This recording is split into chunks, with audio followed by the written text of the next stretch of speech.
Chapter 1. The structure of Japanese society. I know this is kind of sudden, but please, it will only take a moment.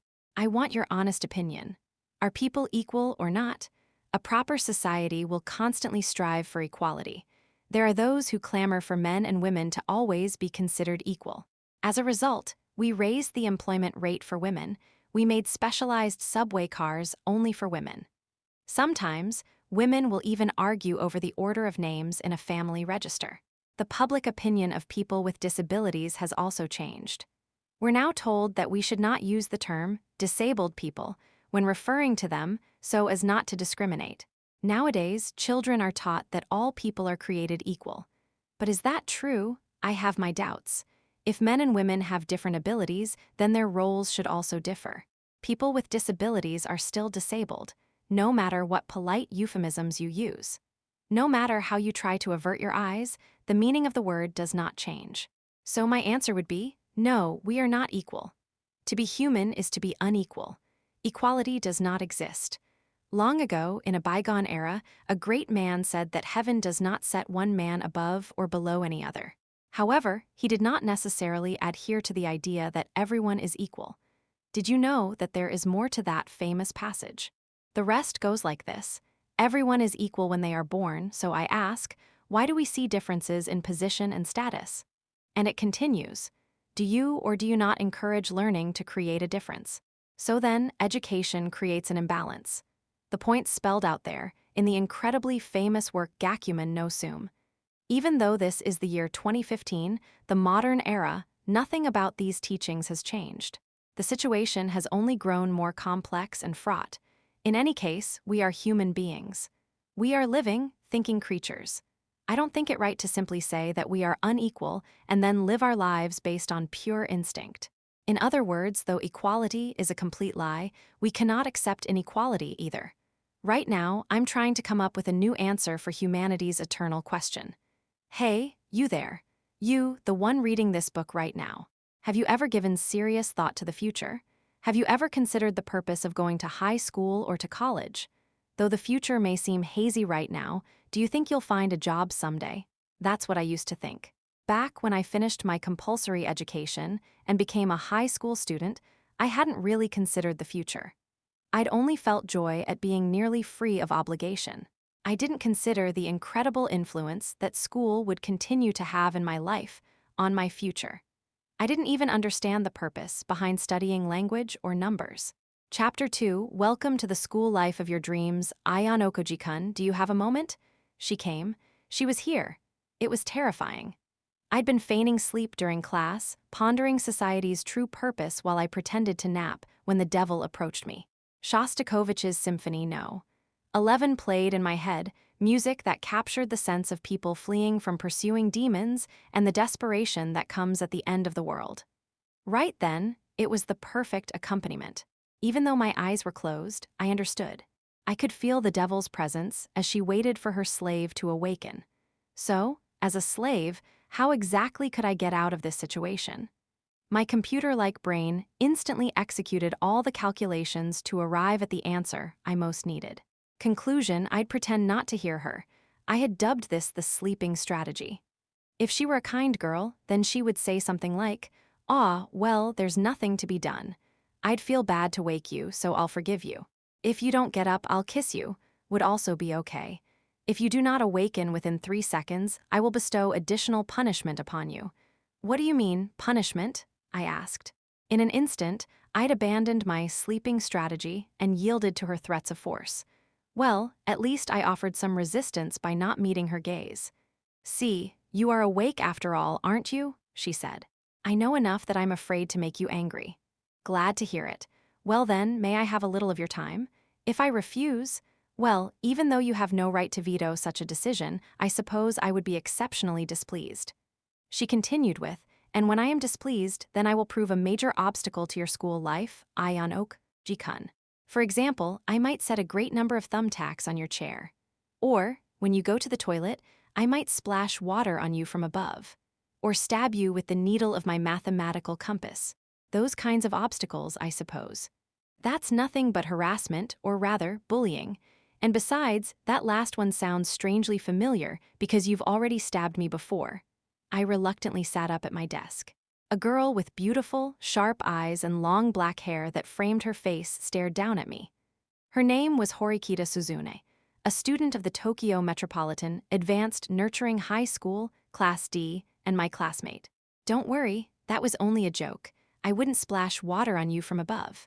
What's more pressing are the thumbtacks and the compass needle. Look at this. There are still marks from when you stabbed me the last time. Will you take responsibility if it scars me for life? I rolled up my right sleeve and displayed my forearm to Horikita so she could see the scars she'd left behind. Evidence? She asked. Huh, what about the evidence? Did you decide I'm the culprit without evidence? She was right, there was no evidence.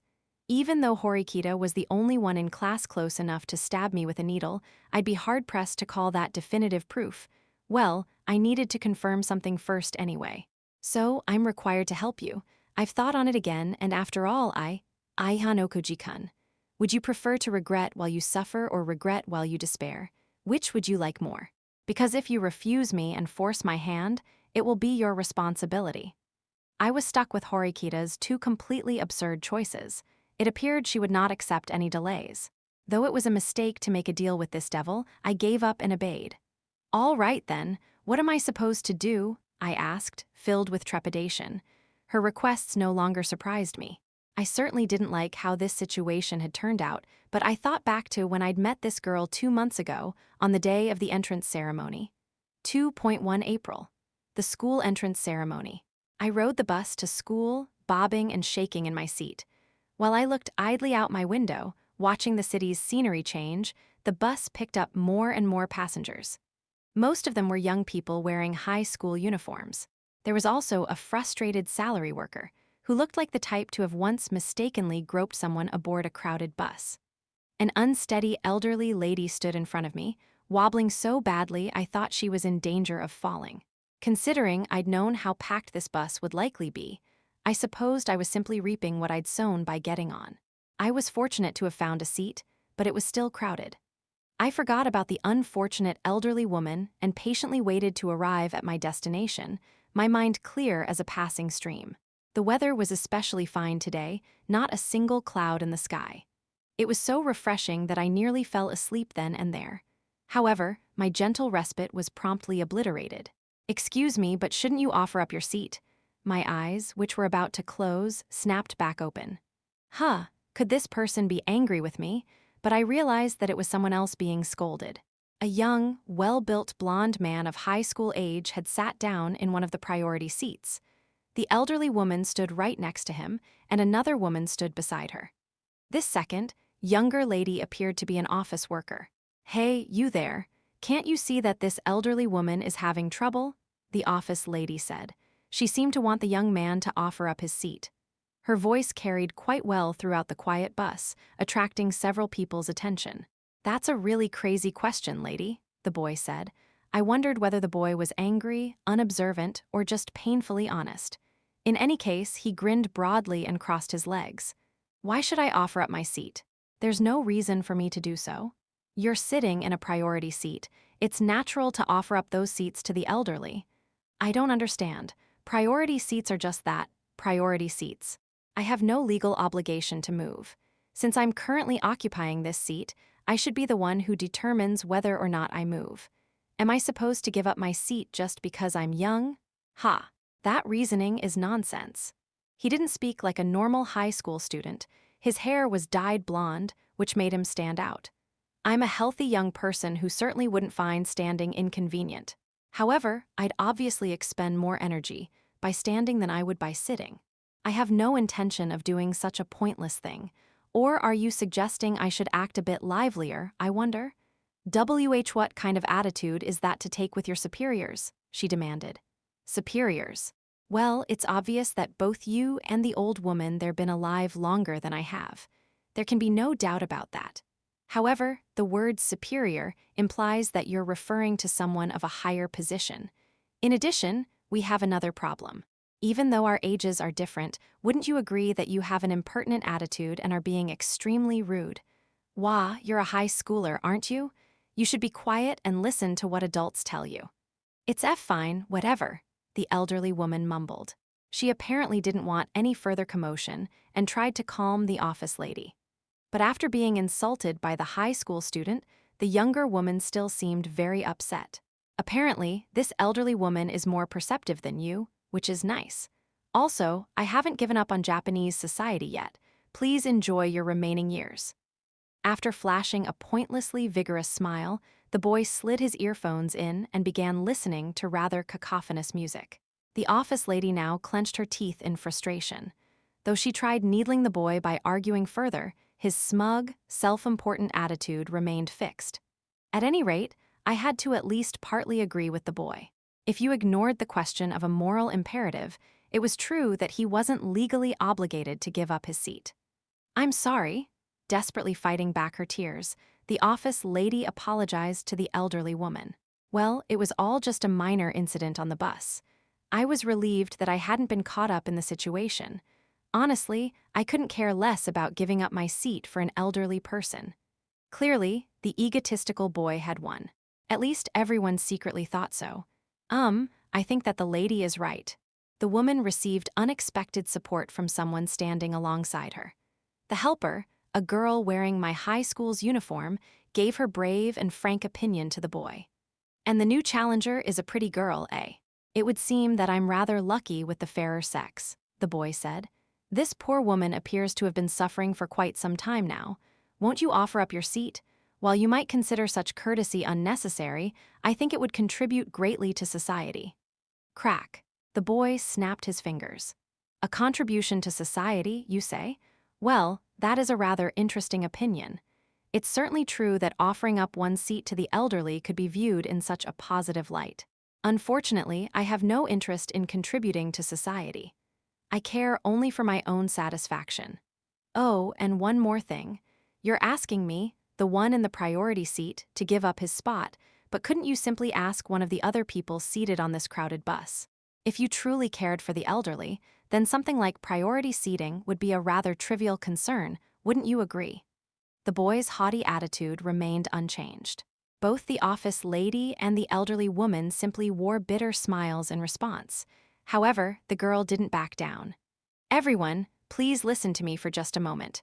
Won't someone give up their seat for this woman? It doesn't matter who. Please." How could someone pour so much courage, determination, and compassion into so few words? That was no simple feat. The girl might have seemed like a nuisance to those around her, but she appealed to the other passengers earnestly and without fear. Though not in a priority seat, I was near the elderly woman.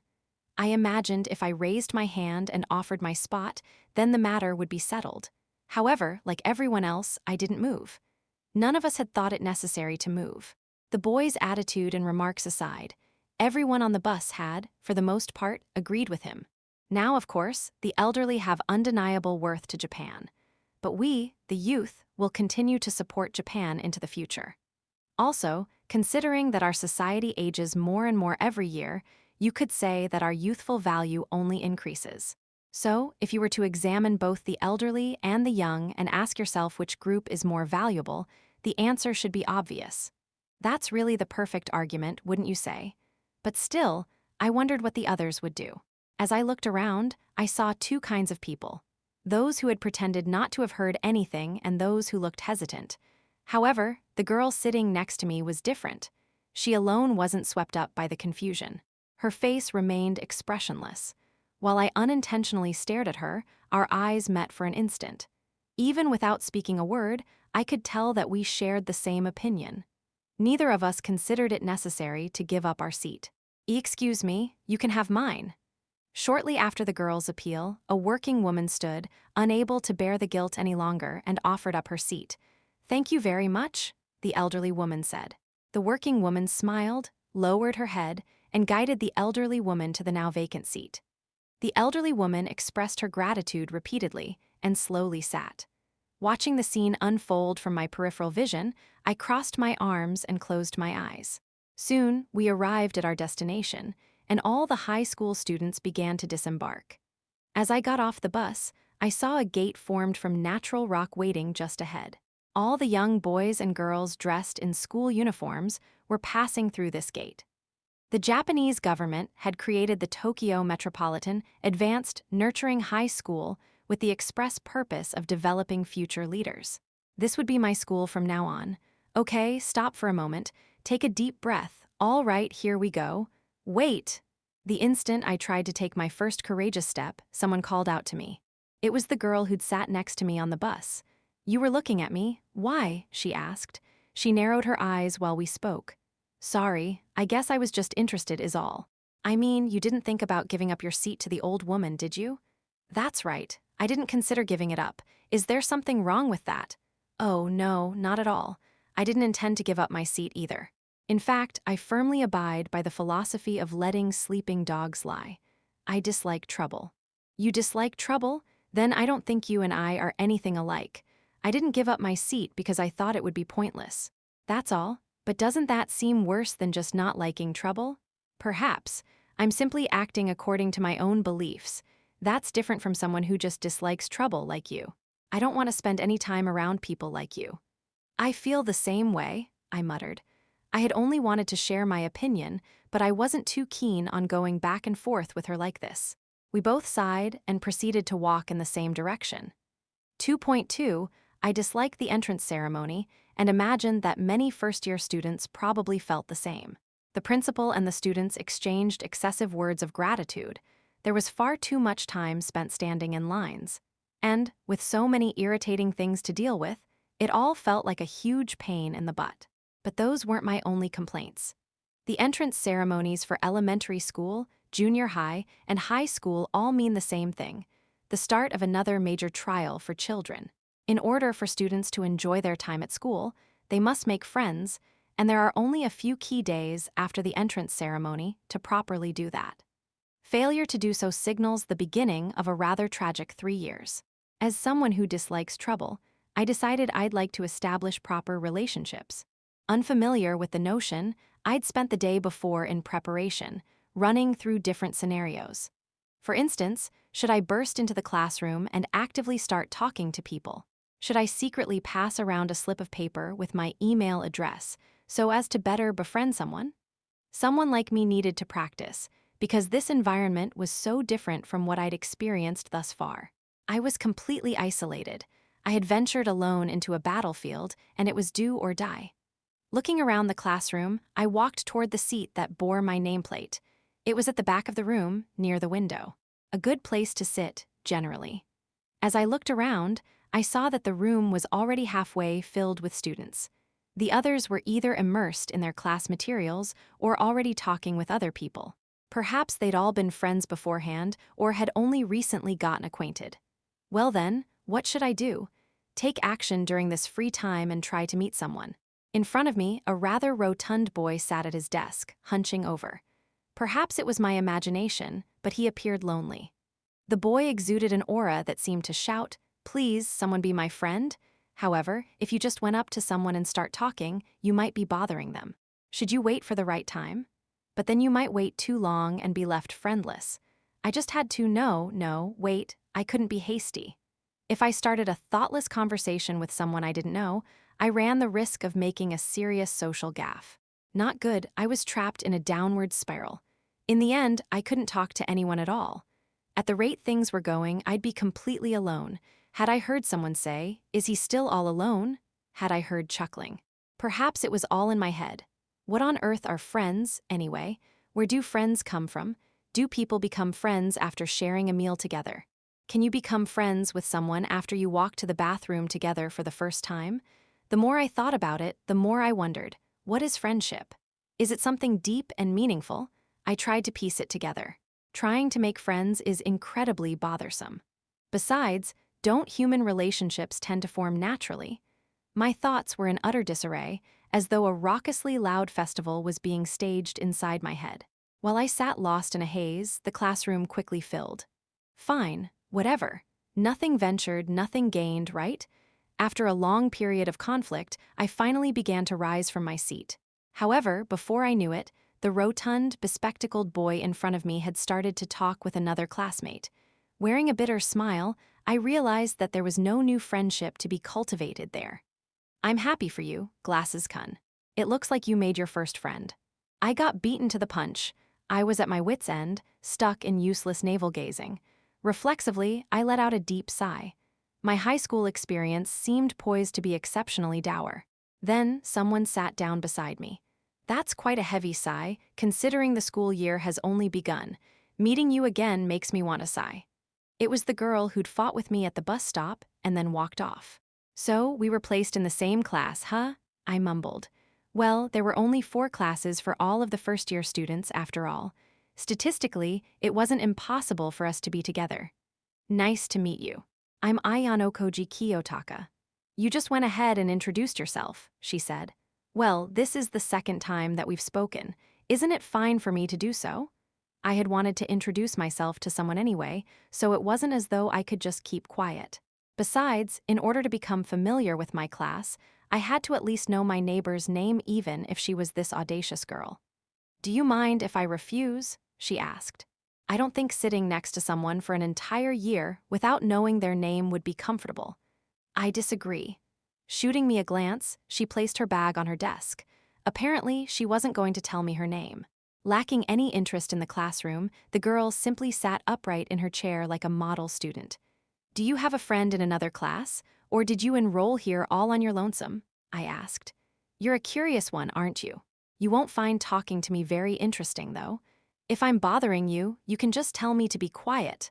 I wouldn't introduce myself if it made her angry. I thought that the conversation was over, but then the girl sighed. Apparently, she'd changed her mind. She turned her gaze on me and introduced herself. I'm Horikita Suzune. For the first time, I got a good look at her face. Wow, she was cute. Or rather, she was beautiful. Even though we were in the same grade, I'd have believed it if you told me she was a year or 2 older. Such a calm, cool beauty. Let me tell you about myself, I said. I have no particular hobbies, but I'm interested in just about anything. I don't need many friends, but I think it would be nice to have at least a few. And, well, that's about it. Spoken just like someone who avoids trouble. I don't think I could ever like such a person, she said. Geez, I feel like you trashed my entire existence in 1 second, I muttered. I pray this will be my only upset. I sympathize, but unfortunately, I don't think your prayers will be answered. I pointed to the classroom entrance.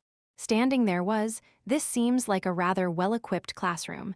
It would appear to live up to people's expectations, Yes, the boy who'd quarreled with those women on the bus. I see. This certainly is bad luck, she said. This troublemaker had been placed in Class D with us. Without seeming to notice our presence at all, he went over to the seat labeled Kuenji and sat. I wondered if such a person had ever considered even the idea of friendship. I tried observing him for a little bit. Kuenji put his feet on top of the desk, took a nail file from his bag, and hummed while he treated his fingernails. He acted as though he were completely alone. Apparently, the rude comments he'd made on the bus had been an accurate reflection of his opinions. Within 10 seconds, more than half the class had begun drawing away from Kuenji. His imposing nature dominated the space. Looking over, I saw that Horikita's gaze had lowered, and she seemed to be reading one of her own books. Oh, shoot. I'd forgotten that conversational back and forth was one of the basics of maintaining interest. I'd squashed one of my chances to become friends with Horikita. Leaning down, I glanced at the title of her book, Crime and Punishment. Now that was interesting. A story that debated whether it was right to kill someone, so long as it was done for the sake of justice. So sad. Perhaps Horikita's taste in books was reflected in her personality. Well, at any rate, we'd introduced ourselves, so perhaps we could at least become neighborly. After a few minutes, the first bell rang. At that precise moment, a woman entered the classroom. When I first saw her, my initial impression was that she firmly believed in discipline. If I had to guess, I would have placed her age at 30. She wore a suit and had delicate features. Her hair seemed long, and she'd tied it into a ponytail. Ahem. Good morning to you, students. I'm the instructor for Class D. My name is Chabashira Sahe. I usually teach Japanese history. However, at this school, we do not change classrooms for each grade. For the next 3 years, I will be acting as your homeroom teacher, so I hope to get to know all of you. It's a pleasure to meet you. The entrance ceremony will be in the gymnasium 1 hour from now. But first, I will distribute written materials with information about this school's special rules. I will also hand out the admissions guide. The students in the front seats passed back the familiar documents I'd received after being accepted. This school differed from the multitude of other Japanese high schools in a few key ways. Here, all students were required to live in dormitories located on school premises. Also, except for special cases, such as studying abroad, students were forbidden to contact anyone outside the school. Even contact with your immediate family was forbidden without authorization. Naturally, leaving school grounds without permission was also strictly forbidden. However, the campus also came equipped with many excellent facilities. With its own karaoke spot, theater, cafe, boutique, and more, you could easily compare this school to a small city. The campus spread over more than 600,000 square meters. This school boasted another unique feature: the S system. I will now hand out your student ID cards. By using your card, you can access any of the facilities on campus, purchase goods from the store, and so on. It acts like a credit card. However, it is imperative that you pay attention to the points that you spend. At this school, you can use your points to buy anything. Anything located on the school premises is available for purchase. Our points, loaded onto our student ID cards, acted as a kind of currency. The lack of paper money would prevent many students' financial troubles. However, students needed to keep a watchful eye on their spending habits. At any rate, the school provided these points free of charge. Your student cards can be used simply by swiping them through the machine scanner. The method is simple, so you shouldn't get confused. Points are automatically deposited into your account on the first of every month. You should all have received 100,000 points already. Keep in mind that 1 point is worth 1 yen. No further explanation should be necessary. The classroom erupted. In other words, we had received a 100,000 yen monthly allowance from the school upon admission. I'd expect nothing less from a massive institution run by the Japanese government. 100,000 yen is a rather large sum of money for a high schooler. Shocked by the amount of points you've been given, this school evaluates its students' talents. Everyone here has passed the entrance examination, which itself speaks to your value and potential. The amount you've received reflects the evaluation of your worth. You can use your points without restraint. After graduation, however, all of your points return to the school. Because it's impossible to exchange your points for cash, there's no advantage to saving them. Once points have been deposited into your account, it's up to you how to spend them. Do as you like. In the event that you don't want to spend your points, you may transfer them to someone else. However, extorting money from your peers is not allowed. This school monitors bullying very carefully. As bewilderment spread among the students, Chabashira-sensei looked over the room. Well, it appears no one has any questions. I hope that you enjoy your time here as students. Many of my classmates could not hide their surprise at the large amount of points. This school doesn't seem as strict as I thought, I muttered. I thought I was talking to myself, but Horikita looked in my direction. She must have imagined I was speaking to her. This school is extremely lenient, isn't it? Despite all of the restrictions, like being forced to live in the dormitories, being forbidden to leave the campus, and being prohibited from contacting anyone on the outside, no one here seemed to have any complaints. In fact, you might even say that we'd been given such preferential treatment that it was like we'd been transported to paradise. Of course, the advanced nurturing high school's most impressive statistic was its near 100% placement rate for students advancing into higher education or entering the workforce. This government-sponsored school's thorough guidance of its students hoped to ensure a better future. In fact, the school heavily advertised this. Many of its alumni went on to achieve fame. Typically, no matter how famous or impressive a school might be, the areas of specialization are limited. For example, one school might specialize in sports or in music. Another might focus on something related to computers. However, at this school, any student could hope to succeed, regardless of their field. Only this school had that kind of name brand value. I'd assumed that the atmosphere would be cutthroat, but the majority of students looked like typical kids. No, that wasn't quite right. After all, we'd been capable enough to pass the entrance exam. If we could reach graduation day peacefully, without incident, then we would have achieved our goal. Was such a thing really possible, though? This is almost too much preferential treatment. It's frightening. As Horikita spoke, I realized I felt the same way. We hardly knew anything about this school. It was as if a veil of mystery shrouded everything. Because a school like this could make any wishes a reality, I'd thought some kind of risk would have to be involved. Hey, do you want to check out a store with me on our way back? Let's do some shopping, one girl cried. Sure. With this much, we can buy anything. I'm so glad I got into this school, another said. Once the teacher was gone, the newly rich students began to grow restless. Everyone, can you please listen to me for a moment? A student with the air of an upstanding young man quickly raised his hand. His hair wasn't dyed. He looked like an honors student. Based on his appearance, I got the impression he wasn't a delinquent. Starting today, we're all going to be classmates. Therefore, I think it'd be good for us to introduce ourselves and become friends as soon as possible. We still have some time until the entrance ceremony. What do you say? He'd just done something incredible. The majority of students were lost in thought, unable to speak up. Agreed. After all, we still don't know a thing about each other, not even our names, someone shouted. After the ice had broken, the previously hesitant students began to speak. My name's Hirata Yosuke. Back in junior high, lots of people called me Yosuke. Feel free to use my first name. I guess my hobby is sports in general, but I especially like soccer. I'm planning on playing soccer here, too. Nice to meet you. The young man who had proposed the idea of everyone becoming acquainted, Hirata, effortlessly introduced himself to the class.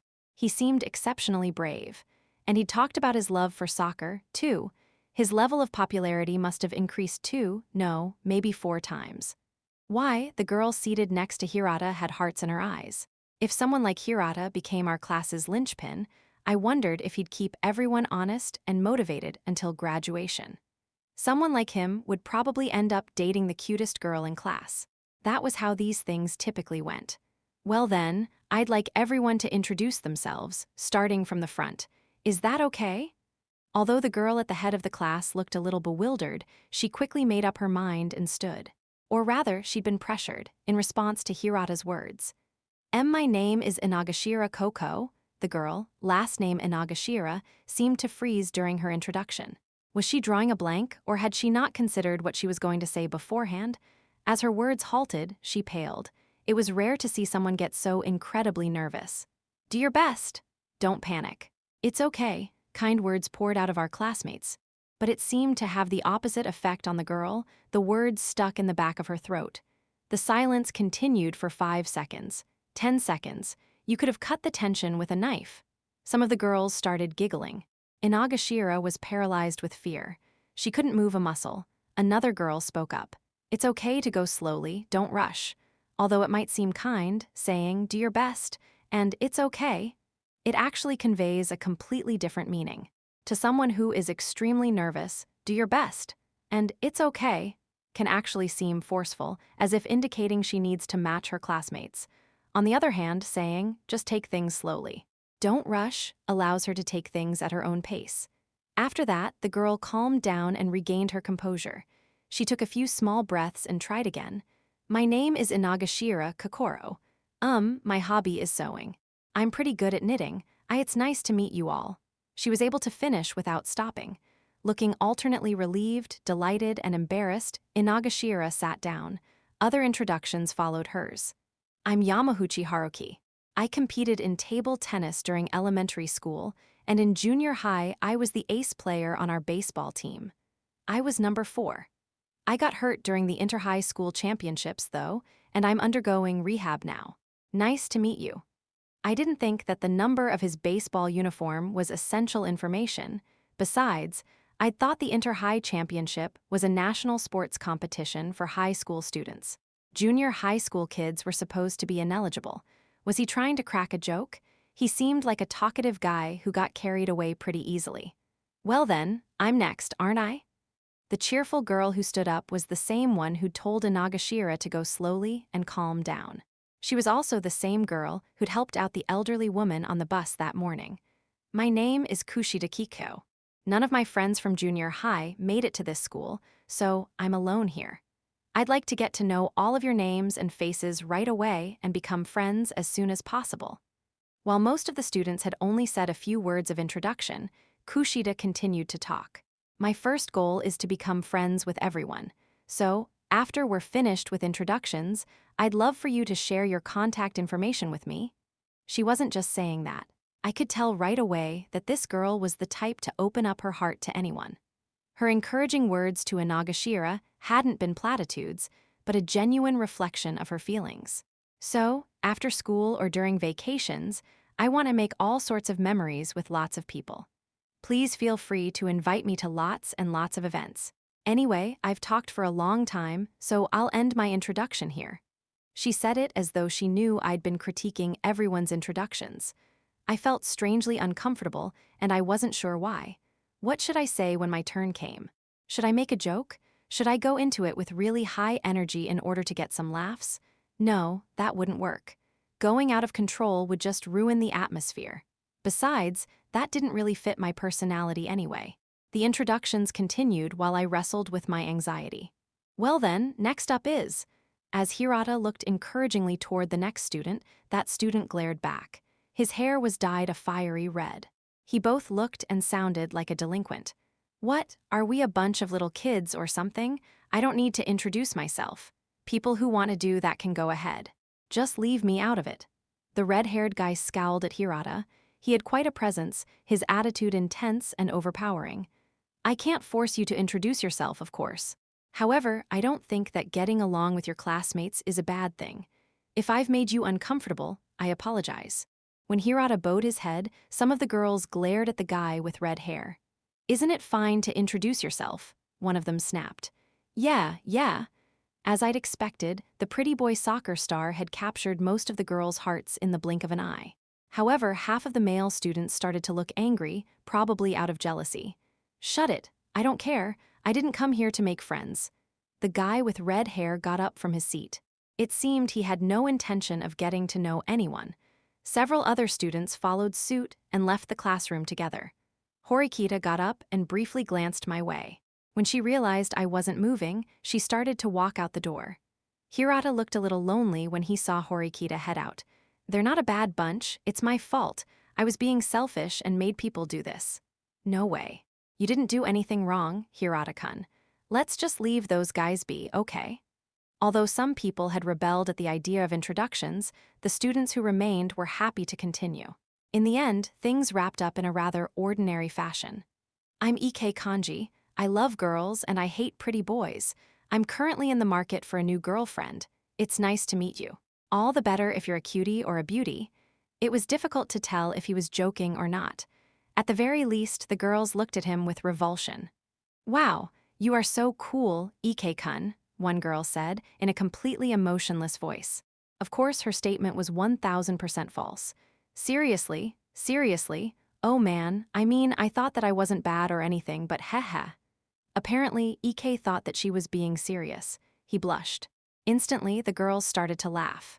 Oh wow, he's cute, huh, everyone? He's looking for a girlfriend? Dude, they're making fun of you. Ike continued to jovially go along with the teasing. He didn't seem like a bad guy, though. Next up was the combative boy from the bus, Kuenji. While inspecting his bangs in a hand mirror, he combed his hair. Excuse me, can you introduce yourself? Hirata asked. HMPH. Fine.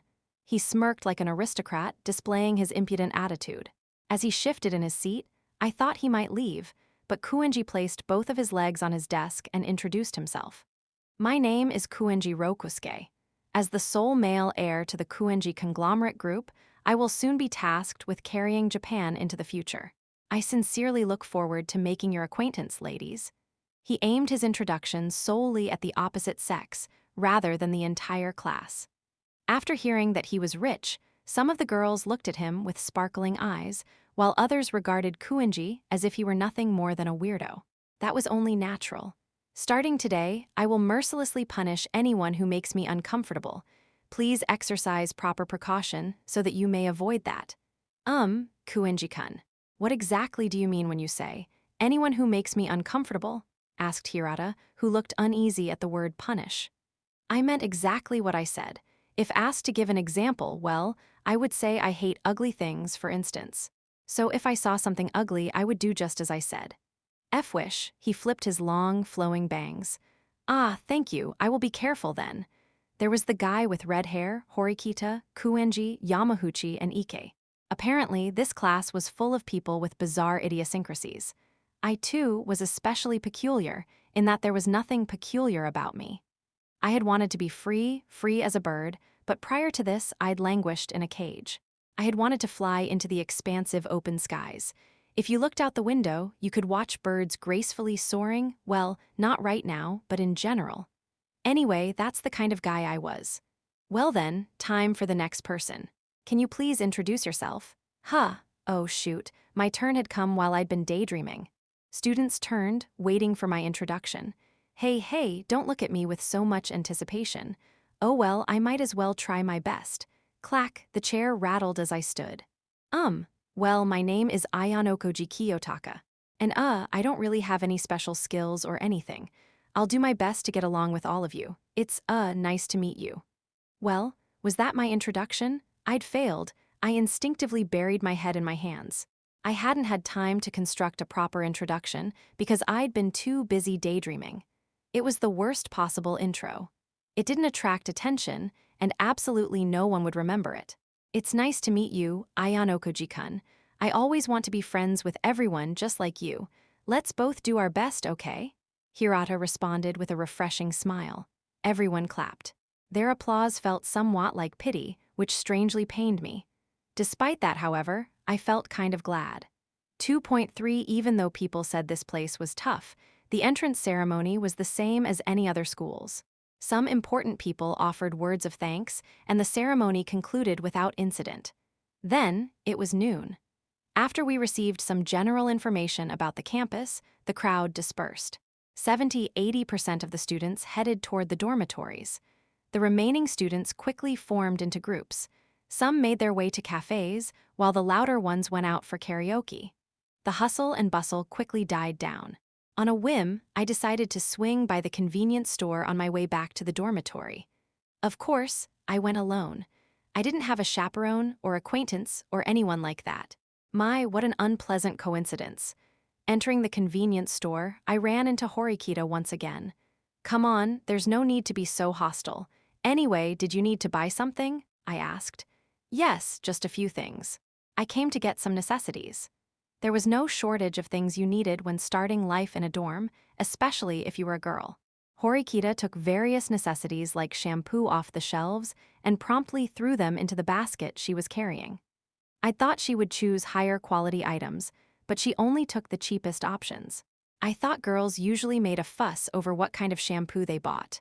Well, that depends on the person, doesn't it? I'm the sort who doesn't know when you might need money, she replied. She shot me an icy glare that seemed to say, could you please not inspect other people's purchases without their permission? At any rate, I was terribly surprised that you stayed for introductions, she said. You didn't look like the type to hang out with a circle of classmates. I decided to participate precisely because I don't like trouble. Why didn't you introduce yourself to them, Horikita? You could have gotten to know several other students, and it would have been a chance to make friends. Quite a few of the students had exchanged cell numbers, too. If Horikita had participated, she would probably have become quite popular. What a waste. There are several reasons why I objected, but I suppose it might be better if I simply explain, My introduction might have sown discord, depending on how things went. Thus, doing nothing avoided creating more problems. Am I wrong? But, statistically speaking, there was a high probability that you could have hit it off with everyone after introducing yourself, I said. How did you arrive at that conclusion? Actually, if I argue this with you now, we'll just end up in an endless debate. Let's say that the probability of making friends was high, like you said. So, how many people did you get to know? She gazed at me. That was a rather splendid argument. The fact that I hadn't yet exchanged contact information with anyone worked in Horikita's favor. It proved there was no guarantee that introductions led to friendship. I instinctively averted my eyes. In other words, you have no evidence to support your claim that self-introductions lead to making friends, do you? She asked. Besides, I never intended to make friends in the first place. If I have no need to introduce myself, then I also have no reason to listen to anyone else's introductions. Have I convinced you? That reminded me of the disastrous first time I tried to introduce myself to Horikita. Come to think of it, it might have been a miracle that I'd managed to get her name. When I asked her if I shouldn't have introduced myself to her, she shook her head. People tended to have hidden depths, no doubt about it. Horikita might have been a more solitary, more aloof person than I'd imagined. We roamed around the convenience store without looking at each other. Even though she was somewhat uptight, being with her didn't feel uncomfortable. Whoa, there's even an amazing selection of noodle cups here. This school is super convenient. Two rather noisy male students stood before the instant foods. They tossed a veritable mountain of noodle cups into their basket and made their way to the cash register. Besides noodles, they'd stocked up on snacks and juice. Hey, it'd be nearly impossible to go through all your points, better to spend them. Noodle cups, they have so many kinds. These were definitely one reason I'd come to the convenience store. So, do boys really like this kind of stuff? I can't imagine that it's healthy, Horikita said. I like them just fine, I guess. I picked up a noodle cup and examined the price tag. It said 156 yen, but I couldn't tell whether that was expensive or cheap. Even though the school referred to its credit system as points, the prices were all listed in yen. Hey, what do you think? Is this price high or low? I'm not sure. Why is there something curious about it? No, I was just wondering. The store's prices seemed reasonable. 1 point appeared to really equal 1 yen. Given that the average freshman's allowance was around 5,000 yen, the amount of money we'd received seemed impossibly large. Horikita, noting my odd behavior, gave me a quizzical look. I grabbed a noodle cup to avoid suspicion. Wow, this is enormous. It's a G-cup, huh? Apparently, that stood for gigacup. Just looking at it made me feel full. On an unrelated note, Horikita's breasts were neither small nor huge. They exquisitely straddled the line between the two, the perfect size. Aihan Okoji-kun, were you thinking about something stupid just now? She asked. No. I felt like you were acting strangely. She could sense my inappropriate thoughts just by looking at me. She was a sharp one. I was just wondering whether or not I should buy this. What do you think? Oh, well, I suppose that's fine. Anyway, do you really think you should buy that? This school offers far healthier food options. Don't you think it's better to avoid eating junk? Like Horikita said, I had no reason to eat junk. However, since I had an irresistible urge, I took one package of regular-sized instant noodles with FOO yakisoba written on it and tossed it into my cart. Her attention wandering, Horikita moved away from the food and began hunting for daily essentials. I plan to use witty jokes to score more points with her next. If you're looking for something a cut above the rest, how about this razor with 5 blades? I bet it'd do the job. Why in the world would I want to shave with that? I grinned smugly and pretended to shave an imaginary beard, but she didn't laugh. Far from it, instead, she looked at me like I was dirt. Look at me, she said. I don't have anything to shave. Not on my chin, not under my armpits, and not down there.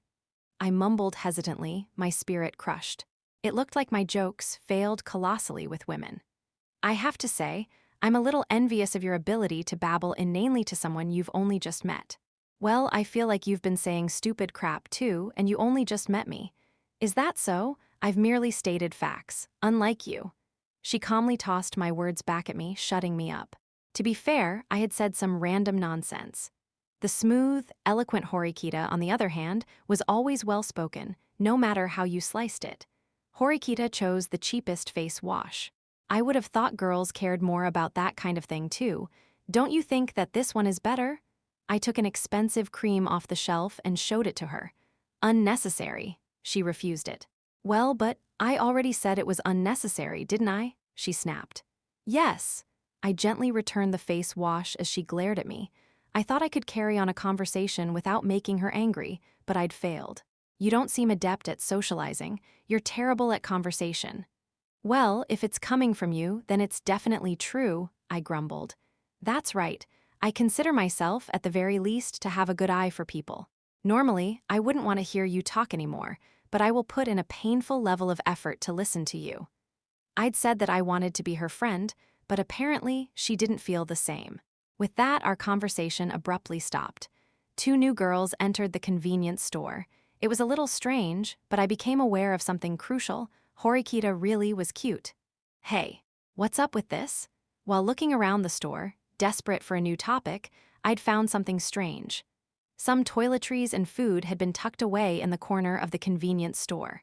At first glance, they appeared to be the same as the other items, but there was one big difference. Free! Horikita apparently also thought it strange, so she picked up one of the items. Daily necessities like toothbrushes and bandages had been stuffed into a clearance bin and labeled free. The bin was also marked with the proviso, 3 items per month.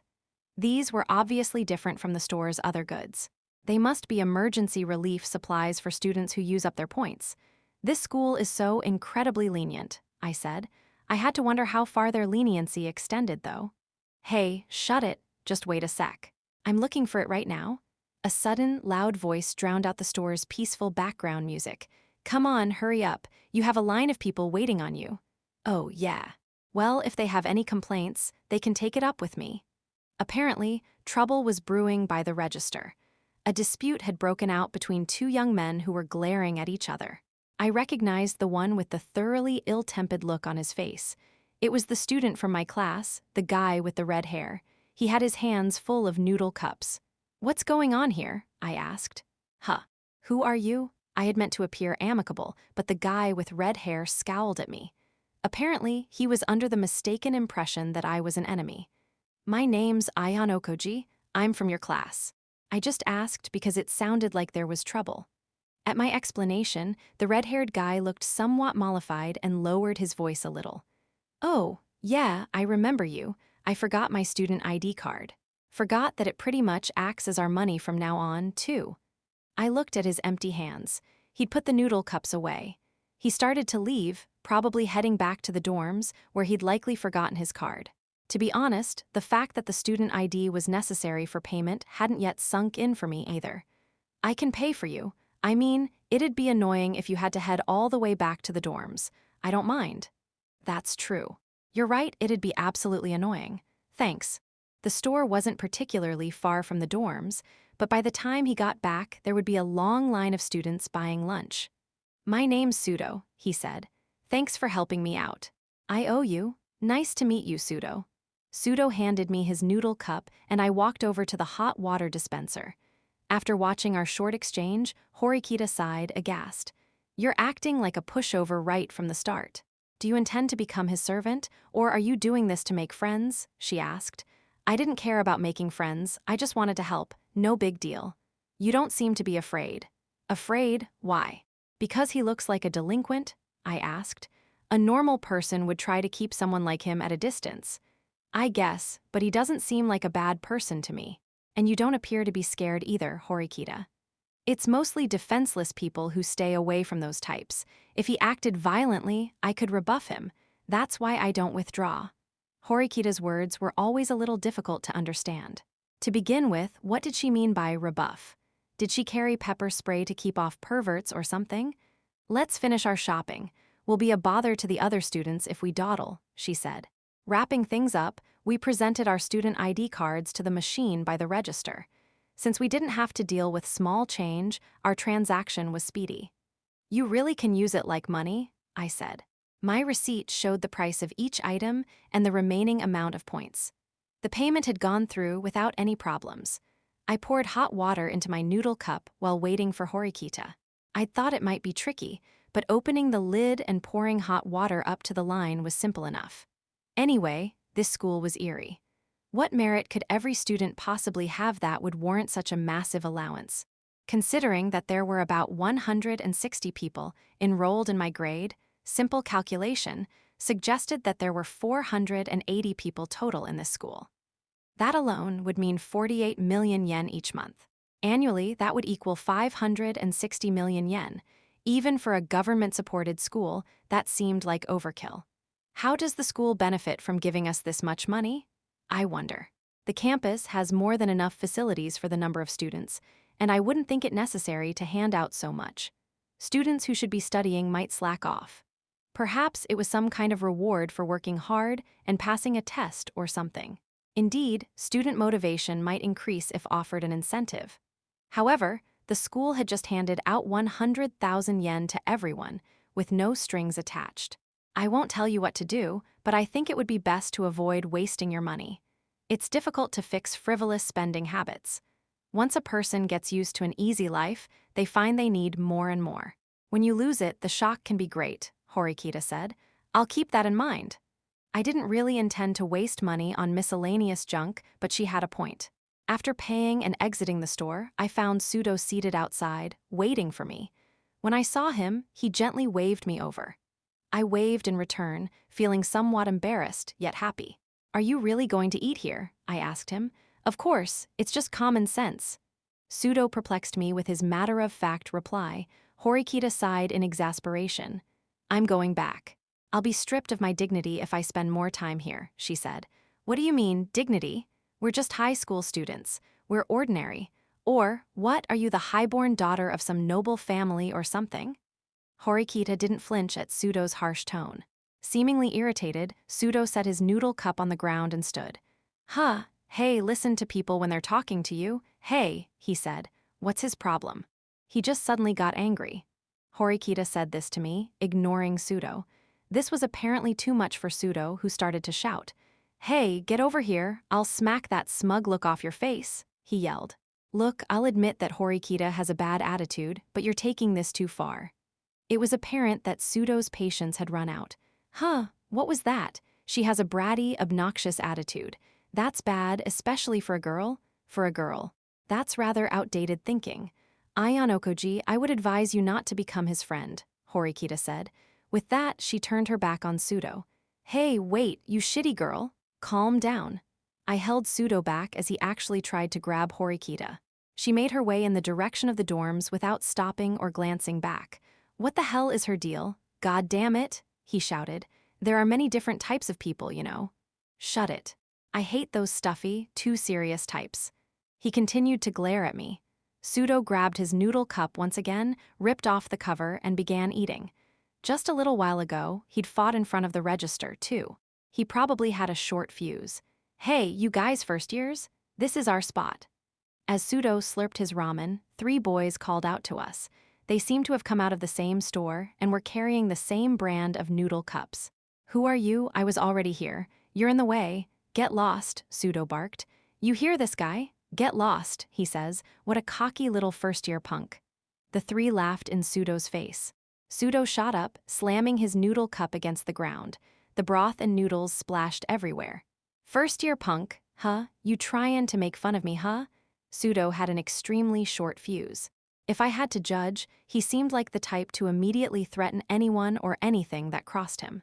You're awfully mouthy, considering we're second-year students. We already put our bags here, see? Plop. With those words, the second-year upperclassmen students put down their bags and guffawed loudly. See, our stuff's here. Now beat it, one of them said. You got a lot of guts, asshole. Pseudo didn't back down, unfazed by being outnumbered. It looked like fists were going to fly at any moment. I, of course, didn't want any part of it myself. Oh, wow, scary. What class are you in? Wait, never mind. I think I know. You're in Class D, aren't you? Yeah, so what? Pseudo snapped. The upperclassmen students exchanged glances and burst into laughter. You hear that? He's in Class D. I knew it. It was a dead giveaway. What's that supposed to mean? Hey, as Pseudo barked at them, the boys grinned and stepped backwards. Aw, you poor things. Since you're defective, we'll let you off the hook just for today. Let's get going, guys.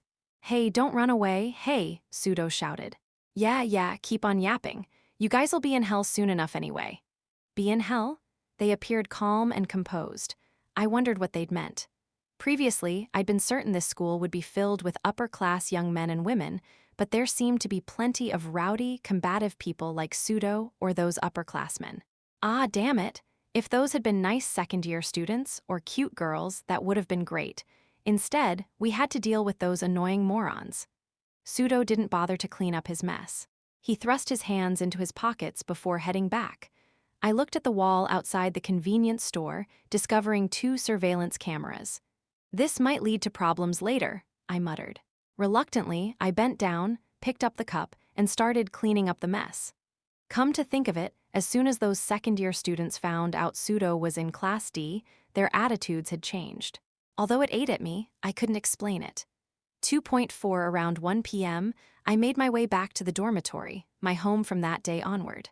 At the reception desk, I received a keycard for room 401, and a handbook containing information about the dorm's rules, then boarded the elevator. I quickly flipped through the handbook, which only detailed the most basic things that we needed for our daily routines. The dates and times for garbage disposal were listed, as well as a notice about avoiding excessive noise. I also saw notes about not wasting water or electricity, and so on. So, they don't place restrictions on electricity or gas usage. I'd assumed that the school would deduct the cost from our points. This school really went to great lengths to have a perfect system for its students. However, I was a little surprised that they'd implemented co-ed dormitories. After all, this was a high school, so the rules stated that unsuitable romantic relationships were frowned upon. In short, sex was strictly forbidden, obviously. I mean, a member of the clergy wouldn't say that engaging in illicit sexual activity was okay. While I privately doubted that such pampered students could develop into fine, upstanding adults, it would be wise to make the best of the situation for now. My room was about 8 tatami mats wide. Also, though this was a dorm, it was the first time I'd lived alone. I refused to have any contact with the outside world until graduation. Considering my situation, I unintentionally cracked a smile. This school boasted a high employment rate upon graduation, and its facilities and student services were unmatched throughout the country, making it the preeminent high school in Japan. I found such things trivial, however. I'd chosen this school for one fundamental reason. At this high school, people were not allowed to contact students without permission, even if they were friends or immediate family. I greatly appreciated that I was free. In English, they would call it freedom. In French, they would call it liberté. Isn't freedom simply the best? When I wanted to eat something, I could eat it. I almost didn't want to graduate. Before being accepted, I'd honestly thought I would be been fine either way, that the difference between passing and failing would have been trivial. But my true feelings finally welled up. I was glad to have been admitted here.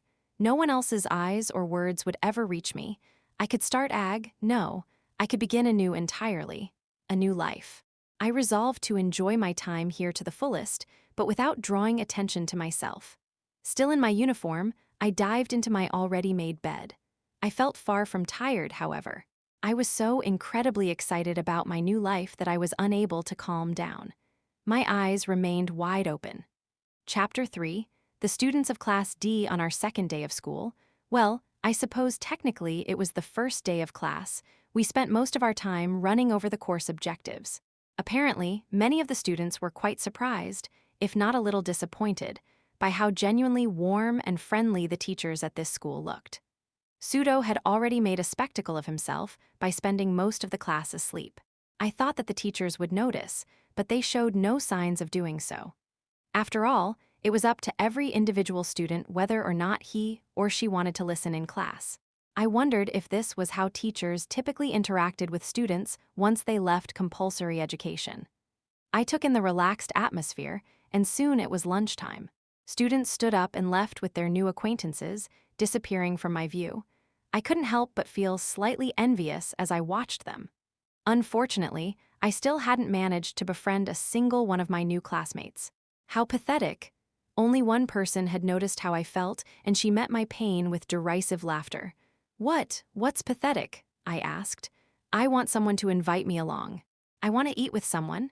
Your thoughts are like an open book, Horikita said. But you're alone too, aren't you? Haven't you thought the same thing? Or do you intend to spend 3 years here without making a single friend? That's right. I prefer to be alone, she replied quickly, without hesitation. It sounded like she was being honest. Why don't you stop worrying about me and instead think about yourself? Well, I certainly wasn't proclaiming my intention to be social. Honestly, at the rate things were going, I might be unable to make any friends, spelling trouble for my future. I'd likely end up alone again, and that would make me stand out. It could make me a target for bullying. Less than a minute after the end-of-class bell rang, about half of the students had disappeared. Those who remained either secretly wanted to go, like me, were unconscious of their surroundings, or preferred being alone, like Horikita. Well, I was thinking of heading to the cafeteria. Anyone want to come with me? Announced Hirata as he stood. He was clearly one of those all-around good guys. I had to take my hat off to him.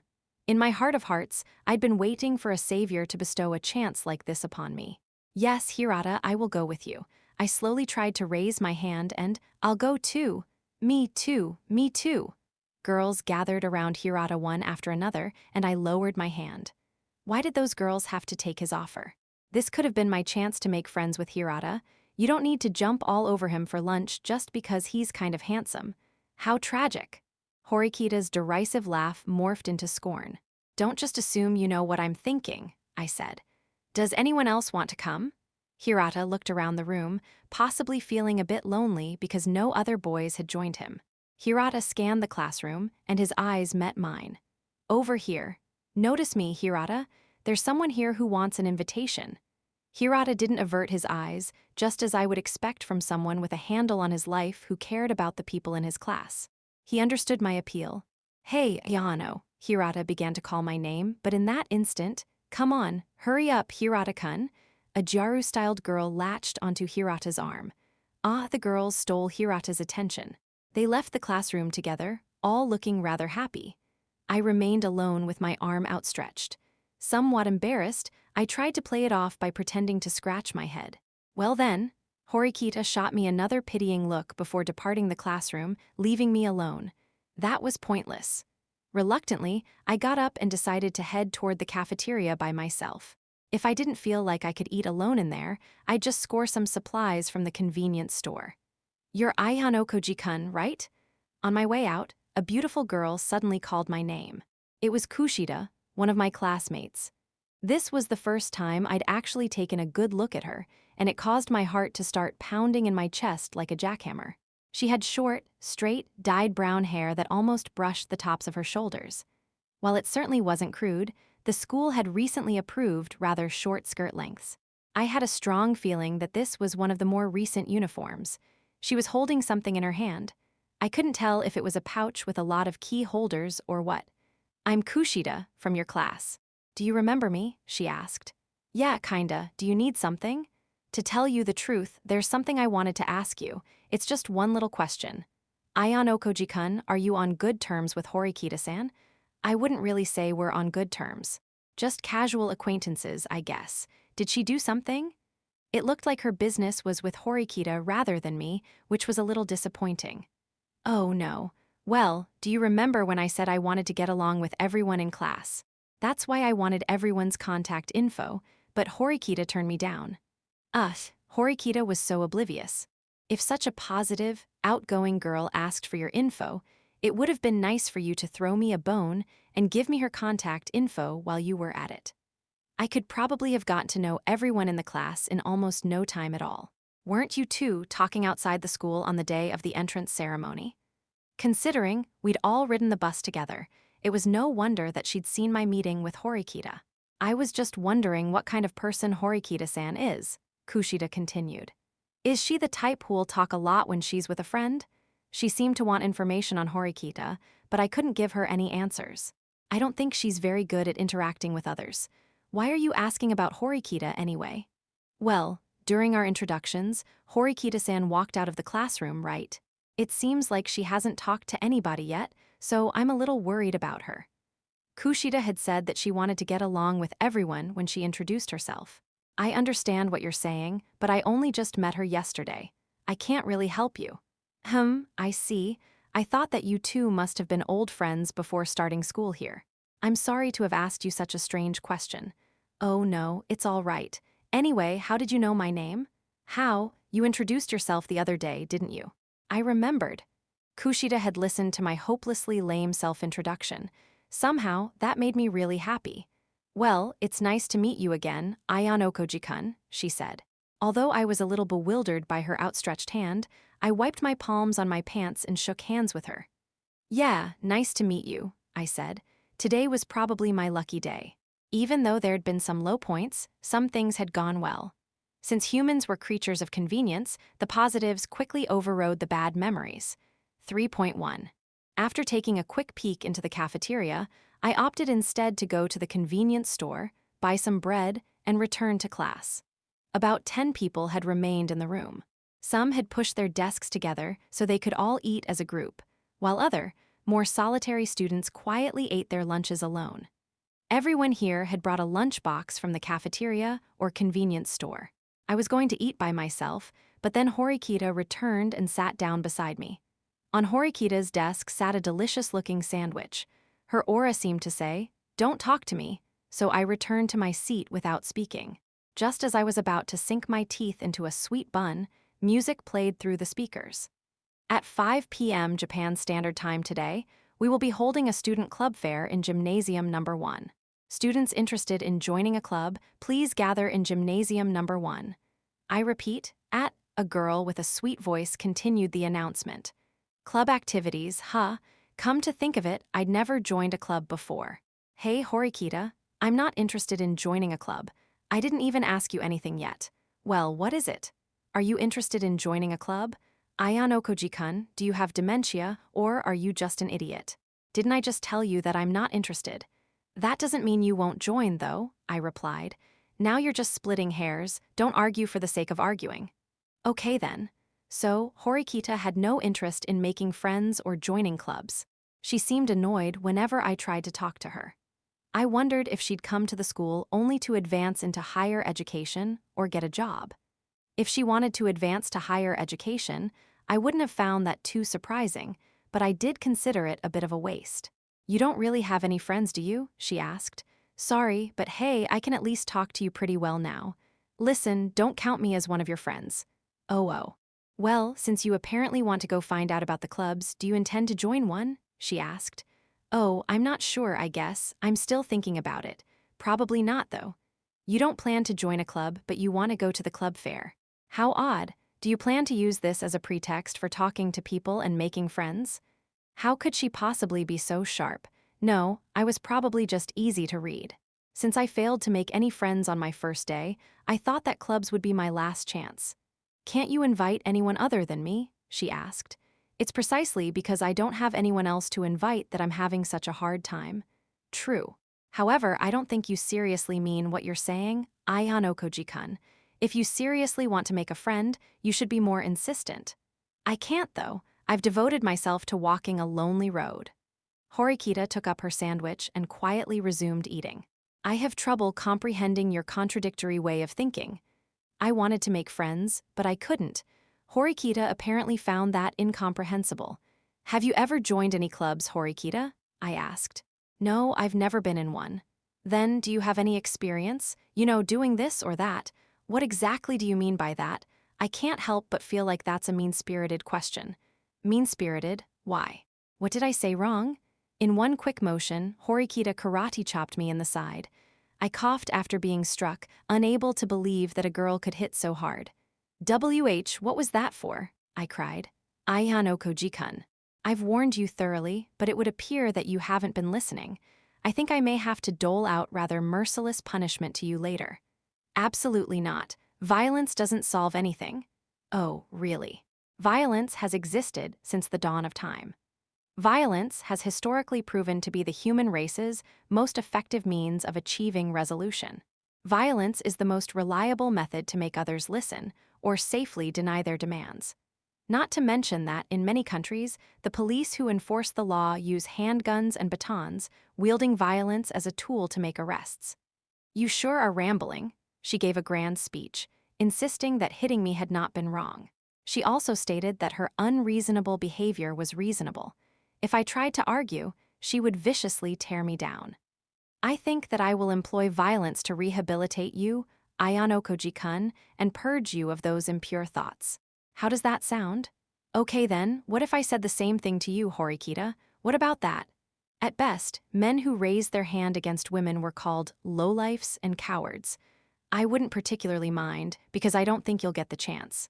Besides, if I never say anything wrong, then you'll never be able to reproach me. Her answer was totally unexpected. She really seemed to believe that she was always right.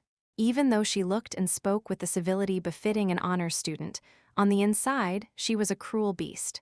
Okay, I get it. I'll be careful from now on. I gave up on Horikita and looked out the window. Ah, the weather today was so nice. Club activities, I see, Horikita mumbled to herself as she pondered something. Well, if it's only for a little while after school, I'll go with you, she said. What do you mean, a little while? You asked me earlier, didn't you? You said you wanted to go to the club fair. Oh, yeah, I never planned to stick around. I was just looking for a chance to go. Is that okay? If it's just for a little while, all right, we'll go after class. After our conversation ended, we resumed eating our lunches. I had said that she was unpleasant earlier, but maybe things had turned around. Perhaps Horikita was actually a good person. Watching you flail about as you fail to make friends sounds somewhat interesting. Nope. She was unpleasant. 3.2, there are more people here than I expected. After class had ended for the day, Horikita and I went to the gymnasium. Nearly all of the students assembled there were freshmen. There were about 100 people waiting around. We stood near the back of the room and waited for the fair to begin. While waiting, we glanced over the pamphlet that students received upon entering the gymnasium. The pamphlet contained detailed information about club activities. I wonder if this school has famous clubs. For example, something like karate. Every club seems to operate on a high level. It looks like many athletes and club members here are famous throughout the nation.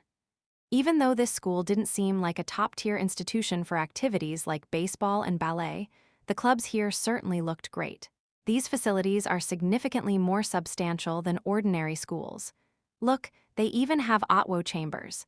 The equipment here is so luxurious, it puts the professional stuff to shame. Oh, but it looks like they don't have a karate club after all. I see. What? Were you interested in karate or something? I asked. No, not particularly. It seems like it'll be hard for newcomers to get into the athletic clubs, I said. Even if a first year managed to break in, they still might just be a bench warmer forever. I can't think that would be much fun. Everything around here seemed far too orderly. Wouldn't that depend on one's efforts, though? Surely by training for 1 or 2 years, anyone could get in and play. Training, huh? I didn't think I'd be able to put in that amount of effort, no matter how desperate I was. I didn't realize that the concept of training even existed for someone who always avoided trouble like you. What exactly does me not liking trouble have to do with that? I asked. Would you agree that someone who avoids trouble also avoids unnecessary manual labor? You said it first. You should keep to your word, I think. I didn't really think about it that deeply.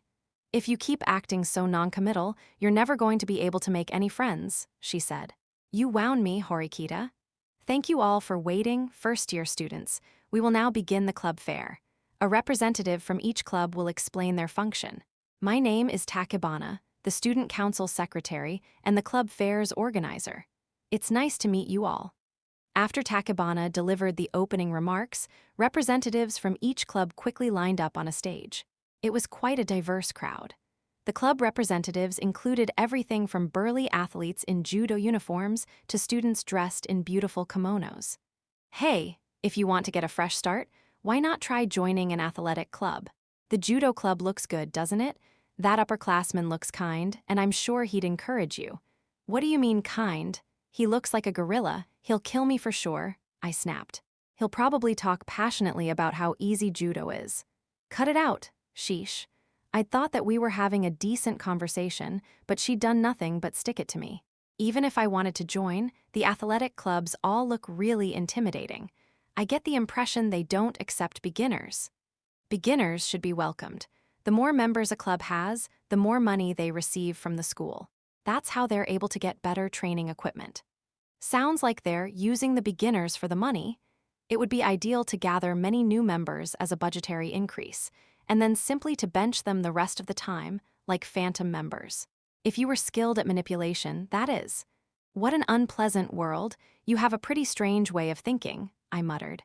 A girl dressed in archery gear stepped onto the stage. Hello, my name is Hashigaki, the captain of the archery club. Many students may be under the impression that archery is an old-fashioned, simple activity, but it is actually a fun and rewarding sport. We welcome beginners with open arms. If you're interested, please consider joining. Hey, look, they seem to be welcoming newcomers. Why don't you try joining?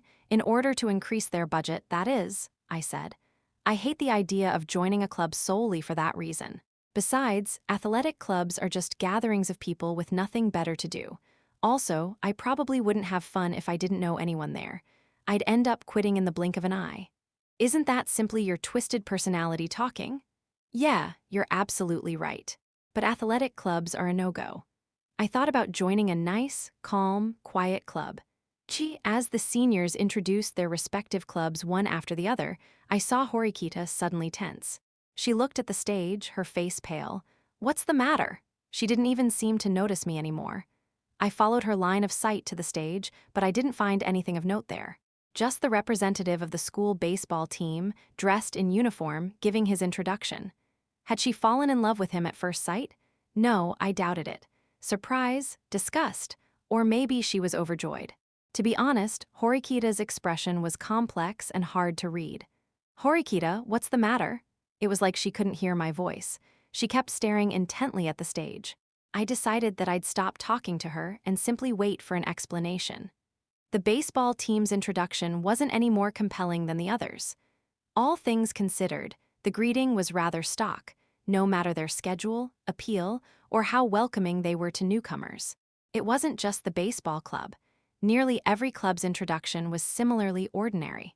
If anything surprised me about the fair, it was the substantial number of minor liberal arts-related clubs and organizations, such as the Tea Ceremony Club or the Calligraphy Club. Also, I was surprised that you only needed a minimum of 3 people in order to form a new club. Every time one club finished and the next sprang up, the first-year students talked among themselves about what they thought. I noticed that the gymnasium's atmosphere was rather lively. Each club's representatives, including their supervising instructors, continued to explain their organizations to the unruly first-year students without a hint of displeasure. Perhaps they were just that desperate for more members, even if their ranks only increased by 1. As the upperclassmen finished their introductions, they walked off the stage and headed toward an area where some plain tables had been set up, probably a reception area designed to accept new members. Eventually, everyone walked off until only one person remained. Everyone focused their attention upon him, and I realized that Horikita had been staring at that specific person this whole time. He appeared to be about 170 centimeters in height, so he wasn't very tall. He was slender, with sleek black hair. He wore sharp glasses and had a piercing, calculating gaze. Standing in front of the microphone, he calmly looked around at the first-year students. What was his club, and what in the world was he going to say? My interest had been piqued. Unfortunately, my expectations were dashed immediately. He didn't say a single word. Maybe he was drawing a blank, or perhaps he was so nervous that he couldn't speak. Do your best. Did you forget to bring your note cards? Ha ha ha ha ha. The first-year students hurled comments at him. However, the upperclassmen stood on the stage calmly, without trembling. The laughter and comments didn't seem to faze him. When the laughter had reached a crescendo, it suddenly died. He wore an apathetic expression. "What's with this guy?" remarked an astonished student. The gymnasium buzzed with people talking, yet the boy on the stage still did not move. He simply stood there, quiet and motionless, staring fixedly at the crowd. Horikita stared back at the student with an intense gaze, not breaking her line of sight even for a second. The relaxed atmosphere gradually changed, and things took an unexpected turn. It was as if some chemical reaction had taken place. An unbelievably tense, quiet mood gripped the entire gymnasium. Even though no orders had been given, the silence was so terrible that it seemed to have gagged everyone. Not a single student looked able to open his or her mouth. The silence continued for about 30 seconds or so. Then, the student started his speech, slowly scanning the crowd. "I'm the student council president. My name is Horikita Manabu," he said. "Horikita?" I glanced at the Horikita next to me. Perhaps they just happened to have the same surname. Or maybe the student council is looking to recruit potential candidates among the first-year students to replace the graduating third years. Although no special qualifications are required for candidacy, we humbly ask that those considering application not be involved in other club activities. We generally do not accept students involved elsewhere. He spoke in a soft tone, but the tension around us was so thick it felt like you could cut it with a knife. He had managed to silence over 100 new students in that spacious gymnasium. Of course, it wasn't his position as student council president that granted him this deference. That was simply Horikita Manabu's power. His presence dominated everyone around him. Furthermore, we in the student council do not wish to appoint anyone who possesses a naive outlook. Not only would such a person not be elected, he or she would sully the sanctity of this school. It is the student council's right and duty to enforce and amend the rules, but the school expects more than that. We gladly welcome those of you who understand this. He didn't pause even once during his eloquent speech. Immediately after finishing, he hopped off the stage and left the gymnasium. None of the first-year students could utter a single word as we watched him go. We didn't know what would have happened if we'd tried to talk. Everyone in the room shared the same thought, apparently. Thank you all for coming.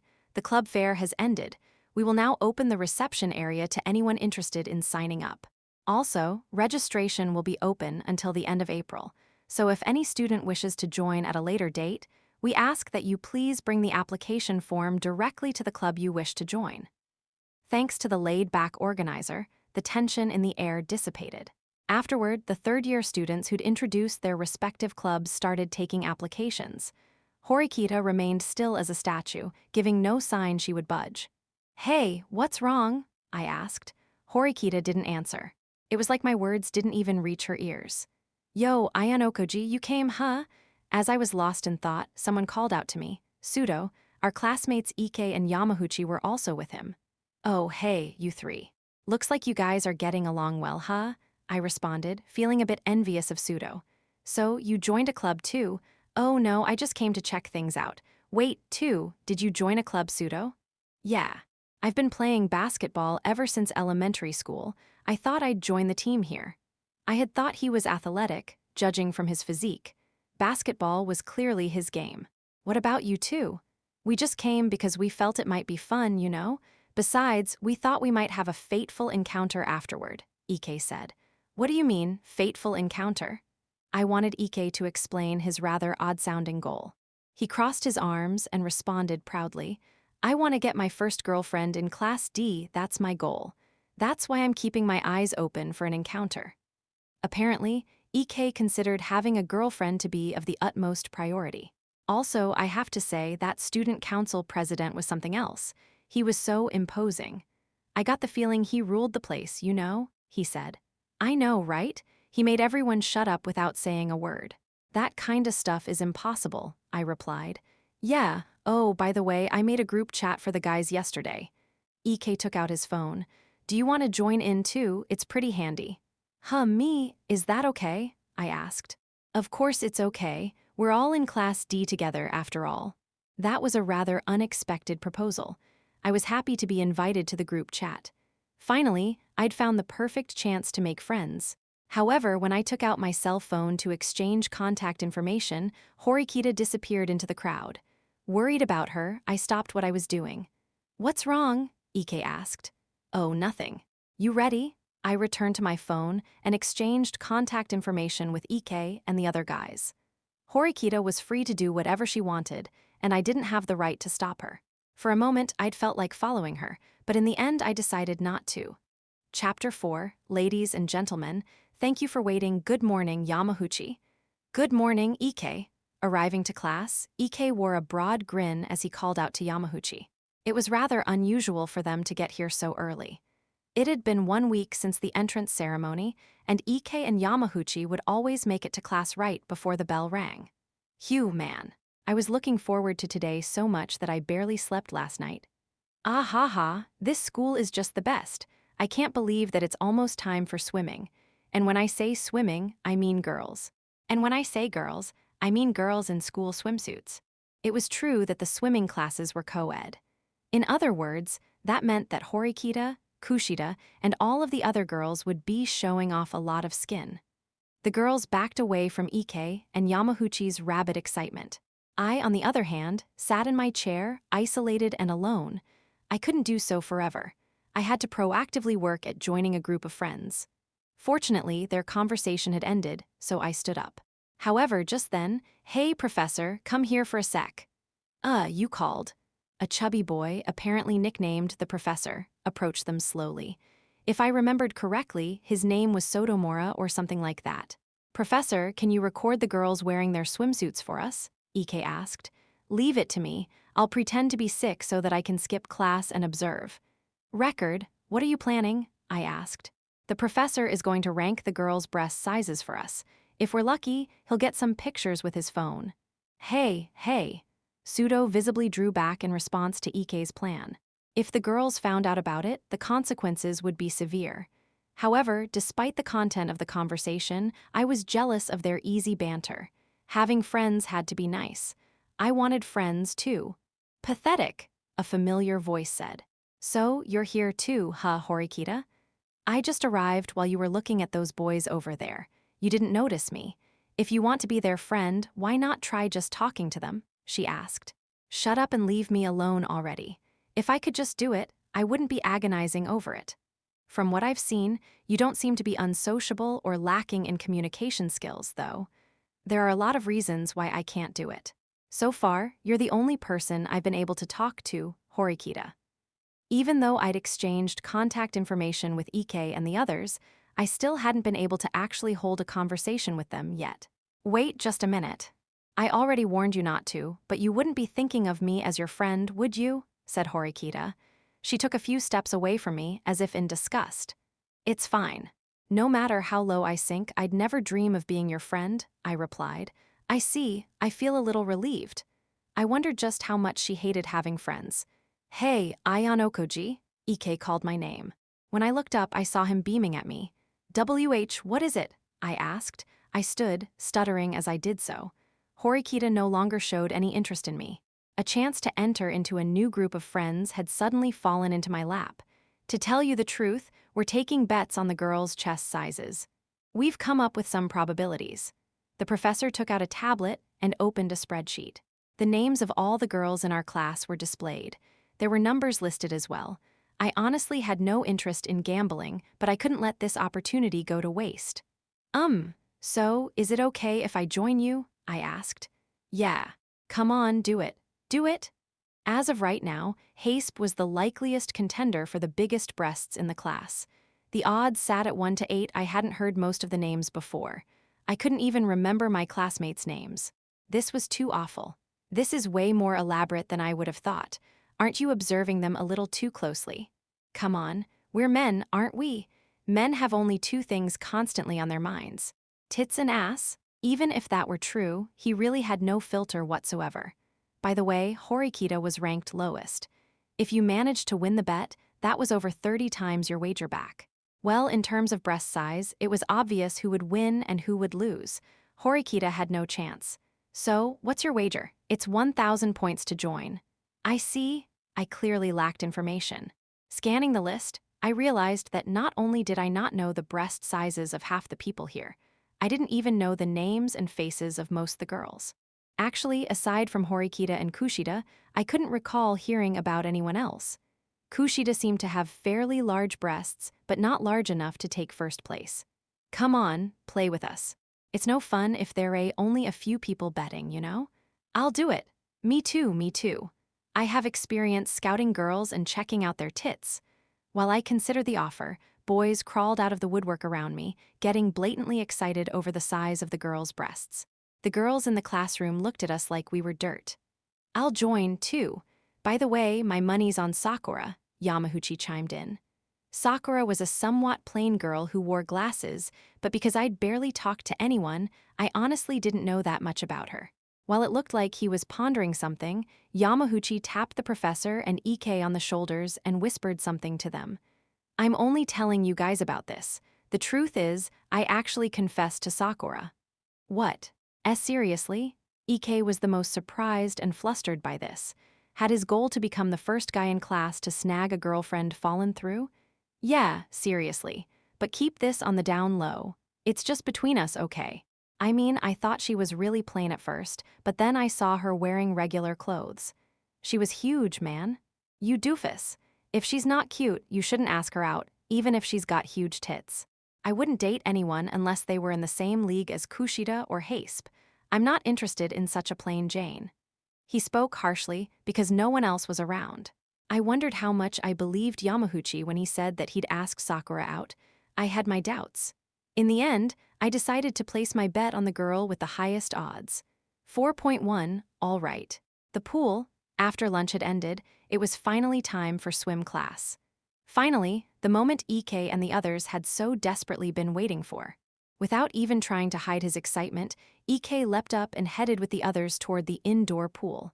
I followed behind them in what I thought was a stealthy manner. Come on, let's go together, Ayanokoji. Huh. Oh, okay. I'd hesitated somewhat upon receiving EK's invitation, but I hurried to join and followed them to the locker room. Pseudo promptly removed his uniform and started to change, showing off his physique. He'd built up his body through his years of basketball playing. Even in comparison with the other students, he was clearly in incredible shape. While the others wrapped themselves in bath towels, Pseudo unabashedly wore only his underwear. He stood there, semi-nude, and took his swimsuit out of his bag. I couldn't keep myself from blurting something out. Pseudo, you're pretty bold. Aren't you nervous being around other people? In sports, you can't get flustered every time you have to change. If you act all shifty, it'll have the opposite effect. You become the center of attention. He could say that again. In these sorts of places, sneaky guys got mocked. All right, I'm going on ahead. A moment later, Pseudo left the locker room. I quickly finished changing as well. Upon seeing the 50-meter pool, EK cried out, "Whoa, this school is something else. It's even better than the city pool, don't you think?" The water was clear and beautiful, and because it was indoors, we didn't have to worry about the weather. The perfect environment. What about the girls? Aren't they here yet? EK looked around, sniffing the air like a dog. They take a while to change, so they're probably not ready, I said. Hey, I wonder what happen if I just suddenly jumped into the girls' locker room? EK said. They'd gang up on you, beat the crap out of you, and then file charges, probably. Don't give me such a realistic, deadpan answer and ruin my fun. EK began to tremble with fright as he played that scenario in his head. If the girls sense you staring at them in their swimsuits, they'll probably hate you. Come on, like there's a guy out there who wouldn't stare. Og, what am I gonna do if I get a boner? If that happened, they'd probably hate EK from that moment all the way until the day of our graduation. Wait a second, what was happening? Had I started talking naturally to EK and the others? Even though until this morning I hadn't been able to join their group, I suddenly had my foot in the door, so to speak. This was the moment for a new friendship to be born. Wow, it's so spacious. It's so much bigger than the pool at my junior high school. A few minutes after the boys had arrived, a girl's voice could be heard. Are they here? EK looked ready to strike. If you were that obvious about it, the girls were bound to hate you. Even so, I was curious too. I mostly wondered about Haspe and Kushida, but a little about Horikita as well. I was particularly interested in Haspe, the girl rumored to have the biggest tits in class. I didn't think there'd be any harm in taking a little peek. However, it turned out that all of the boys' wishes were dashed by an unexpected turn of events. Haspe isn't here. What's going on, Professor? EK cried. The professor, who had been watching the class, was now in a panic. Standing on the second-floor observation deck, he scanned the room. EK and the others also looked around. At this height, the professor's beady, bespectacled eyes should have spotted his prey instantly. However, he couldn't find the girls anywhere. He looked to his right and left, as if in disbelief. Could they still be changing, or could, be behind you, Professor? What? EK pointed and shouted. The situation had become clear. Haspe stood behind the professor on the observation deck. One by one, the rest of the girls appeared, until they'd all emerged onto the second floor. Sakura was among them. What's going on? How did this happen? EK slumped to the ground and buried his face in his hands, shaken by this unbelievable turn of events. Haspe seemed to be self-conscious about being considered a beautiful girl. Furthermore, she seemed to dislike getting curious looks from the boys. She was not amused at their attempts to ogle. Ah, but I thought I'd get to see big tits. Big tits. I thought this was my chance. EK appeared to be contemplating suicide. His wails of agony reached Haspe. Gross, the girls muttered among themselves. EK was being far too obvious, so it wasn't surprising that the girls hated him. EK, don't be sad. Come on, there are still tons of girls out there for us, Yamaguchi said. Why yeah, that's right, you got a point. I can't get down in the dumps now, EK cried. Bro, Yamaguchi and EK reaffirmed their manly bond of friendship, clasping their hands together. What are you two doing? That looks like fun. KK Kushida-chan? Kushida showed up between the two of them. She was clad in her school-issued swimwear, which nicely showed off her voluptuous figure. In an instant, nearly all of the boys' eyes were glued to Kushida's body. She must have been a D or E cup. I didn't know for sure, but I estimated. She was a lot bigger than I'd thought. Her butt and thighs were also more voluptuous than I had pictured, which was strangely captivating. However, all of us boys quickly averted our gaze. Ah, the weather was so nice today, world peace truly was wonderful. Once the inevitable physiological reaction kicked in, it was quite a terrible shock. Why the pained expression? Horikita examined my face closely, with a suspicious look. I'm currently in the midst of an internal battle, I replied. Horikita was in a school swimsuit. How to put it? Yeah, she looked good, not bad at all. But if I stared, it was likely that something bad would result. I thought it best to grin and bear it until I calmed down. For some reason, Horikita was checking me out all over. Ayano Koji-kun, do you exercise? She asked. No, not really. I'm not particularly proud of this, but in middle school I was the kid who never had any after-school plans. Well, you say that, but judging from the development of your forearms and your back muscles, you seem above average. I guess my parents blessed me with good genes. I don't think that's the only reason. Geez, what's with you? Do you have a muscle fetish or something? Is that it? I suppose if you deny it that much, I have to believe you. She appeared somewhat dissatisfied. I guess that Horikita had a rather discerning eye and enjoyed using it. Are you a good swimmer, Horikita-san? Although Horikita gave a slightly puzzled look in response to Kushida's question, she quietly answered. I wouldn't say I'm particularly good or bad at it. I was really bad at swimming when I was in junior high. But I gave it my all and practiced really hard, and now I think I've gotten better, Kushida said. I see. Horikita gave a disinterested response and backed away slightly, clearly signaling that she didn't want to continue the conversation further. All right, everyone, line up. A macho-looking middle-aged man, the kind of guy who apparently devoted himself to sports, gathered everyone together and started the class. He looked like a PE teacher, but also seemed like the kind of guy who was attractive to men and women alike. There are 16 of you, huh?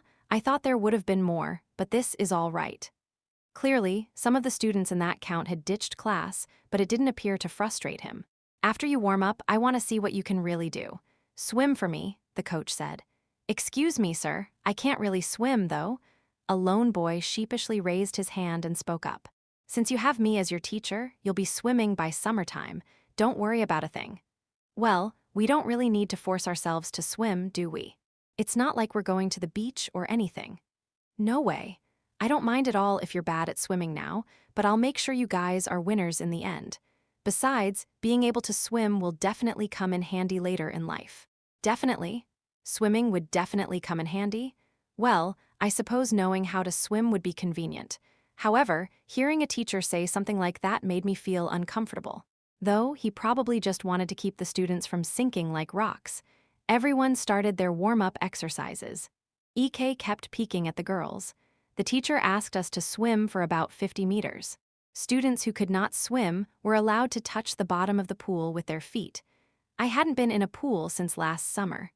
The water must have been temperature-controlled, because I didn't feel chilled when I entered and adjusted right away. After getting in, I started to swim lightly. After 50 meters, I waited for everyone else to finish. Hee, that was an easy win for me. Did you all see my super swimming skills? EK crowed. He'd swum expertly and now got out of the pool with a smug, self-satisfied grin. No, EK, your performance wasn't really that different from anyone else's. Well, it looks like everyone can swim for the most part. Of course, sir. Back in junior high, people called me the flying fish, you know. I see. In that case, I'll have you start competing against each other. We'll separate groups by gender, 50-meter freestyle. See compete. Are you serious? EK cried. I'll give out a special bonus to the first place winner, 5,000 points. The student who comes in last place, however, will have to take supplementary lessons. Get ready. The skilled swimmers cheered with joy, while the less confident students groaned. Because we don't have very many girls, I'll split you into 2 groups of 5 people, and the student with the fastest overall time will be the winner. As for the boys, I'll look at the top 5 finishing times and then move on to a final round. I'd never imagined that the school would award points as a prize. Perhaps this was a way to light a fire under the students. Rather well thought out, I had to say. Excluding the observers and the one student who couldn't swim, there were 16 boys and 10 girls competing. The girls started first, while the boys sat on the sidelines, filled with excitement as they cheered no, as they assessed the girls. Kushida-chan, Kushida-chan, Kushida-chan, Kushida-chan, Kushida-chan. Ha! It looked like Kushida had completely entranced Ike. You're scaring everyone, Ike, settle down, I mumbled. But Kushida-chan is so goddamn cute, isn't she? And her breasts are pretty big, too. Kushida immediately dominated the boys' attention. Would any of the other girls catch up to her? If you focused on her face alone, Horikita could definitely have been in the top tier. But because she loathed social interactions so much, her popularity had dipped. Despite that, many of the boys thought she looked great, so she got plenty of cheers at the starting line. Everyone, burn these images into your mind. Remember the fat material you see here today? Ike cried. Yeah, everyone shouted. Somehow, swimming had strengthened the boys' bond. The only exception was Hirata, who seemed to avoid looking at the girls. The whistle blew, and 5 of the girls dove into the water. Horikita was in the second lane. She took the lead at the beginning of the race and kept her distance from the others, maintaining her position at the front of the pack. She swam confidently, effortlessly covering the 50 meters. Wow, awesome, Horikita. Her time was approximately 28 seconds. She was pretty fast. Horikita slowly got out of the pool and went to the side, not even appearing out of breath. To the boys, results were of secondary importance. Their eyes were glued to the girls' jiggling butts. I stared at Horikita, too. Was it because we were getting along? Well, she was a girl. There was something there, I thought. Yeah. After that came the second race. Kushida, the most popular girl, was in the 4th lane. The boys cheered for her, smiling and waving. Woo! Wow, those guys were really riled up. Some even tried to sneakily cover their crotches. During our introductions, Kushida had announced that she wanted to make friends with everyone in class. It looked like her wish had already pretty much come true. It wasn't just the boys, either. Girls were around her constantly, too, chatting away happily. Kushida had an air that attracted other people. The second race began. The contest ended up being rather one-sided. A girl named Onodera, who had been on swim teams before, won by a mile. She finished with a time of about 26 seconds, netting her the win. Kushida finished at about 31 seconds, which was a fairly good time, but only resulted in her getting 4th place. I went over to the side of the pool to talk with Horikita. You were so close. 2nd place, I mean. I guess that those guys on the swim team were really tough, huh? I don't mind whether I win or lose. Enough about me. Are you feeling confident in yourself? She asked. Oh, definitely. I just can't come in last. That's not really something to take pride in. I thought boys were supposed to be fixated on winning and losing. I don't like competing against people. I just like avoiding trouble after all, I said. I'd given up on trying to get 1st place from the very beginning. All I wanted was to avoid taking those supplementary lessons. I was assigned my spot and placed in the 2nd lane, while Pseudo was in the 1st, right next to me. It was impossible to even hope to match Pseudo's pace, so I didn't plan to try. I aimed to come in somewhere in the middle, just not last. With that in mind, the race started, and we dove in. Pseudo finished the 50-meter race with incredible speed. The boys and girls cheered in admiration. Wow, you're amazing, Pseudo. You finished the race in 25 seconds, they cried. I, on the other hand, finished in 36 seconds. It looked like I got 10th place. All right, no supplementary lessons for me. Pseudo, won't you consider joining the swim team? If you practice, you could probably win at competitions. Basketball is my only sport. Swimming's just for fun.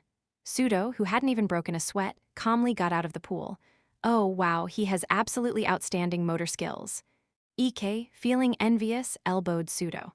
Kaya, a girl, let out a joyful scream as Hirata took his starting position. Whereas Pseudo's body had attracted the boys' admiration, Hirata's body attracted the girls. He was slender, but also well-built. You could say he was a macho pretty boy. After hearing the girls' delighted squeals for Hirata, Ike spat in response. Pseudo didn't seem very amused either and shot Hirata a glare.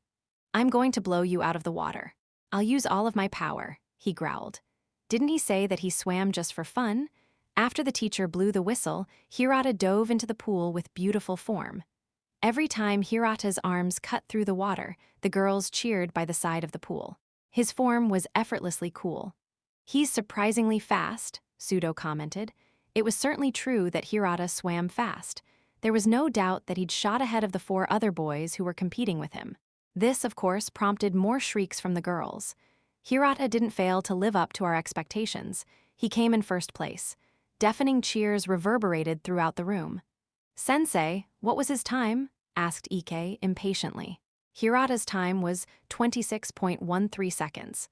"All right, you can do it, Pseudo. You can definitely win against him. Bring down the hammer of justice. Leave it to me. I'll demolish him and his popularity." Ike's encouragement had Pseudo all fired up, but even if Hirata lost, it wasn't likely that his popularity would drop. "Hirata-kun, you were so cool. You're not just good at soccer, you're really good at swimming," one girl cried. "You think so? Thank you," he said. "Hey, why are you ogling Hirata-kun like that?" another girl said. "Huh, I'm ogling." There was an indignant squeal. Hirata's immense popularity was unbelievably frustrating. "Come on, girls, knock it off. Please don't fight over me. I belong to everyone. I want to be everyone's friend. Besides, what if someone who's better at swimming comes along?" Kuinji mistakenly seemed to assume that the cheers were for him. He put on a refreshing smile and then planted his feet by the starting line. "Hey, why is Kuinji wearing a Speedo? WH what?" Although the school allowed such tight swimwear, Kuinji was the only one in our class wearing it. The briefs drew attention to his crotch, and the girls all looked away. However, in the third race, all eyes were on Kuinji. The stance he took at the starting line was just like an athlete's. His posture wasn't the only impressive thing, either. He looked to be in even better physical shape than Pseudo. Pseudo and all of the other boys in class held their breath as they attentively focused on Kuinji. "I'm not particularly interested in winning or losing, but I don't like losing," said Pseudo to no one in particular. As the whistle blew, Kuinji dove into the pool with textbook form. "Whoa. Wow," Pseudo gave a surprised shout in response to Kuinji's unexpectedly aggressive swimming. Hirata also stared in apparent amazement. Kuinji splashed fiercely as he swam, but it didn't slow his incredible speed. He was unquestionably faster than Pseudo. After checking the time, the teacher reflexively looked at his stopwatch twice. 23.22 seconds. My abdominal muscles, back muscles, and psoas major muscle seem to be in good shape, as usual. "Not a bad performance," Kuinji said. After getting out of the pool, he smirked and swept his hair up. He wasn't short of breath at all. It was as if he hadn't even swum in the first place. "I'm fired up." Pseudo didn't want to lose, so his competitive spirit flared. To be honest, Pseudo was the only one who had any chance of winning against Kuinji. The final round was more like a one-on-one match between the two of them. "I'm really looking forward to this.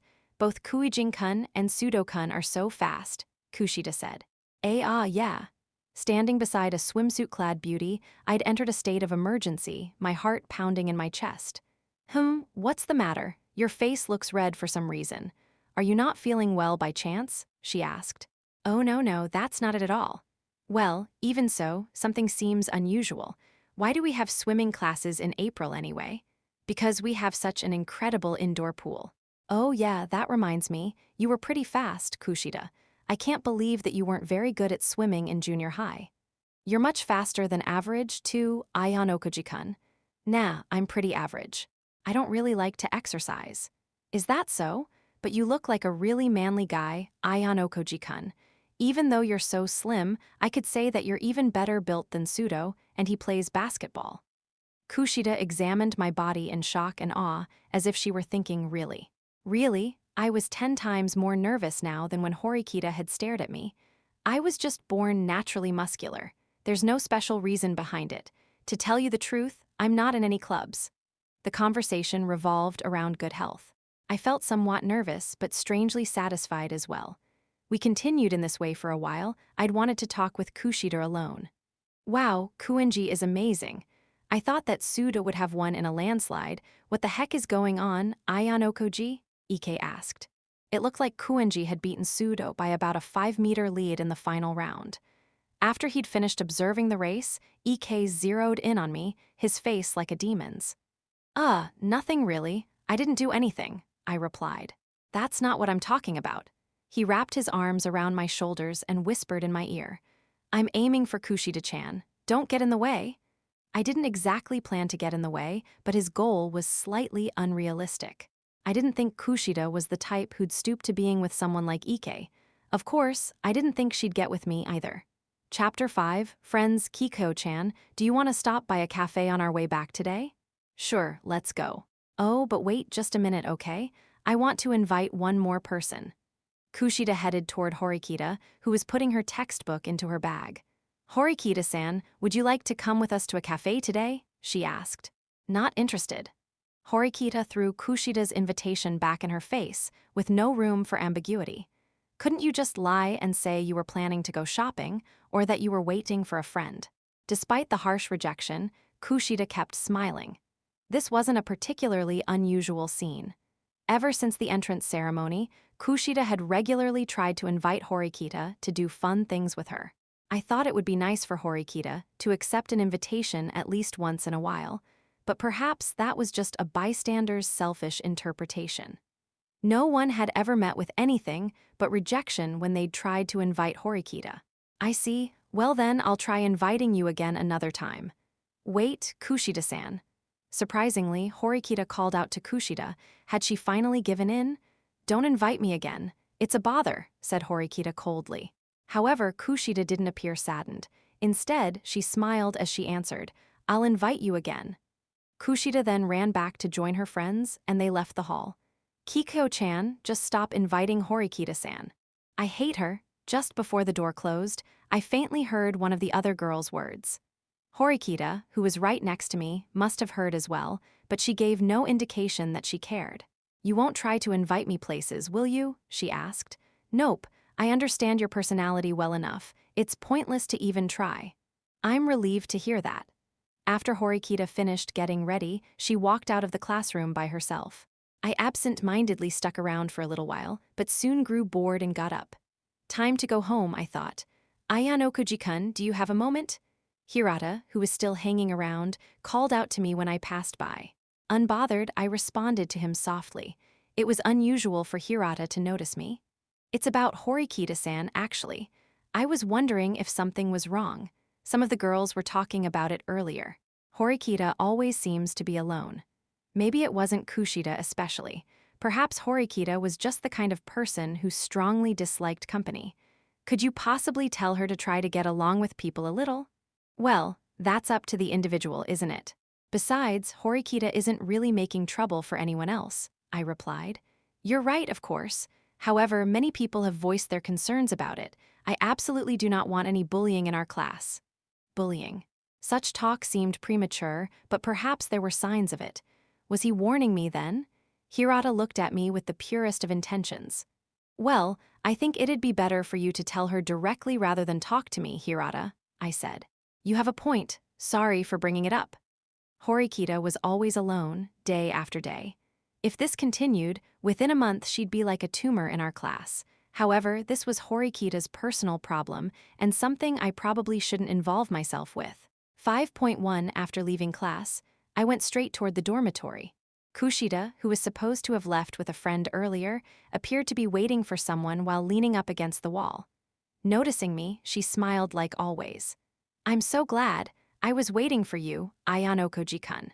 There's something I wanted to talk to you about. Do you have a minute? She asked. Yeah, sure. She couldn't be confessing her feelings for me, could she? Nah, there was about a 1% chance of something like that.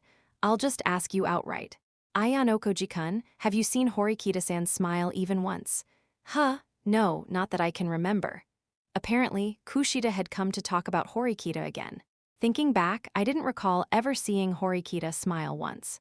Kushida took my hand in hers, closing the distance between us. Did she smell of flowers? I breathed in an extremely pleasant scent. You know, I want to become friends with Horikita-san, she said. I think she guesses your feelings. At first, a lot of people tried reaching out to her, but now you're the only one. You seem to know Horikita-san pretty well, Ayano Koji-kun.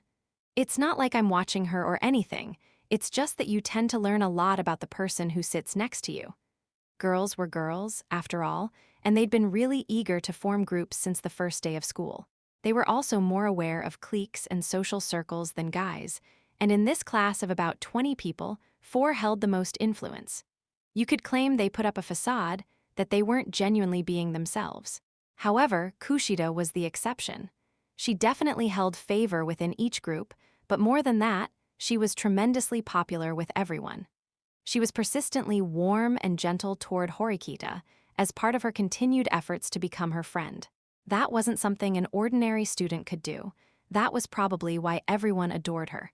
Plus, she was really cute. Cuteness makes everything better. Didn't Horikita already warn you not to try again? I don't know what you can say to her next time, I said. I knew that Horikita wasn't the type to mince words. If approached, she would probably respond harshly. To be honest, I didn't want to see Kushida hurt. Won't you help me? She asked. I didn't answer right away. Normally, I would immediately agree to such a cute girl's demands. However, since I was the type to avoid trouble, I couldn't answer her. I didn't want to see Horikita hurt Kushida by saying something merciless. I thought I'd turn her down to avoid any later heartbreak. I understand how you feel, Kushida, but... So that means you can't. Cute plus pleading plus upturned eyes equals lethal. Well, I guess I don't have a choice. Just this once, okay? Really? Oh, thank you, Ayanokoji-kun, she cried. Kushida's face lit up. She was cute. Even though I'd agreed to help her, I was still the kind of person who preferred to remain in the background. I shouldn't do anything reckless. So, what exactly are we going to do? Even if you say you want to be friends with her, it's not that simple. Personally, I wasn't equipped to know how to make friends. You're probably right. Well, first I think we should try to make Horikita-san smile, Kushida said. Make her smile, huh? Smiling means letting your guard down in front of another person, even if just a little. Such a relationship could most likely be referred to as friendship. Kushida seemed to understand people well, especially when it came to making them smile. Do you have an idea how? I asked. Well, I thought you could help me think of something, Ayanokoji-kun. She giggled sheepishly and lightly smacked her own head. If she were an ugly girl, I would have been totally turned off, but Kushida made it charming. Smile, huh? So, because Kushida had asked, I was going to help her make Horikita smile. Was such a thing possible? I wondered. I doubted it. Well, anyway, after class, I'm going to try inviting Horikita out again. If we wind up back at the dorms, though, I'll have no idea what to do. Is there any place that she wants to go to? Well then, how about Palette? I've gone to Palette often, and Horikita might have overheard us talking about it before. Palette was one of the most popular cafes on campus.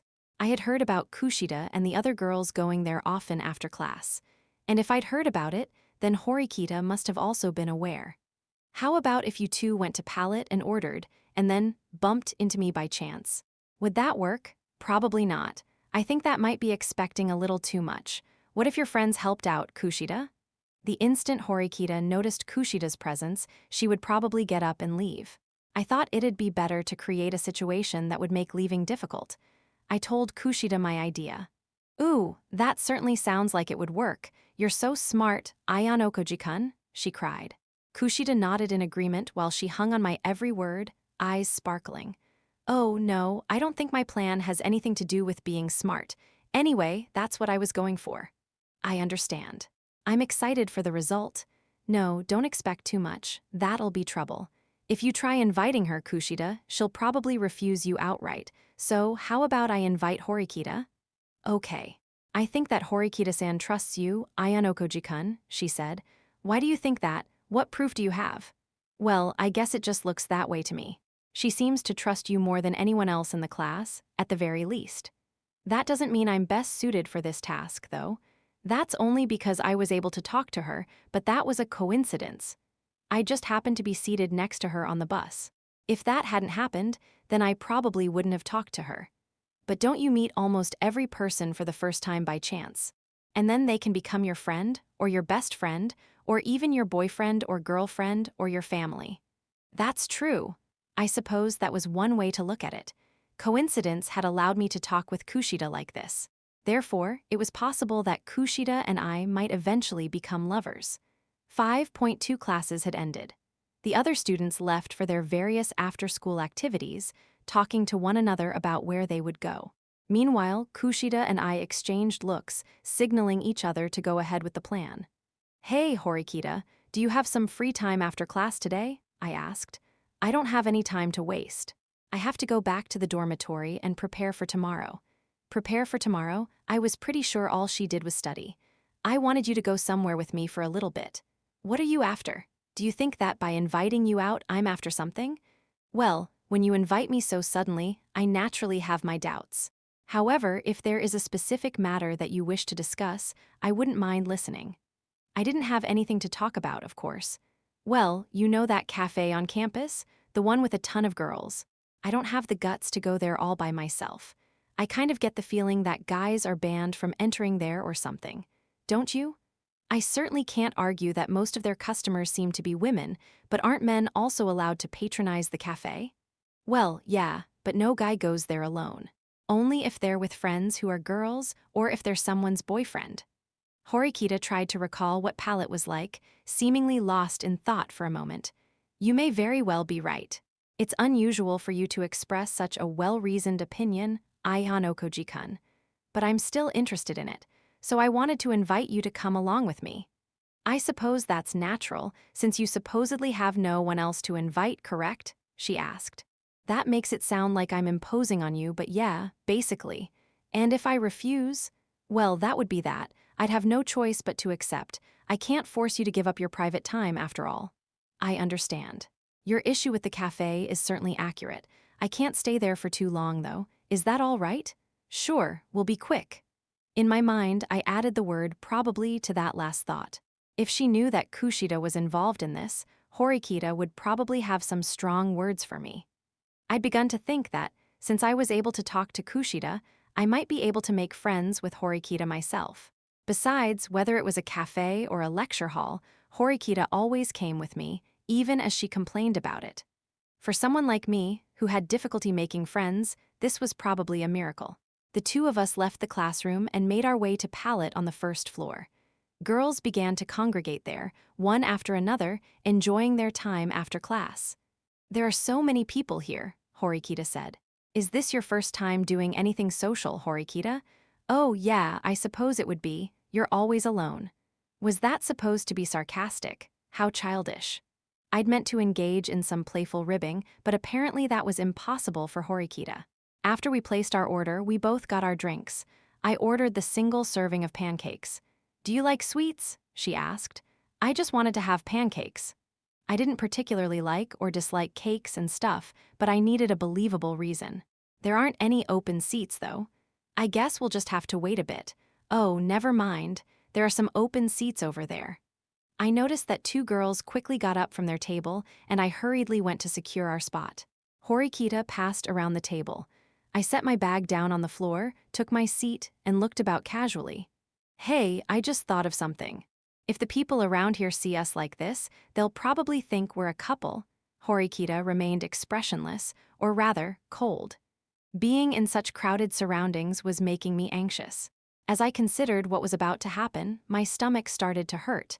I thought I heard the two girls sitting next to me say, "Let's go," before grabbing their drinks and leaving. Another patron sat down immediately. It was Kushida. Ah, Horikita-san, what a coincidence. And Aihan Okoji-kun too, she said. Hey! Kushida had given us a simple greeting, maintaining the ruse that this was a coincidence. Horikita regarded Kushida with narrowed eyes, then slowly turned her gaze toward me. Of course, this was something that Kushida and I had planned out in advance. Kushida's friends had already secured 4 seats for us ahead of time. When I arrived at Palette, I sent them a signal so that they could make 2 seats available. After some time, the other girls next to me left, giving Kushida a chance to come and sit down. As a result, our meeting looked like it had come about via coincidence. Did you come here together, Aihan Okoji-kun, Horikita-san? Kushida asked. Yeah, we just happened to. Did you come by yourself? I asked. Yeah. Today I'm leaving, Horikita said. Hey, we just got here though. You don't need me now that Kushida-san is here though, right? Hold on, that's not a problem. Kushida and I are just classmates. You and I are just classmates too. Besides, she gave Kushida and me an icy look. I don't like this. What are you plotting? She'd seen through our plan and was trying to get me to admit it. And no, it was just a coincidence, Kushida said. Kushida shouldn't have said such a thing. Asking, what do you mean? And acting ignorant of Horikita's prodding would have been the better response. When we sat down earlier, I saw the two girls seated here were from Class D, along with the two girls seated next to us as well. Was that just a coincidence too? Oh wow, really?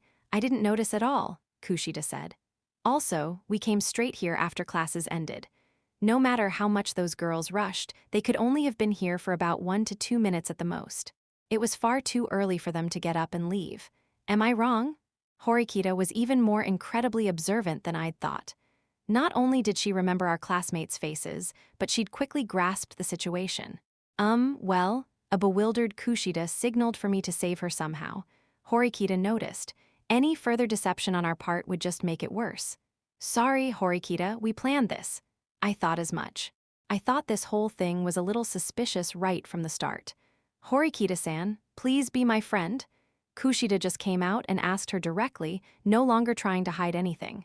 I've already said this many times. I want you to leave me alone. I have no intention of becoming friends with anyone in class. Can you not understand that? Horikita said. Always being alone is a very sad way to spend your life. I just want to get along with everyone in class.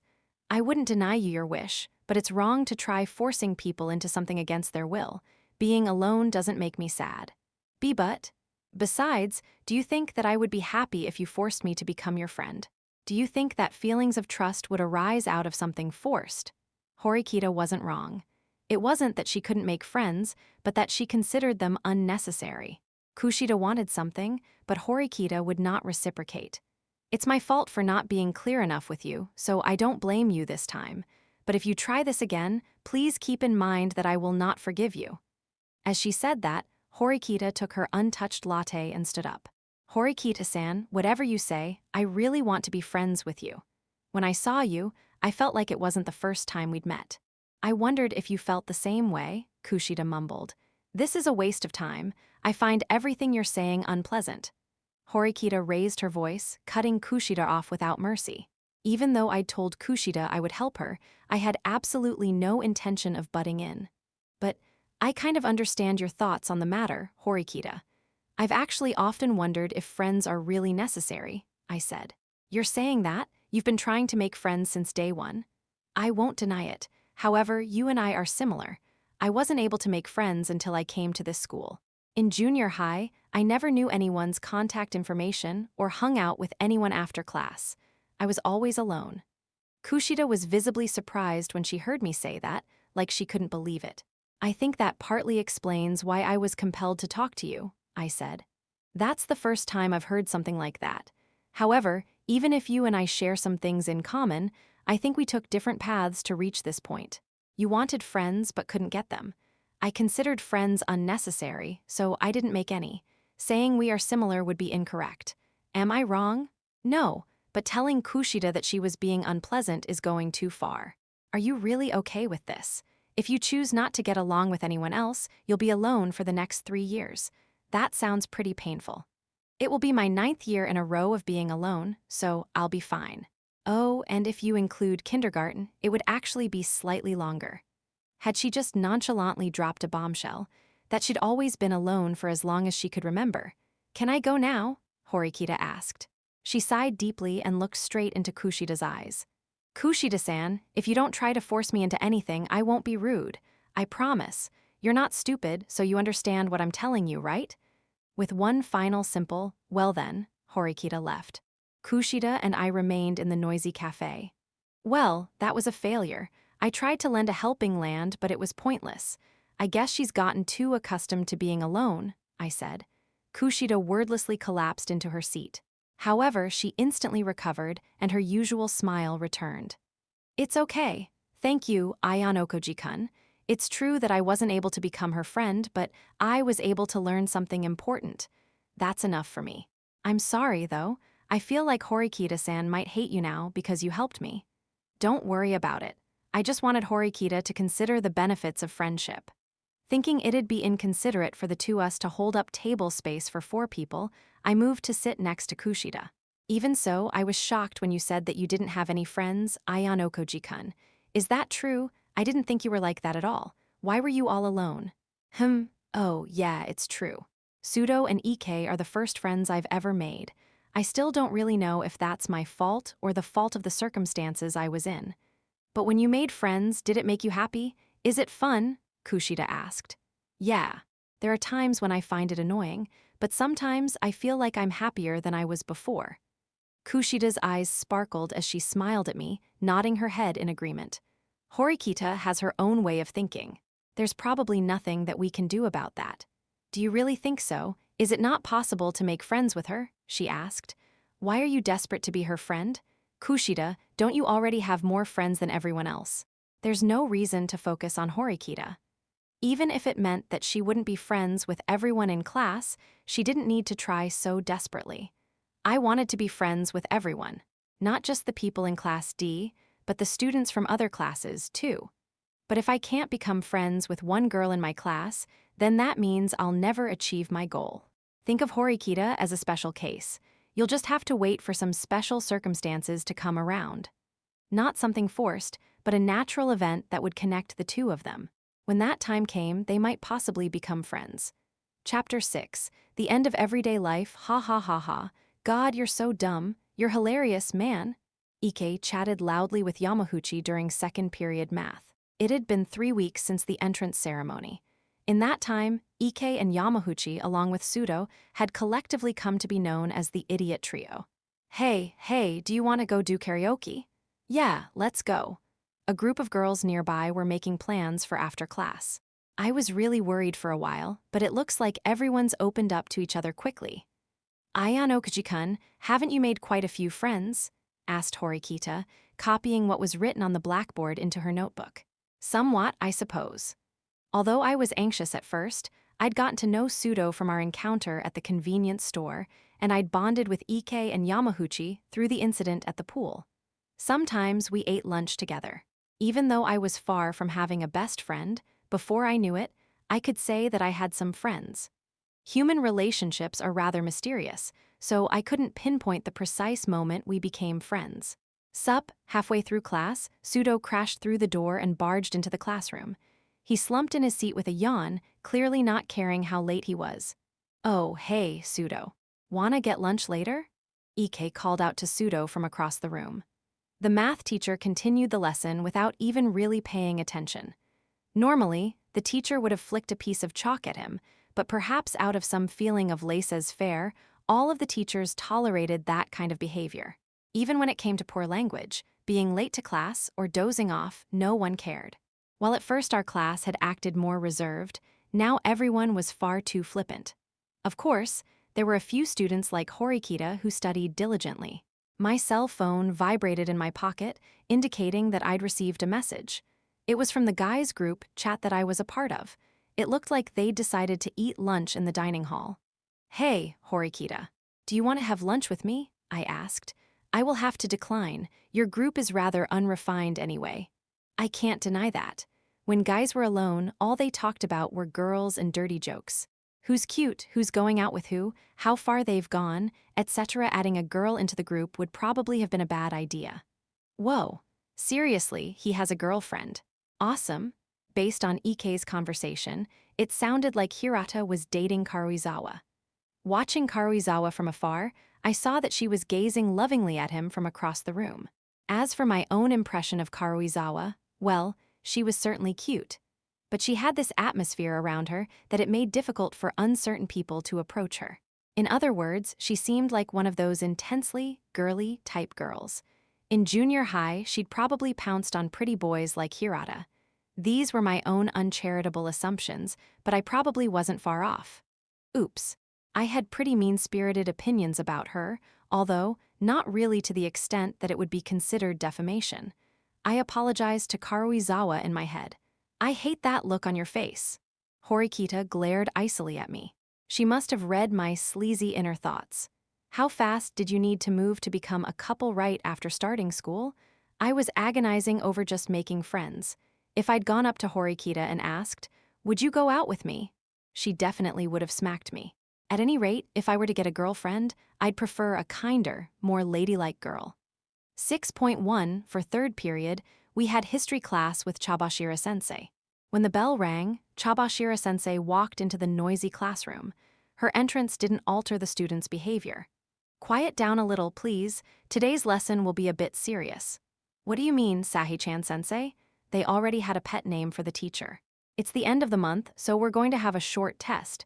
Please pass these to the back. She handed out the papers to the students in the front row. Eventually, the single-sheet test reached my desk. It contained questions in the 5 main subjects. With only a few questions per subject, it really was short. I wasn't listening, though. This is so unfair, a student cried.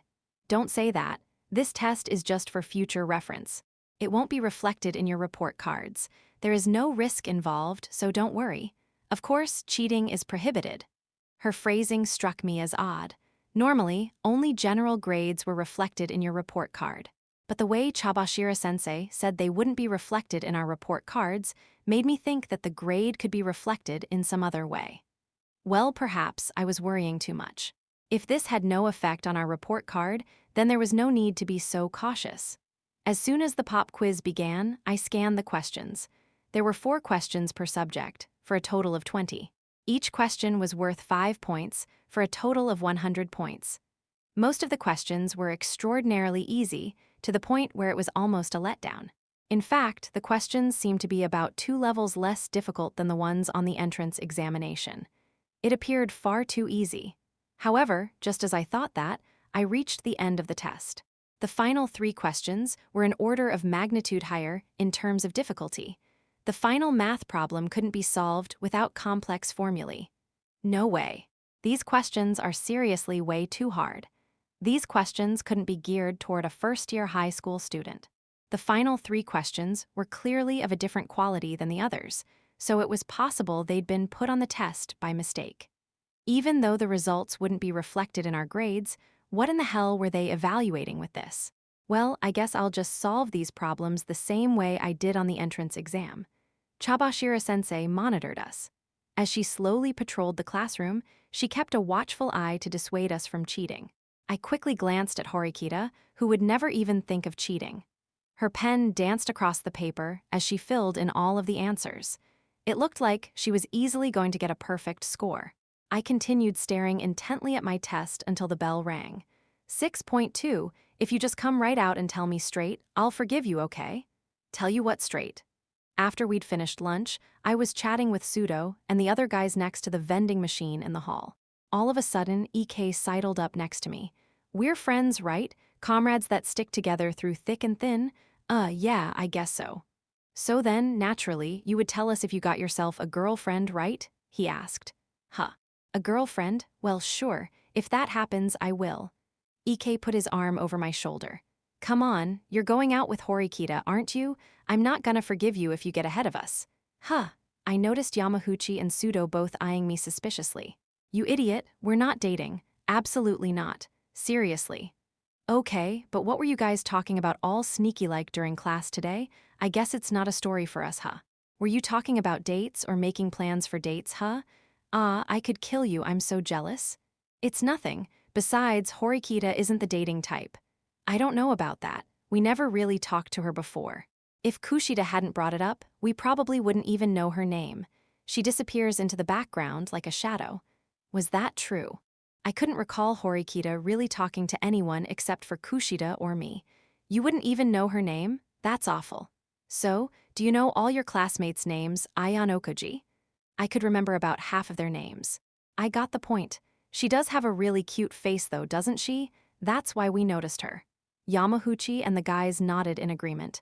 She has such an uptight personality though. I don't like girls like her, remarked Pseudo, drinking his coffee. Yeah, I know. It's like she's really snippy, yeah? I'd rather go out with a cheerful girl who I can have an easy conversation with.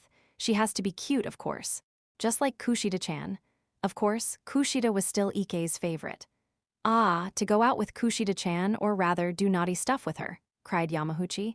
You moron, like hell you can date Kushida-chan. And you're forbidden from fantasizing about her, too, Ike cried. Come on, you think you can date her, Ike? Besides, I've dreamt of sleeping next to Kushida-chan. What? Well, I've dreamt of her doing super sexy poses while in cosplay. The two of them went back and forth over their wild Kushida fantasies. Come on, guys.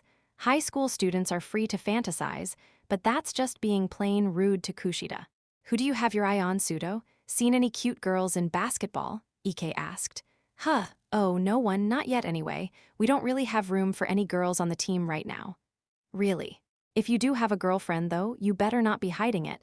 You have to tell us. You have to. Yeah, sure, Pseudo said.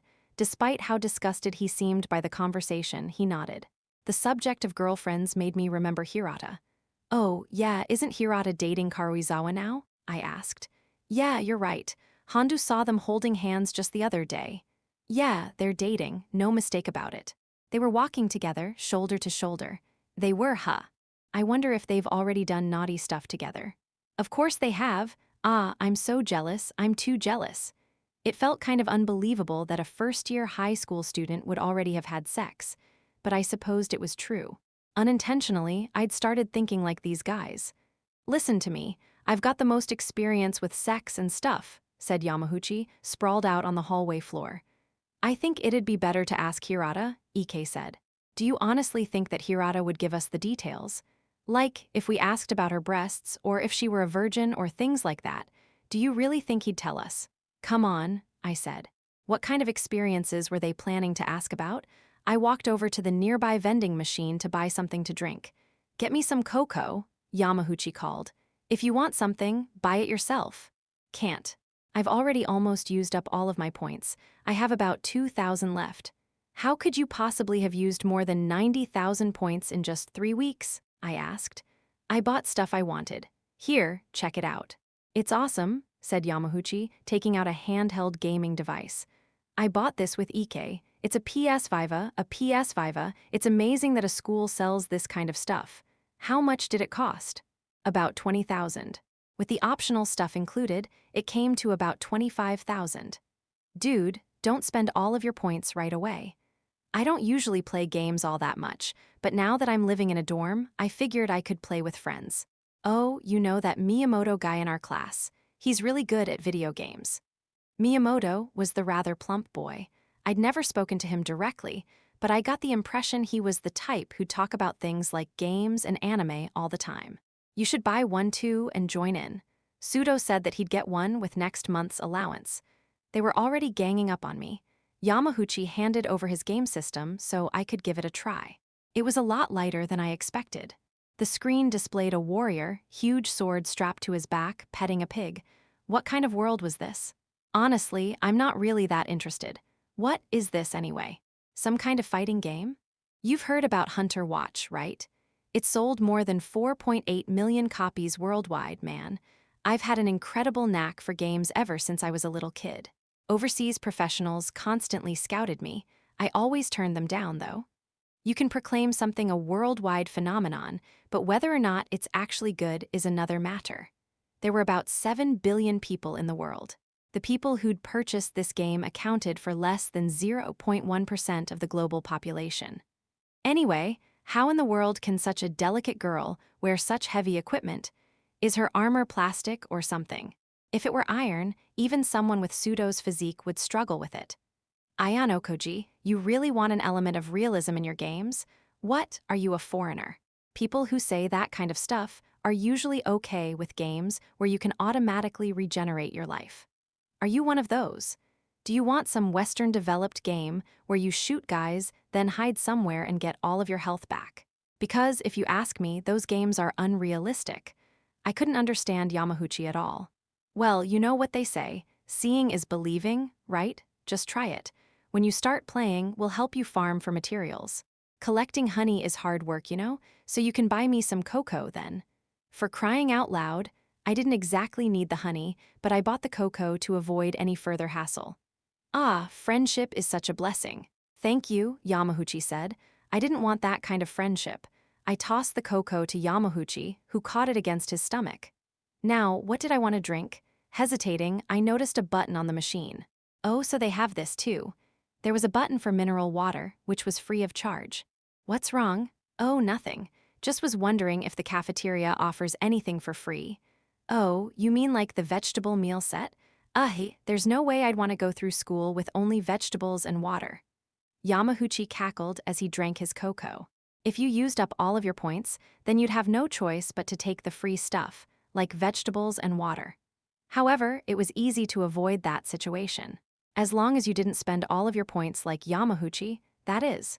There are quite a few people who eat the vegetables, actually, I said.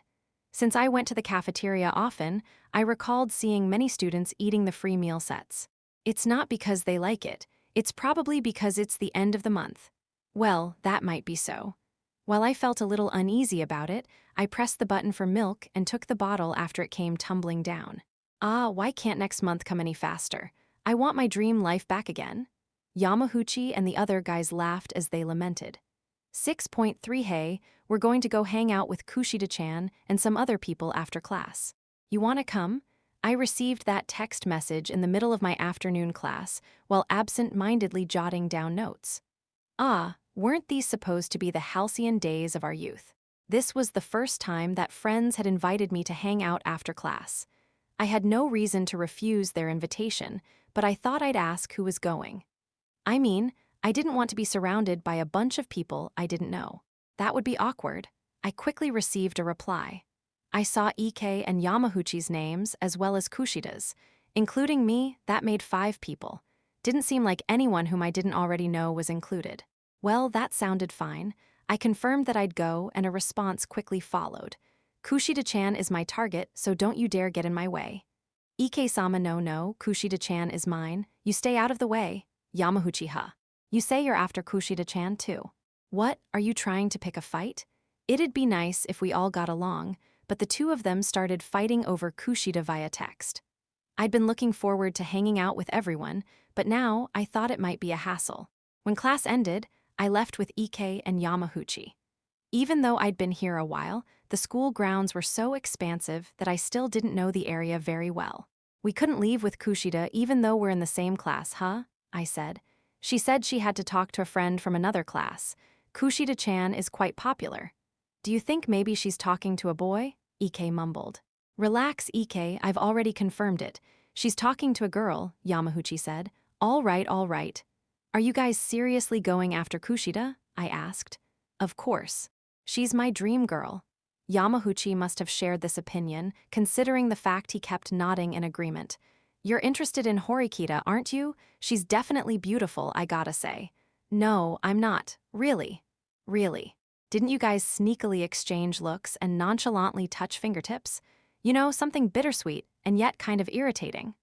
While Ike relentlessly pressed me, one of the very girls we were talking about ran over. Sorry for being late, but thanks for waiting, Kushida cried. Oh, no worries, Kushida-chan. Hey, wait a second, why are they here? Ike had been jumping up and down excitedly, but now he tumbled over and sprawled across the ground. What an energetic guy. Oh, I just happened to run into them on the way, so I thought I'd invite them along. Was that not okay? Kushida had brought Hirata and his girlfriend. At least, I was pretty sure she was his girlfriend, Karuizawa. There were also 2 other girls, Matsushita and Mori, who always hung around Karuizawa. Hey, don't we have some way of making Hirata go away? Ike whispered, putting his arm around my shoulder. I don't think there's really any reason to make him leave, I replied. That pretty boy will completely overshadow us. What are you going to do if Kushida-chan ends up liking Hirata, huh? We can't let that pretty boy end up with a cutie like Kushida. Well, I don't know about. Hey, wait, isn't Hirata dating Karuizawa? I wouldn't worry. Hey, just because you say he has a girlfriend is no guarantee. I can't relax. Besides, anyone in his right mind would choose a pretty angel like Kushida-chan over a sloppy, easy gal like Karuizawa. Ike furiously prattled on, his spit spraying my ear, which grossed me out. Not just the spit, either. His vile words were pretty disgusting, too. It was true that Karuizawa certainly was one of those Jaru types with tanned skin and everything, but she was plenty cute. Hey, Ike, you do know that there's no guarantee that Kushida-chan is a virgin, right? Yamahuchi joined our conversation, his anxious voice a strained whisper. Well, yeah, you might be, and no, Kushida has to be a virgin, Ike said. They continued to discuss their wild, delusional fantasies, though I thought it was more misogyny than anything. If at all possible, I would have rather not been involved. If we're a bother, perhaps we can just go separately, said Hirata in a reserved tone. He seemed to have noticed our secret conversation. We don't really mind at all, do we? Right, Yamahuchi? Why yeah, let's all go together. The more the merrier, you know. Right, Ike? Moments ago, those two had shouted that others would be in the way and that they needed to get rid of Hirata. But if they did such a thing, then Kushida might like them less. Whether or not there was any chance she'd like them in the first place was another matter. Well, obviously, that was the idea. Why are you three whispering about us? Karuizawa's words were certainly understandable, but I was shocked to be lumped together with Ike and Yamahuchi. Well, here's my thought. If we include Hirata and Karuizawa, then we'll have the same number of boys and girls. So that means it'd be a triple date. Ion Okoji, this could be your chance, you know? So, you're good with Matsushita, Yamahuchi? I'm gonna talk to Kushida-chan, Ike said. Hey, don't screw with me. I'm the one after Kushida-chan. We're going to get married under an old cherry blossom tree, exchanging vows like a sweet promise between childhood friends. It's fate. You're full of crap. I've thought about doing that for a while now. You're a total liar. Huh, it's all true, all of it. If you were to believe everything Yamahuchi Haruki said, then he had been a skilled gamer since childhood, scouted by professionals from overseas, and a national ping-pong competitor. Then, in junior high, he'd been his baseball team's ace player and a promising future star. What an incredibly gifted man, though there was no confirmation that any of that was the truth. I didn't know where we were headed, so I quietly hung to the back of the group. While Ike and Yamahuchi daydreamed about Kushida, they flanked Hirata on both sides. I'm just going to ask you, Hirata. Are you going out with Karuizawa? Ike asked point-blank to determine whether or not Hirata was his enemy. Oh, where did you hear that? Hirata asked. As expected, he looked a little surprised or even panicked by that question. Oh, guess you figured it out, huh? Yeah, we're dating. Karuizawa latched onto Hirata's arm before he could say anything. Hirata just lightly scratched his cheek as if signaling resignation. Seriously, I'm so jealous that you're dating such a cute girl like Karuizawa, said Yamahuchi, feigning envy. You'd think that lying while being unaware that you're lying would be easy, but it was surprisingly difficult. Kushida-chan, do you have a boyfriend? Ike managed to shift attention over to Kushida without missing a beat. Pretty clever, huh? Me? Oh no, unfortunately, she said. Both Ike and Yamahuchi clearly rejoiced, breaking out in massive grins. Their joy leaked out for everyone to see. Although it was possible that Kushida was hiding the fact that she had a boyfriend, she'd basically confirmed that she was available. I was a little glad to hear that too. Oh no, I'm crying. Don't cry, Yamahuchi. We're finally almost at the summit. Their destination no longer waited at the peak of an insurmountable mountain, but instead at the end of a precipitous path. Hirata, Karuizawa, Ike, and Yamahuchi all surrounded Kushida as they walked. The rather uninteresting pair of Matsushita and Mori followed behind the main group, while I walked farther behind them alone. Hey, Ike, where are we going? Someone asked. It hasn't been that long since the entrance ceremony, remember? Just wanted to check out the campus facilities, Ike answered, seemingly irritated. So, there was no clear destination, which meant that this somewhat awkward experience would go on for a while. My unpleasant expectations unexpectedly changed. Hey, Matsushita-san, Mori-san, what do you two want to go see? While Ike and Yamahuchi happily chatted with each other, Kushida fell back to talk to the other two girls. Huh. Oh, well, I've wanted to see the movie theater at least once.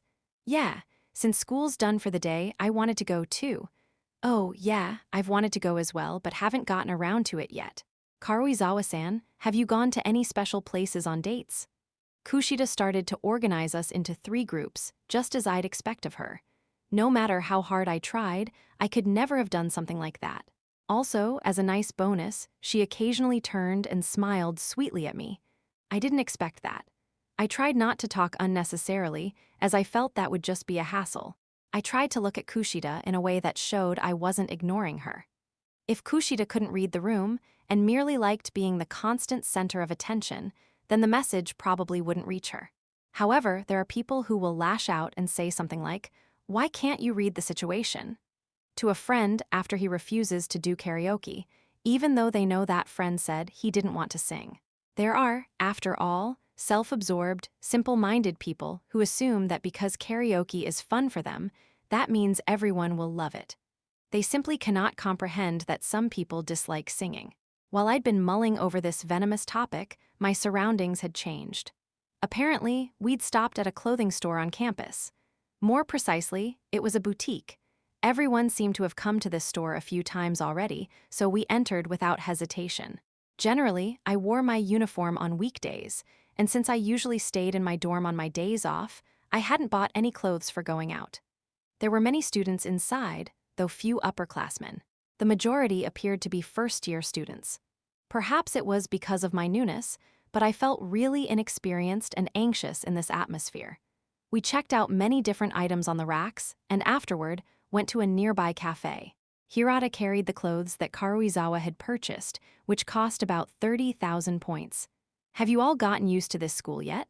At first, I was really perplexed, but now I've settled in perfectly. It's like living in a dream. I don't ever want to graduate. Ha ha, I get the feeling Ike-kun is enjoying his time here to the fullest. I just wish we had more points, you know. Maybe 200,000 or 300,000 a month. After buying cosmetics and clothes and stuff, I've already used up almost all of my points, Karuizawa said. Don't you think it's abnormal for a high school student to get 300,000 points as a monthly allowance? Hirata asked. Well, if you put it like that, yeah. Even 100,000 is pretty outlandish. I'm a little scared, to be honest. I'm worried about what life after graduation will be like if I keep on spending my school days like this. Do you mean you'll lose your sense of money management? Yeah, that does sound pretty scary, actually. Everyone felt differently about our monthly allowance. Karuizawa and Ike both wanted more points, while Hirata and Kushida were terrified of what would happen when our life of luxury ended. What about you, Ayano Koji-kun? Do you think that 100,000 points is a lot or not enough? At that point, I'd only intended to listen, but Kushida asked me my thoughts. Well, I don't really fully understand it yet. I'm not sure, I replied. What's that supposed to mean? I think I understand what you're getting at, Ayano Koji-kun. This is honestly completely different from any normal school. It's hard to understand it without really knowing all the details. Well, there's no point worrying about it. I'm super glad that I got into this school. I can just go out and buy whatever I want. In fact, yesterday I went out and bought some new clothes. Ike lived a positive life, always forging directly ahead. Kushida-chan and Hirata aside, Ike, you and Karuizawa also managed to get into this place. Aren't you guys pretty dumb, though? You don't strike me as being very smart either, Yamahuchi. I'll have you know that I scored 900 points on the APEC. What's the APEC? You don't even know. It's a super tough test for English. Don't you mean the TOEIC, not APEC? Kushida gently brought Yamahuchi back down to earth. APEC actually stood for Asia-Pacific Economic Partnership. They are related though, aren't they? He asked. They were as far apart as it's possible to get. Well, this school's mission is to nurture young people who will pave the way to the future, right? So they probably don't choose people solely on their test scores. Honestly, if this school only took in people based on standardized tests, I wouldn't have taken the entrance exam. Yeah. Young people who will pave the way to the future. That's exactly how I'd describe myself. Ike crossed his arms and nodded. Despite being the premier institution in Japan, with stellar rates of advancement into higher education and employment, this school didn't appear to determine the criteria for passing or failing through test scores.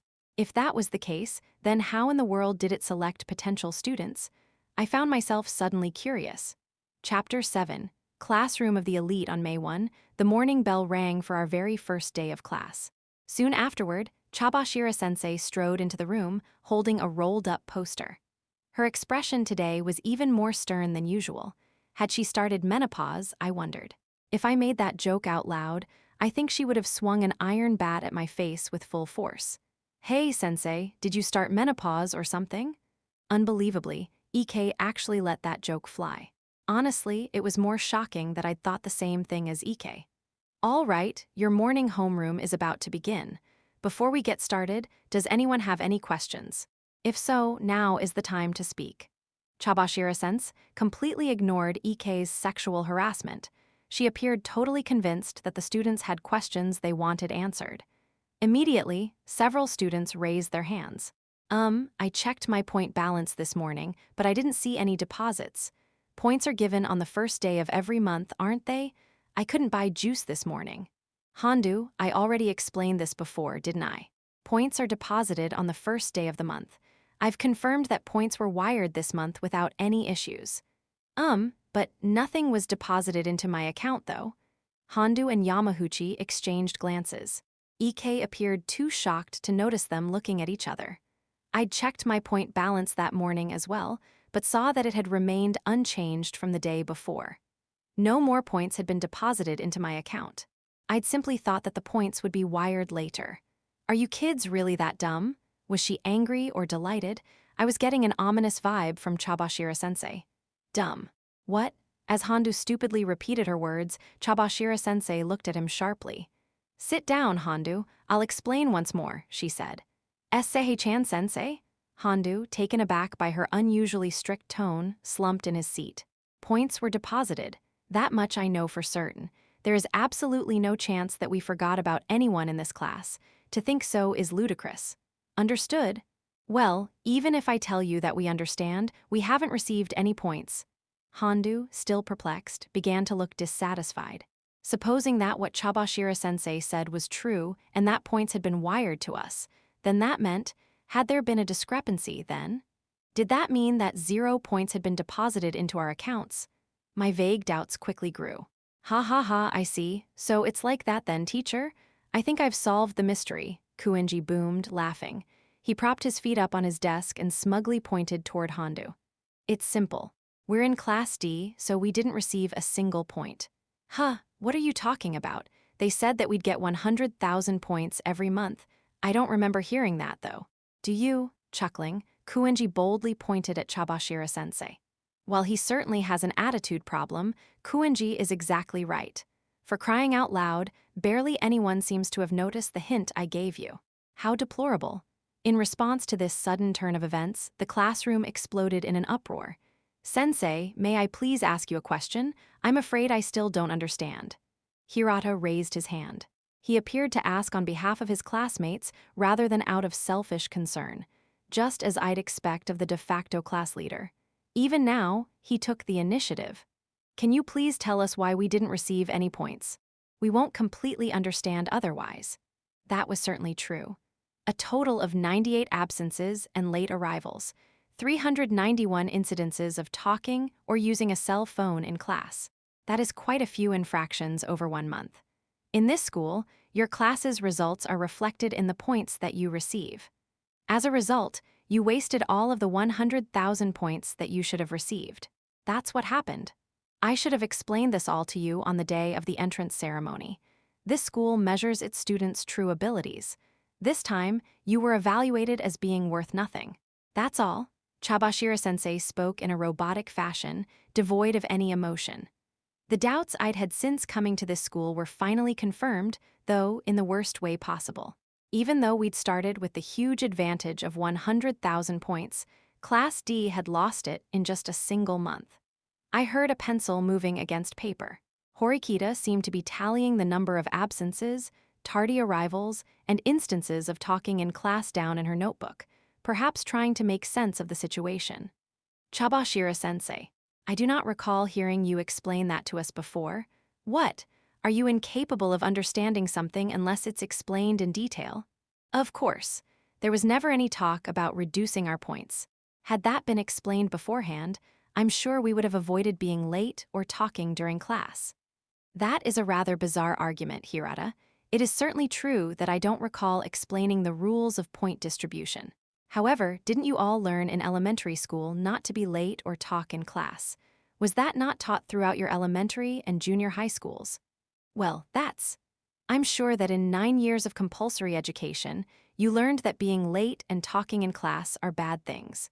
And now you say that you can't understand this because I haven't explained it to you. I'm afraid your reasoning is flimsy. If you had simply acted properly, then your points would not have dropped all the way to 0.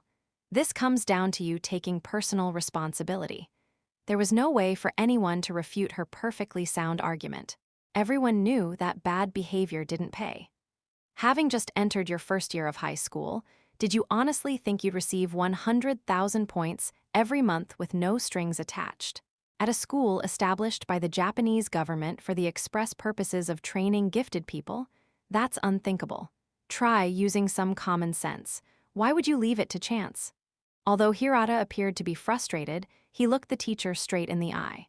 Well then, could you at least explain in detail how points are added or deducted? We can keep that in mind for future reference. I cannot tell you. We cannot disclose the methods behind our student evaluation. It's the same as any other organization. When you enter a company, it is the company's choice whether or not to tell you how it evaluates its employees. However, I'm not cruel, and I'm not trying to be cold. In fact, this situation is so pathetic that I will give you one bit of guidance. For the first time, I saw a faint sliver of a smile on Chabashira-sensei's lips. Let's say that you stop being late to class and have no more absences. Even though 0 points will be deducted from you this month, that doesn't mean that your points will increase either. That means next month you will still receive 0 points. From another perspective, you could say no matter how times you're late or absent to class, it doesn't matter. So, you're not really at a loss, are you? Hirata's expression darkened. Her explanation was so counterproductive that it had the opposite effect. Some students seemed incapable of understanding what she meant. The students who thought they could improve their situation by remedying bad behavior had their hopes dashed. That was probably Chabashira-sensei's, or rather this school's, intention. The bell rang, signaling the end of homeroom.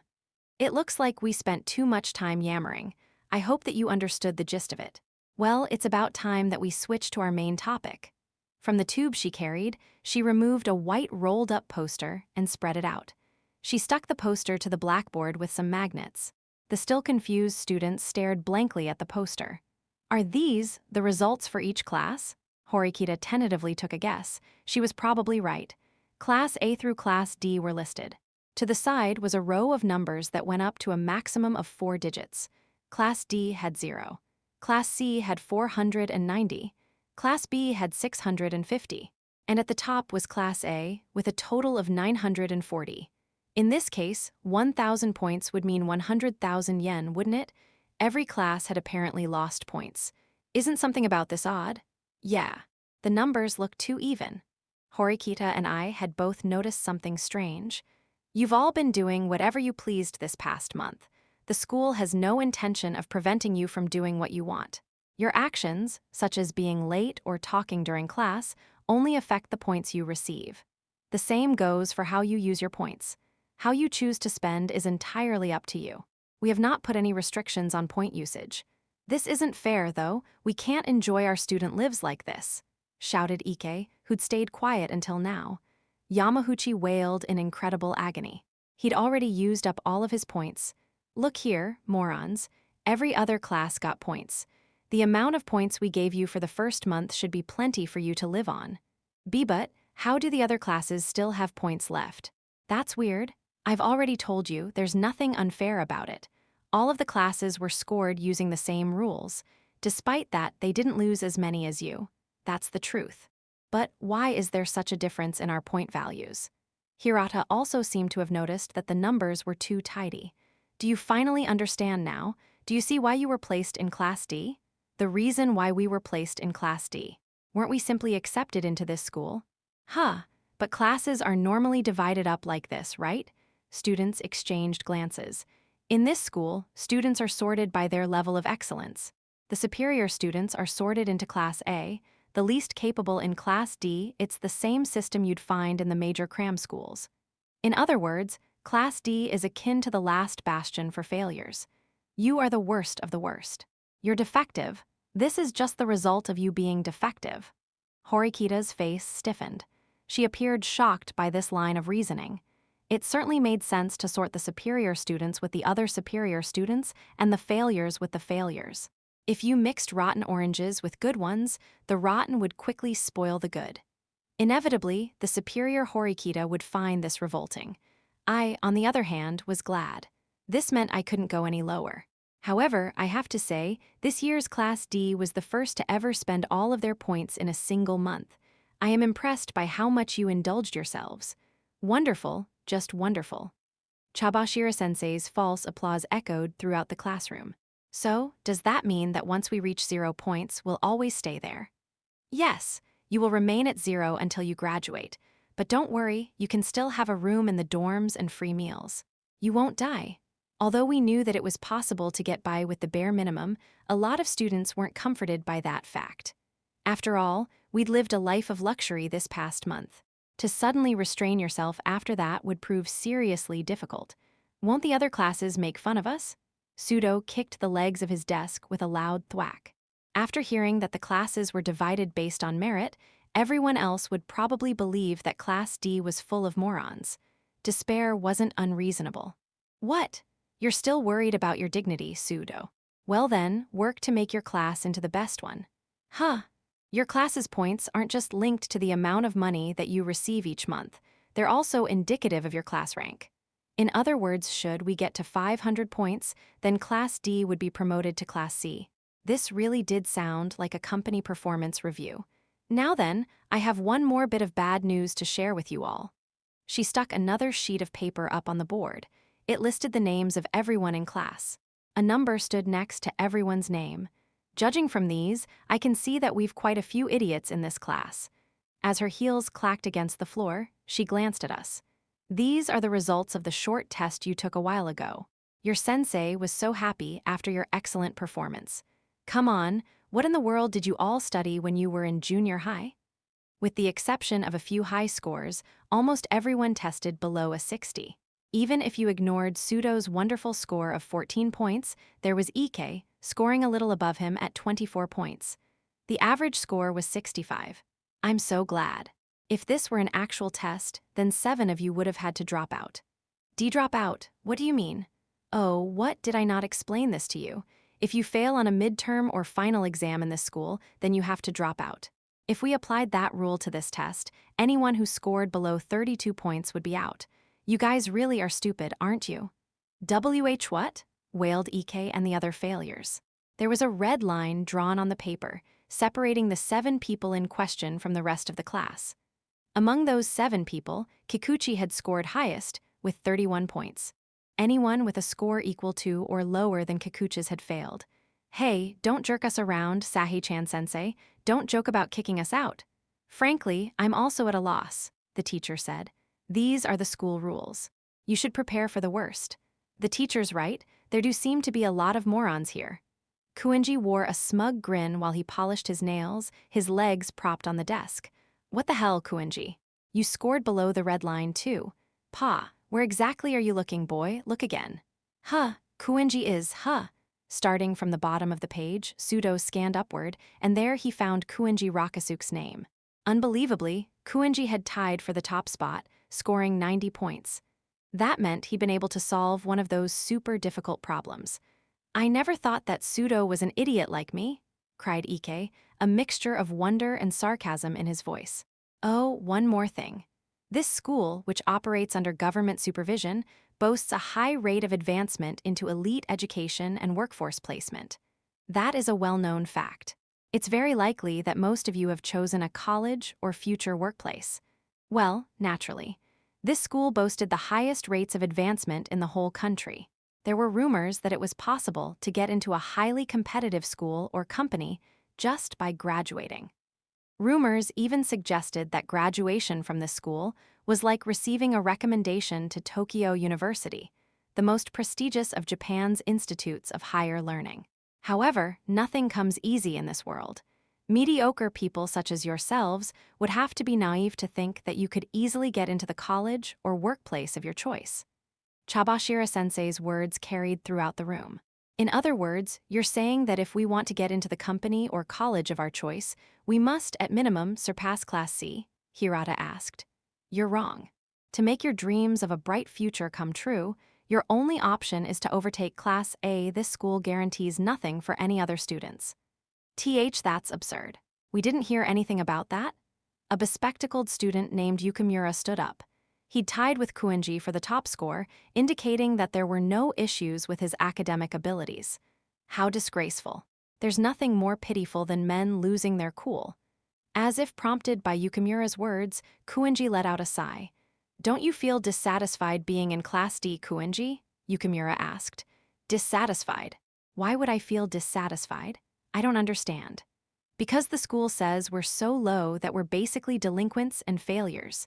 We've been told that there's no guarantee whatsoever that we'll advance into higher education or get a job. Pa. Utter nonsense. That's so marvelously stupid that I can't even find the words. Kuenji didn't even stop polishing his nails or turn to face Yukimura as he spoke.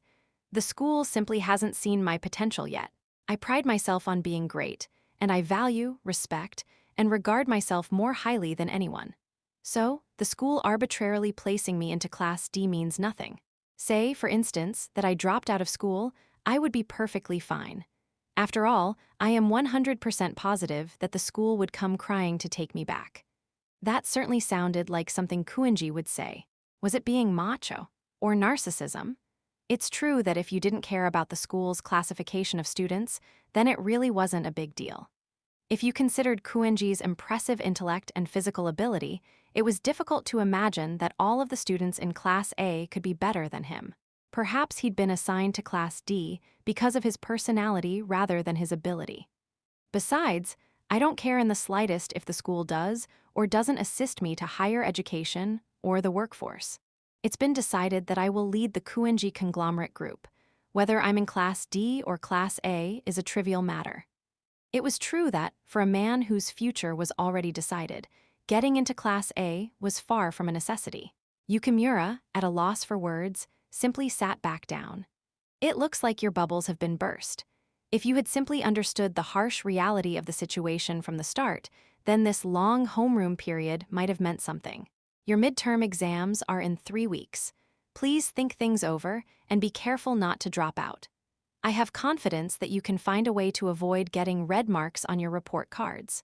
If at all possible, challenge yourself to act in a way befitting a skilled individual. Chabashira-sensei exited the room, closing the door with some force for added emphasis. The students marked in red were left dejected.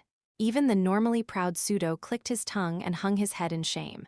7.1, if we don't get any more points, what I am gonna do? I used up all of my points yesterday. During the break, the classroom erupted into an uproar, or rather chaos. Forget about the points. What the hell about this class? Why was I put into Class D? Yukimura cried resentfully. A thin layer of sweat covered his forehead. Wait, does this mean that we can't get into college now? Why did we even go to this school? Does Sahi-chan sensei hate us or something? None of the other students could hide their confusion. I understand that you're all confused right now, but everyone needs to calm down. Hirata, sensing the classroom tipping toward crisis, stood and attempted to rein everyone in. How are we supposed to calm down? Aren't you frustrated that she called us a bunch of failures? Yukimura said. Even if I was, isn't it better for us to band together so we can turn things around? Hirata asked. Turn things around? I don't even agree with how we were sorted in the first place. I understand. However, sitting here whining won't help us right now. What did you say? Yukimura quickly went to Hirata and forcefully grasped his collar. Calm down, you two, okay. I'm sure that the teacher talked to us harshly so we'd be inspired to do better, right? That was Kushida.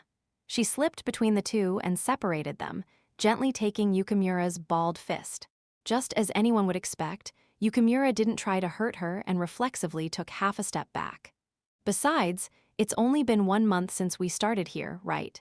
Like Hirata-kun said, it's better if we all do our best together. Do you think that I'm wrong about that? And no, well, I certainly wouldn't say you're wrong, but Yukimura's anger had almost completely vanished.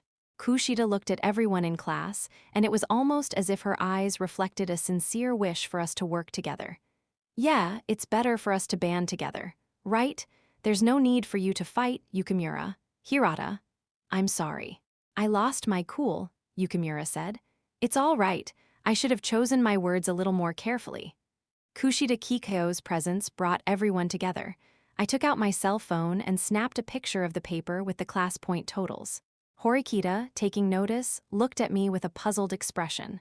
What are you doing? She asked. I haven't been able to figure out how points are calculated yet.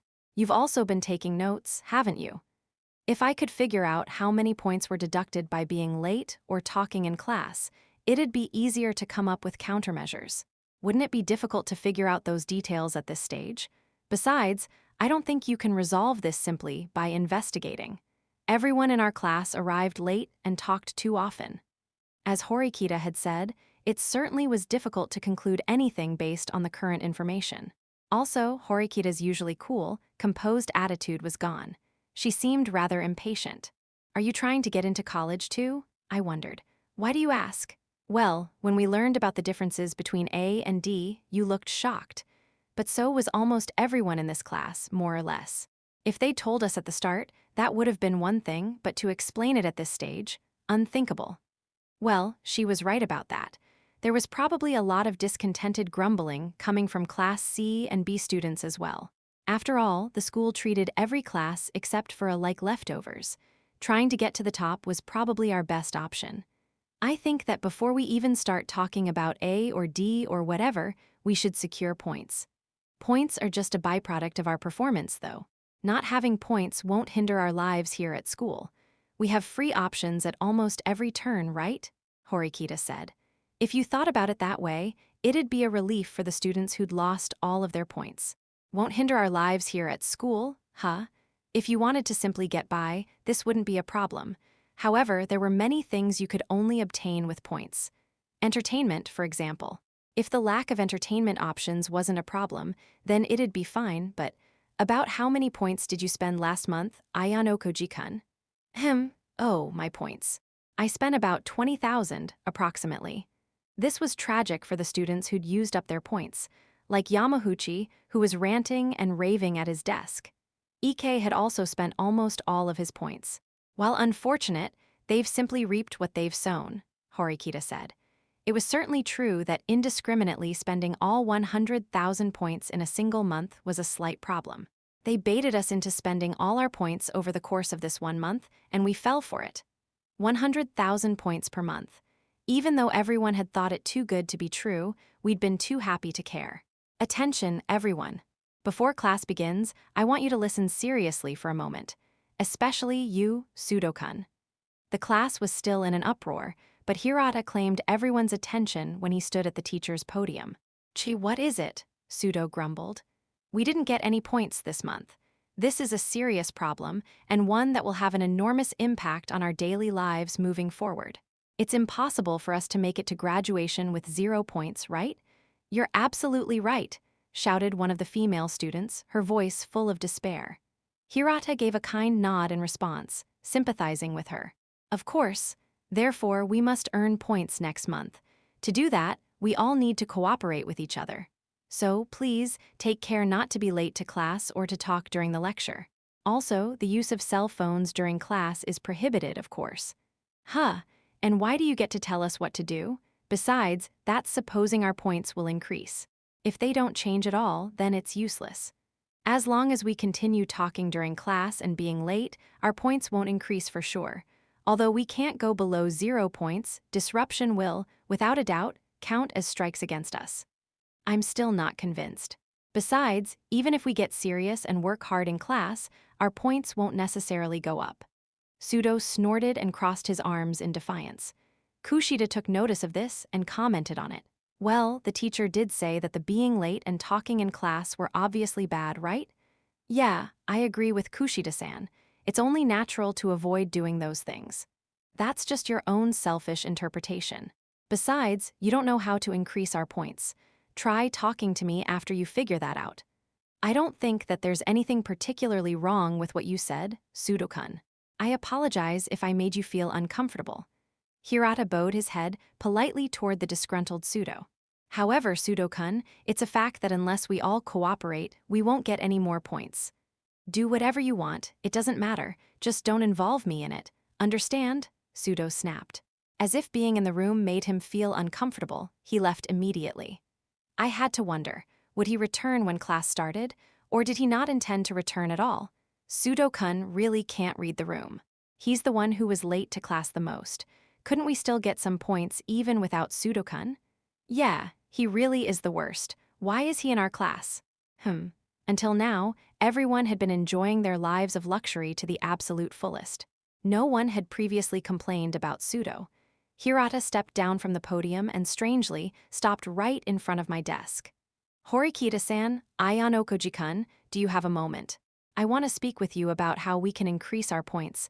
I'd like you to join me. Can you? Why do you want us? I asked. I want to hear everyone's voices. However, if I ask for everyone to weigh in, I think more than half of the class probably won't take it seriously. So, he wanted to ask us individually. I doubted I'd be able to come up with any particularly useful ideas, but I supposed it couldn't hurt to talk. Just as I was thinking that, "I'm sorry, can you ask someone else? I'm not particularly good at discussing things with others," said Horikita. "We wouldn't force you to speak up. If you could help think of something, that would be good. Simply being there would be enough," Hirata said. "I'm sorry, but I have no interest in something meaningless." "This is the first trial we're facing together as a united class DSO then? I refuse. I won't participate." Her words were stern, yet composed. While she'd considered Hirata's position, she refused him once again. I see. I'm sorry. If you change your mind, I'd love for you to join us." Horikita had already stopped looking at Hirata, who withdrew dejectedly. "What about you, Ayano Koji-kun?" he asked. "Honestly, I'd be glad to participate." I thought that most of the class would be involved. However, if Horikita was the only one absent, then she might be treated the same as Pseudo. I'll pass, I'm sorry." "No, I'm sorry for bothering you. If you change your mind, please let me know." Hirata probably understood what I was thinking. I hadn't rejected him strongly. After the discussion ended, Horikita began preparing for the next class. "Hirata's a great guy. He's able to get everyone to take action just like that.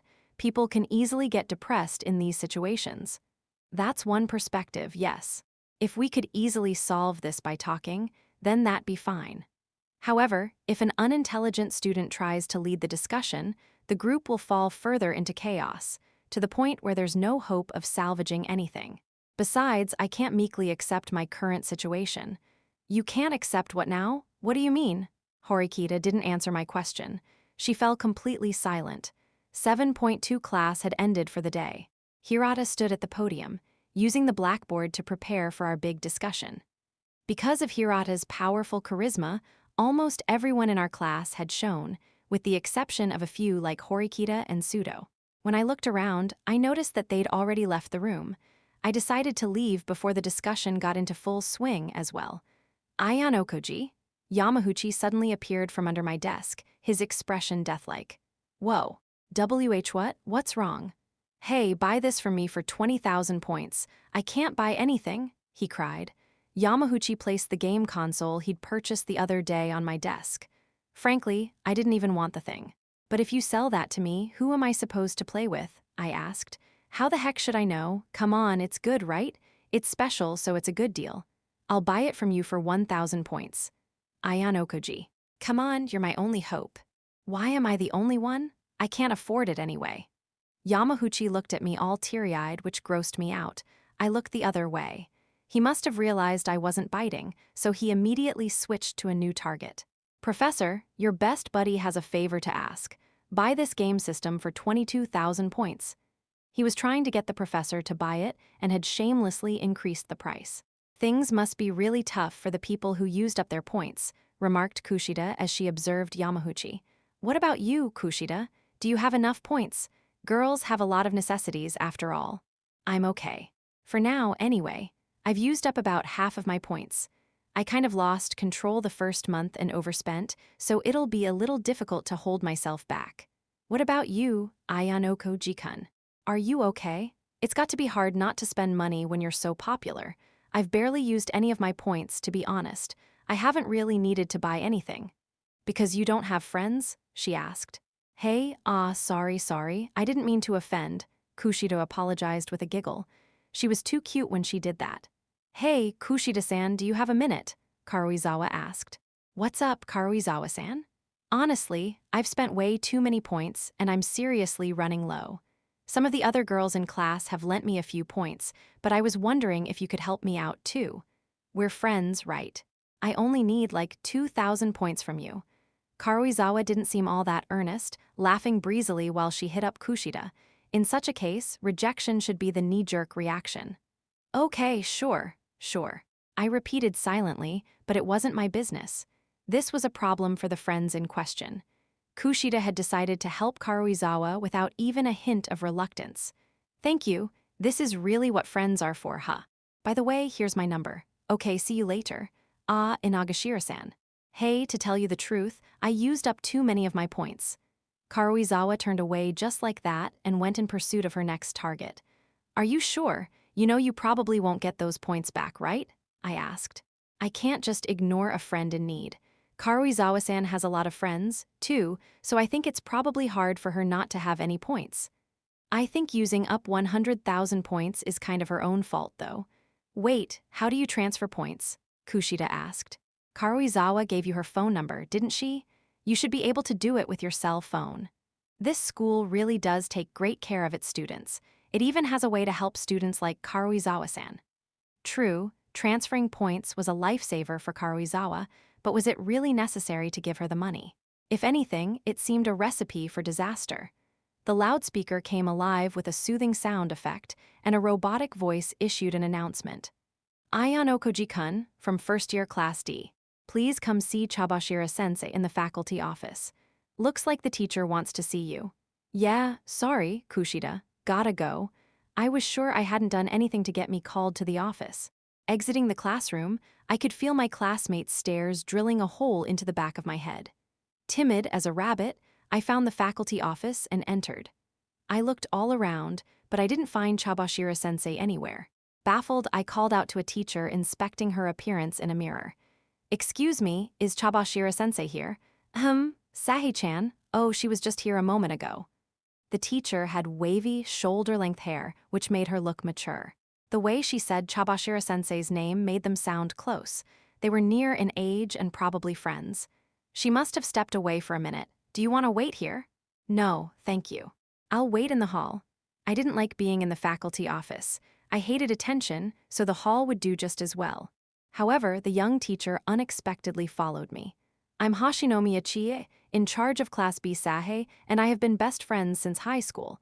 That's why we call each other Sahi-chan and Chie-chan. That information seemed kind of superfluous. Hey, why did Sahi-chan call you? Why? She asked. No idea. I don't understand. You were called to the office without a reason? What's your name? An onslaught of questions. She scanned me from top to bottom as if sizing me up. My name's Ayano Koji, I said. Ayano Koji-kun, huh? Oh, wow, that's a cool name. You're pretty popular, aren't you? What was with this overly friendly teacher? She acted more like a student. If this were an all-boys school, she would have immediately captured every student's heart. Hey, do you already have a girlfriend? She asked. No, I'm, not especially popular. I tried to seem reluctant, but Hashinomiya-sensei kept pushing herself onto me. She grabbed my arms with slender, delicate hands. How unexpected. If we were in the same class, I'd never leave you alone. Perhaps because you're so innocent, or do you like playing hard to get? She caressed my cheeks. I had no idea what to do. She'd probably stop if I licked her fingers, but I had a feeling that'd get me expelled. What are you doing, Hashinomiya? Chabashira-sensei appeared out of nowhere. With a loud thud, she smacked Hashinomiya-sensei on the head with her clipboard. Hashinomiya-sensei crouched and gripped her skull in apparent pain. Ouch, what was that for? She cried. For getting involved with one of my students. I was only keeping him company while he waited for you, Sahi-chan. It would have been better if you just left him alone.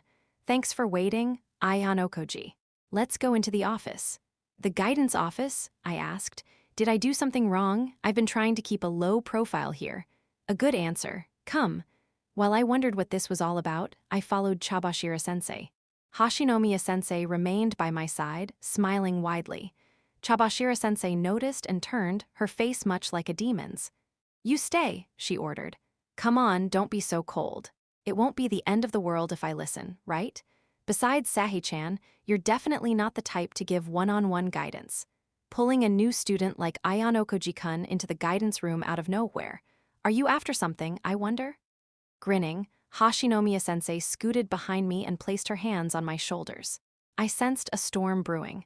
So, Sahi-chan, are you looking to be dominated by a younger man? Dominated by a younger man? What did that mean? Don't say such stupid things. That wouldn't be possible. You're certainly right. It wouldn't be possible for you, Sahi-chan, Hashinomiya-sensei muttered, her words laced with a double meaning. Why are you following us? This is a Class D matter. I can't go to the guidance room. That's not okay. Come on, I can give advice, too.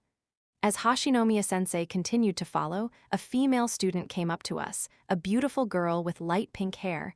I'd never seen her before. Hashinomiya-sensei, do you have a moment? The student council wishes to discuss something with you. She glanced at me, but quickly returned her attention to Hashinomiya-sensei. All right, you have someone who needs you. Get to it. Slap. Chabashira-sensei smacked Hashinomiya-sensei on the butt with her clipboard. Ah, she'll get mad at me if I hang around any longer. See you later, Ayano-koji-kun. All right, Ichinose-san. Let's go to the faculty office.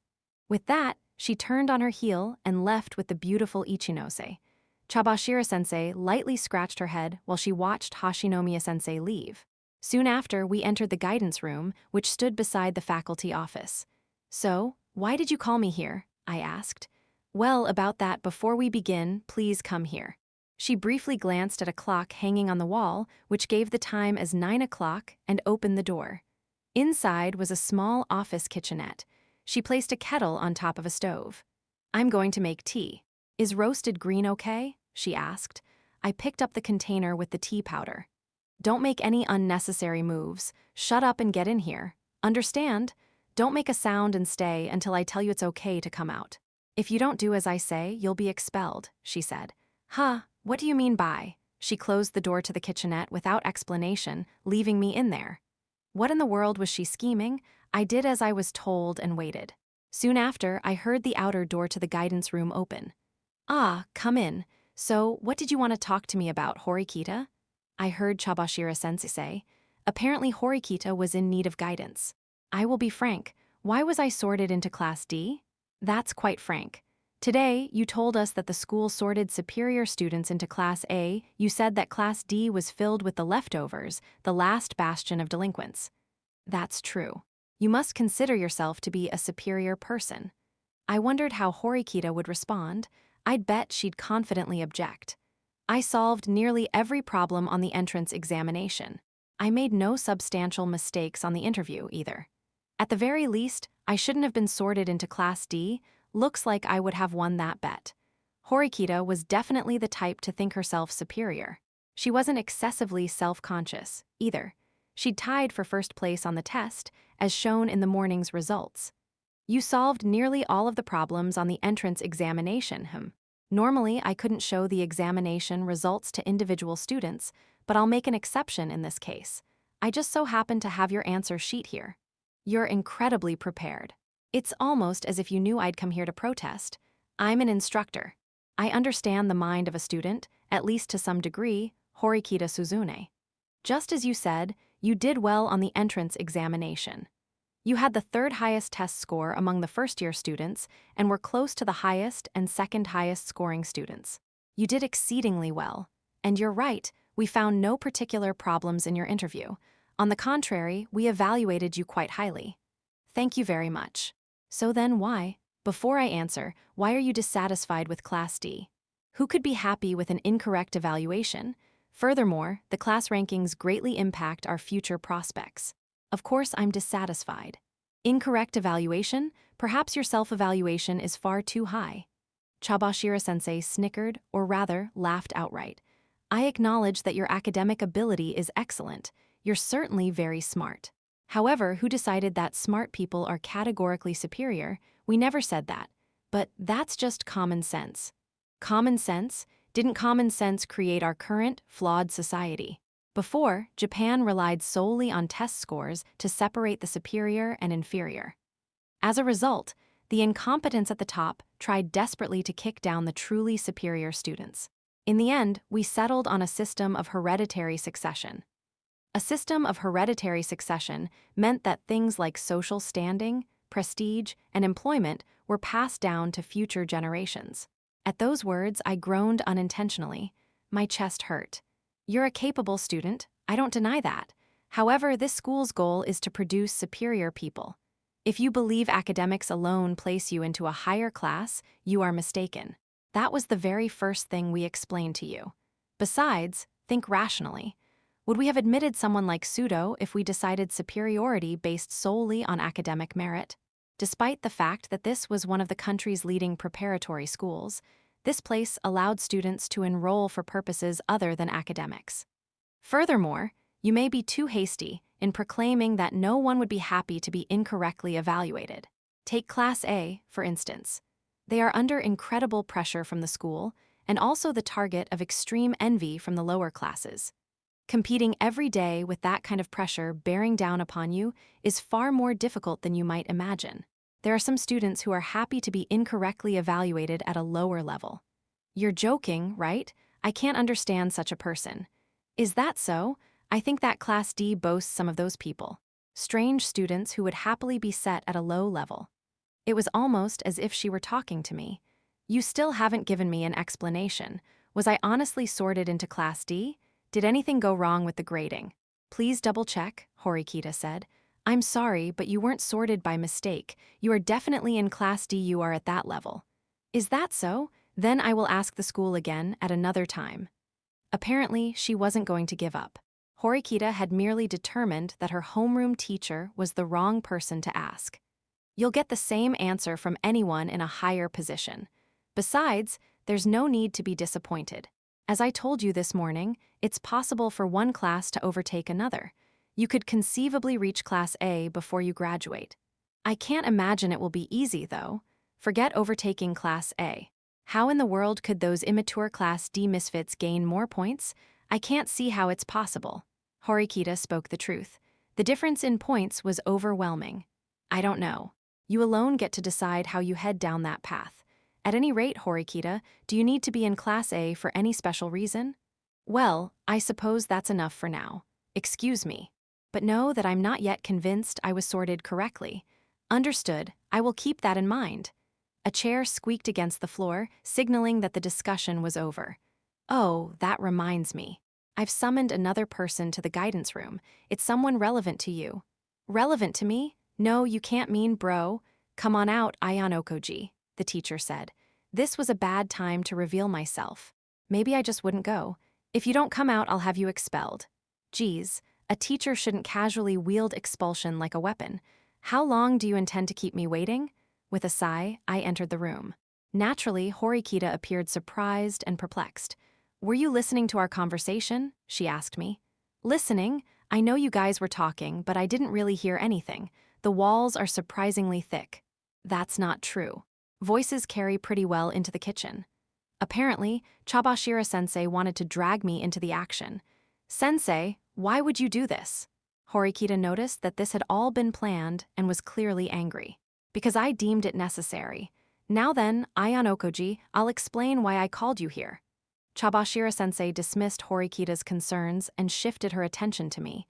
Well then, if you'll excuse me, Horikita muttered. Wait, Horikita, it would be in your best interest to stay and listen. It may provide you with a hint on how to reach Class A. Horikita stopped dead in her tracks and sat back down. Please keep it brief, she said. Chabashira-sensei chuckled as she glanced over her clipboard. You're an interesting student, Ayanokoji. Not at all. I'm certainly not as interesting as a teacher with a strange surname like Chabashira. Would you speak like that to every Chabashira in the nation? If you looked all over the country for another person with the surname of Chabashira, you probably wouldn't find one. Well, when I read over the entrance exam's results, your scores piqued my interest. I was shocked. On her clipboard, I saw a rather familiar answer sheet. 50 points in Japanese, 50 points in mathematics, 50 points in English, 50 points in social studies, 50 points in science. You even scored 50 points on the recent short test. Do you know what this means? A stunned Horikita looked over my test paper and then shifted her focus to me. This is a rather frightening coincidence, she said. Oh, you believe that getting 50s all across the board was a coincidence? He did it intentionally. It's a coincidence. There's no evidence that it's not. Besides, what would I gain by manipulating my scores in the first place? If I were smart enough to do that, I would have tried for perfect scores. As I feigned innocence, Chabashira-sensei sighed in exasperation. You really do seem like an odious student. Listen, only 3% of students solved the 5th math problem successfully. However, you solved it perfectly and used a complex formula to do so. However, the 10th problem on the test had a completion rate of 76%. Did you make a mistake on it? Is that normal? I don't know what normal is. It was a coincidence, I tell you. A coincidence. For crying out loud, I respect your frank attitude, but it'll cause problems for you in the future, the teacher said. I'll think about that when the time comes. Chabashira-sensei shot Horikita a glance that seemed to say, "What do you think? Why do you pretend not to know?" she asked. Like I said, it was a coincidence. It's not like I'm hiding that I'm a genius or anything. I wonder, he may be even more intelligent than you, Horikita. Horikita flinched. Please don't say anything unnecessary, Chabashira-sensei. I don't like studying, and I don't plan to try hard. That's why I get those scores. A student who chose this school wouldn't say something like that. However, some students may have different reasons for getting in. You, for example, and Kuenji as well. I think you're fine with being in either D or A. It wasn't just this school that was abnormal. The teachers were weird, too. Moments earlier, Chabashira-sensei had upset Horikita with just her words. It was almost as if the teachers knew every student's secrets. What other reasons do you have? Horikita asked. You want me to explain it to you in detail? I noticed the sharp gleam in Chabashira-sensei's eyes. It was almost as if she wanted to provoke Horikita. No, we'd best stop here. Any more, and I might go mad and destroy all the furniture in here, I said. If you did that, Ayanokoji, I would demote you to E-class. Wait, there's an E-class? Certainly. Of course, the E stands for expelled. As in, you'd be kicked out of school. Well, I suppose our conversation has ended. Enjoy your lives. What incredible sarcasm. I'm leaving too. It's almost time for the faculty meeting. I'm going to close the door, so please step outside. She pushed us into the hallway. Why had Chabashira-sensei called both of us in together? She didn't seem like the type to do meaningless things. Well, should we head back? I asked. Horikita didn't respond and I walked away. Probably best if we weren't together right now. Wait! Horikita called out, but I didn't stop. If I managed to keep away from her until I got to the dorms, I'd be home free. Was your score really just a coincidence? She asked.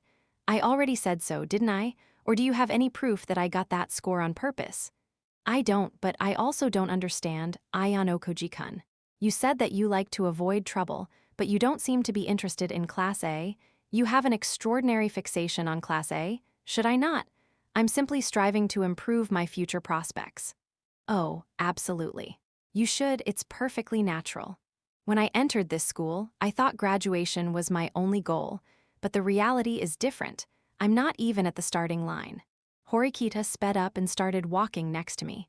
So, why are you aiming for Class A? First, I want to ascertain this school's true motives. Why was I put into Class D? Chabashira-sensei said I'd been deemed a Class D student, but why? When I discover the answer, I'll aim for A. No, I will definitely make it to A. That's going to be difficult. You'll have to rehabilitate the problem children. You have pseudo's continued tardiness and class cutting, everyone else talking in class, and of course the test scores. Even if you manage all of that, you're still at 0 points. I know that. I still think the school made a mistake with my placement. Anxiety had replaced Horikita's previously overflowing confidence. Did she really know that was the case? The only conclusion I could draw from today was that despair was a 2-syllable word. If you followed the fundamental school rules, you could avoid losing points. However, it was still unclear how to turn those losses into gains. Class A had only had a small number of points subtracted. Even if we somehow found an efficient way to increase our points, the other classes might also find a way to do the same. Since we'd started out with such a substantial difference in points, we'd have to compete hard against the other classes in a limited amount of time. I can understand your thoughts, but I don't think the school will continue supervising us so carefully. If they did, there'd be no meaning in competition, Horikita said. I see. I suppose you could think that. I had heard somewhere that the school didn't allow students in Class A to drop out in the first month after being admitted, among other things. In other words, Horikita believed this precise moment in time represented an opportunity to see a huge increase or decrease in points. So, you'll try to take care of this situation by yourself? I asked. Yes, don't act so proud. A hand chopped my side. Horikita ignored my pained expression. Ow. Look, I understand how you feel, but you can't solve this by yourself. Think about pseudo. Even if you improve, the rest of the class will drag you down. No, you're right that no lone individual can solve this problem. We won't even make it to the starting line without everyone's help. Well, It sounds like we've got a huge problem on our hands. We have three major, immediate issues. Tardiness and talking during class are the first two. Third, we must make sure no one fails the midterm exam. I think we'll manage those first two issues, but the midterms? The short test we'd taken had contained a few difficult questions, but overall it had been pretty easy. Even at that level, some students had failed. Honestly, their chances of passing the midterm exam were slim. I need your help, Ayano Koji-kun. Help? Horikita glared at me. What if I refuse? Like how you refused Hirata this morning. Do you want to refuse? She asked. What if I said I'd gladly help? I never would have thought you'd do it gladly, but I doubt you'd refuse. If you did refuse to work with me, then that would be the end of it. No matter what I said about our future, I'd be powerless if you refused. So, will you help me or not? I wanted to say what she'd said before, when she'd silenced Hirata. What was it again? Well, it wasn't as though I would just bluntly refuse someone who asked for my help. Then again, if I told her I would help, she'd probably run me into the ground until graduation. I needed the heart of a demon. I refuse, I said. I always knew you'd help, Ayano Koji-kun, I'm grateful. I didn't say that, I turned you down. No, I heard the voice inside your head, you said you'd help. Terrifying, it was like she could read my thoughts. I don't even know how I could help you, though. Besides being an exemplary student, Horikita was incredibly quick-witted. She probably didn't need my skills. Don't worry, I don't require your brain power, Ayano Koji-kun. Leave the planning to me and act as I tell you. Huh, what do you mean by act? Doesn't our lack of points trouble you, Ayano Koji-kun? If you follow my instructions, I promise you will see a point increase. I would never lie. I don't know what you're cooking up, but there are other people you could count on. If you made friends, they'd cooperate with you. Unfortunately, no one else in Class D is nearly as easy to manipulate as you. No, there are several people. Hirata, for example. He's popular and smart, so he'd be perfect. Besides, he's worried that you're all alone, Horikita. If she reached out to him, they'd probably become good friends. He's no good. Even if he has some talent and ability, I can't use him. To use an analogy, think about the pieces in shogi. Right now, I don't need a gold or silver general. I want a pawn. So, you just called me a pawn. That's what you called me. So, if a pawn were to cooperate, he could become a gold general. An interesting answer, but you don't seem like the type to make that effort, Ayano Koji-kun. Besides, haven't you been thinking, I've always been a pawn, I don't want to advance, all along? She'd shot me down with precisely the right brand of ammunition. If I were a normal person, my feelings would have been hurt. Sorry, but I can't help you. I'm not suitable for this, I said. Well, contact me once you've given it some thought. I look forward to hearing from you. Horikita wasn't paying attention to what I'd said in the slightest. Chapter 8, The Association of Failures. May 1 came and went, and before we knew it, the school week was over. Ike and the others had started listening to the teacher. Only Sudo kept unashamedly falling asleep in class, but no one tried to reprimand him. Because we hadn't yet found a method to increase our points, he'd apparently decided not to fix his habits. However, many of our classmates grew to disdain him. I was a little sleepy myself. It was hard to stay awake just before lunchtime. Also, I'd stayed up late last night watching an online video. Ah, sleep would feel so nice. Ah! Just as my head started to bob, sudden pain shot through my right arm. What's the matter, Ayano Koji? You cried out. Have you started your rebellious phase or something? And no, sorry, Chabashira-sensei, I got some dirt in my eye. Normally, the other students would have started whispering. But wary of potentially losing points, they instead shot me pained glances. As I rubbed the sting on my arm, I glared at my neighbor. Horikita brandished her mathematical compass. This was insane. Why did she even have a compass ready in the first place? You didn't even really need one of those for this school. After class, I immediately went over to her. Certain things are off limits. It's dangerous to stab someone. Are you angry with me? She asked. You put a hole in my arm, a hole? What? When did I stab with you a compass needle, Ayano Koji-kun? You're holding a dangerous weapon right now. So just because I'm holding something means I stabbed you. I'd spent most of the class wide-eyed, not because of the lecture, but the pain. Be careful. If you get caught sleeping, that would undoubtedly lead to a loss in points. Horikita had started to take action within Class D. Her protest to the school had gone nowhere. Ah, that hurt. Damn it, if Horikita ever fell asleep in class, I'd return the favor. When everyone got up for lunch, Hirata spoke. Chabashira-sensei mentioned that the midterm is coming up soon. Remember that if you fail, you'll be expelled. Therefore, I think it would be a good idea to form a study group. Apparently, the hero of Class D had started another project. If you neglect your studies, you'll get a failing grade and be expelled on the spot. I want to avoid that. However, studying won't just prevent expulsion. It may also help earn points. If we receive high marks, our class's assessment should improve as a result. I asked some of the students who scored high on the test to help prepare a study plan. So, I would like people who are anxious to come join our group. Everyone is welcome, of course. Hirata stared directly at Sudo while making his grand speech. Sudo averted his gaze, crossed his arms, and closed his eyes. Ever since Sudo had stomped all over Hirata's introduction game, their relationship had been rocky. Starting today at 5 o'clock, we will plan to study in this classroom for 2 hours a day until the test. If you'd like to join us, please come whenever you like. Of course, I don't mind if you need to leave partway.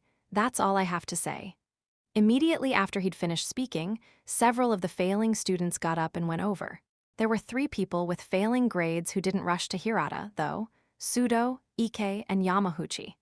Ike and Yamahuchi seemed unsure of what to do for a moment, but in the end, they stayed in their seats.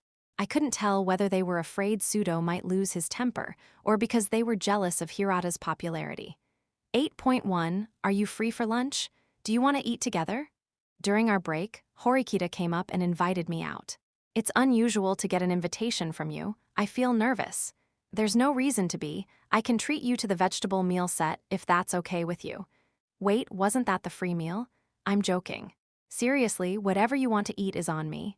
Now I'm definitely scared. Is there some kind of catch? An invitation from Horikita was suspicious enough. The suddenness of the request also gave me pause. If people can't honestly accept kindness, then mankind will meet its end, won't it? She asked. Well, I suppose so, but... With no other plans, I decided to follow Horikita to the cafeteria, where I chose one of the most expensive special meal sets. Together we sat down. Well then, shall we eat? She asked.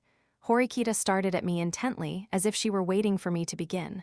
What's the matter, Ayano Koji-kun? Aren't you going to eat? Oh, there was definitely a catch, no doubt about it. Nevertheless, I couldn't just sit here and not eat. Letting the food get cold would be a waste.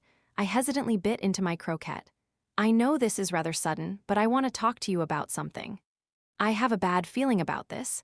Just as I was preparing to flee, she grabbed my hand. Ayano Koji-kun, I'll ask once again. Will you listen to me? Ever since Chabashira-sensei's warning, fewer people have arrived late or talked in class. When I say we eliminated more than half of the reasons our class got into trouble, I'm not exaggerating. Yeah, that's true. It wasn't really a difficult issue to begin with, though. There was no guarantee things would continue in this vein, but at least these last few days had been considerably better than before. The next step is to improve our chances of scoring well on the midterm. Hirata-kun started taking action toward that end earlier. The study groups, huh? Well, I suppose that a study group certainly could help. Only what? It sounds like you're implying something. What's the problem? Nothing, don't worry about it. I have to say, it's unusual to see you so worried for others. I can't truly imagine failing a test. However, it's true that some students in this world can do just that. Sudo and the others, you mean? You're vicious as ever, I see. I'm just telling the truth. Because students couldn't leave campus, contact anyone on the outside, or even attend cram schools, their only option was to help one another. I'm relieved that Hirata-kun set up a study group. However, Sudo-kun, Ike-kun, and Yamahuchi-kun didn't join, did they? That worries me, Horikita said. Oh, those guys. I wouldn't say they're Hirata's enemies, but they aren't on good terms with him. They wouldn't join. So, in other words, there remains a high probability that those 3 will fail. In order to reach Class A, we need to avoid demerits and build toward a positive evaluation, correct? I think it highly likely that good test scores will help with that. I suppose it's only natural that a student would expect their grade to reflect how much effort they put into the test. What if you also held a study group like Hirata's, specifically for helping Sudo and Ike? I asked. Sure, I wouldn't have any objections to that. You probably find that rather surprising though, don't you? Well, everything about your behavior up until now has been surprising. I wasn't actually surprised though. Horikita was doing this all for her own benefit. Personally, I'd never thought that Horikita was that cold of a person. Well, I understand that you want to move up to Class A. However, I didn't think that you'd opt for ordinary methods like tutoring them. Typically, failing students tend not to like studying. Besides, you've kept your distance from the other students since the first day, right? I doubt someone who considers friends unnecessary would be able to bring people together easily. That's why I'm asking you. Fortunately, you're already friendly with these people, right? Hey, wait. You couldn't mean, it'll be quicker if you try to convince them. It shouldn't be a problem, they're happy to say that you're friends, right? Bring them to the library and I'll tutor them. This is insane. Do you honestly think someone who does his best to lead an utterly harmless and inoffensive life would be able to do something that requires actual social skills? It's not a matter of can or can't. Just do it, she said. Was I her pet dog or something?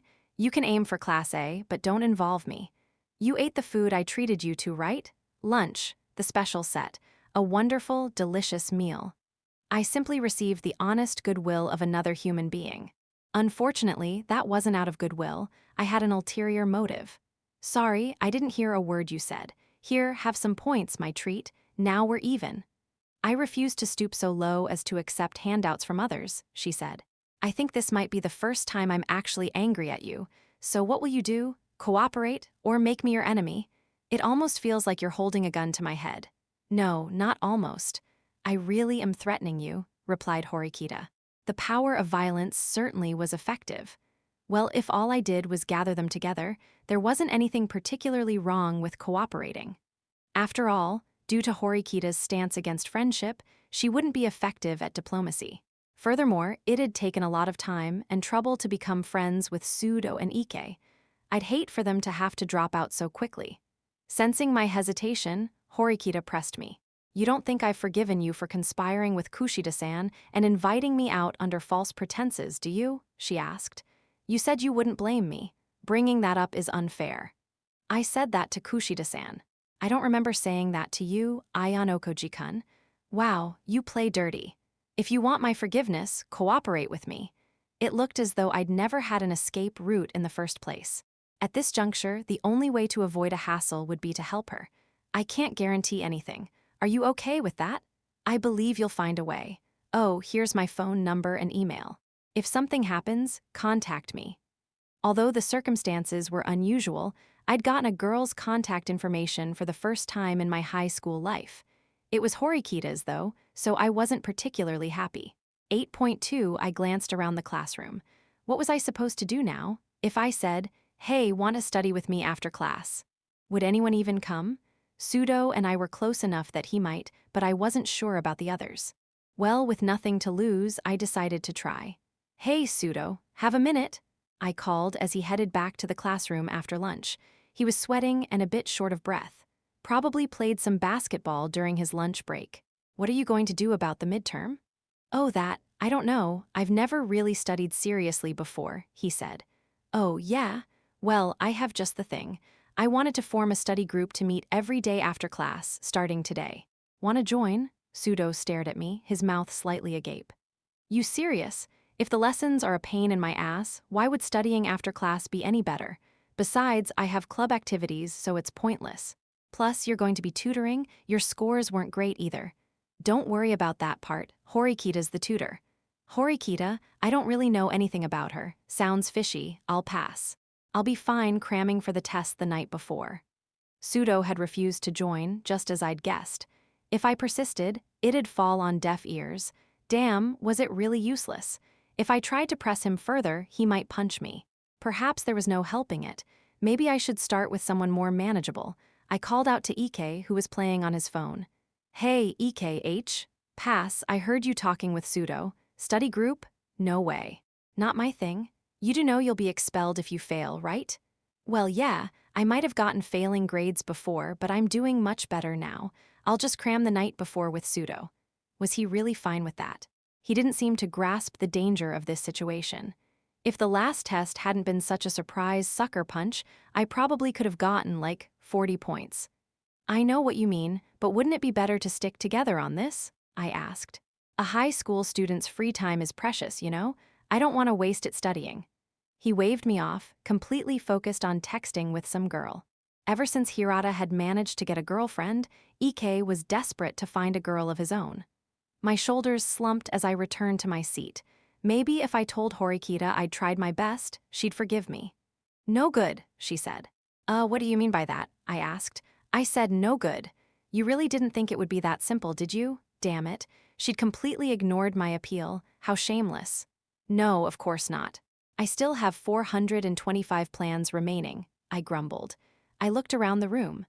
Contrary to the tension of class, lunch had a friendlier, albeit noisier, atmosphere. I needed a method to get reluctant students to buckle down and work. Also, I needed a way to get them to study during free time, not during class. Normally, I wouldn't involve myself, but they were in danger of expulsion. I was sure that Pseudo would participate if given the chance. Now, I had no choice but to find some kind of incentive. I needed him to think there'd be a juicy bonus he'd get by studying. I'd require something concrete and easy to understand, something effective, and then it hit me. Blessed with a divine revelation, I turned wide-eyed to Horikita. Even though you're the tutor, getting Pseudo and Ike to study is no easy feat.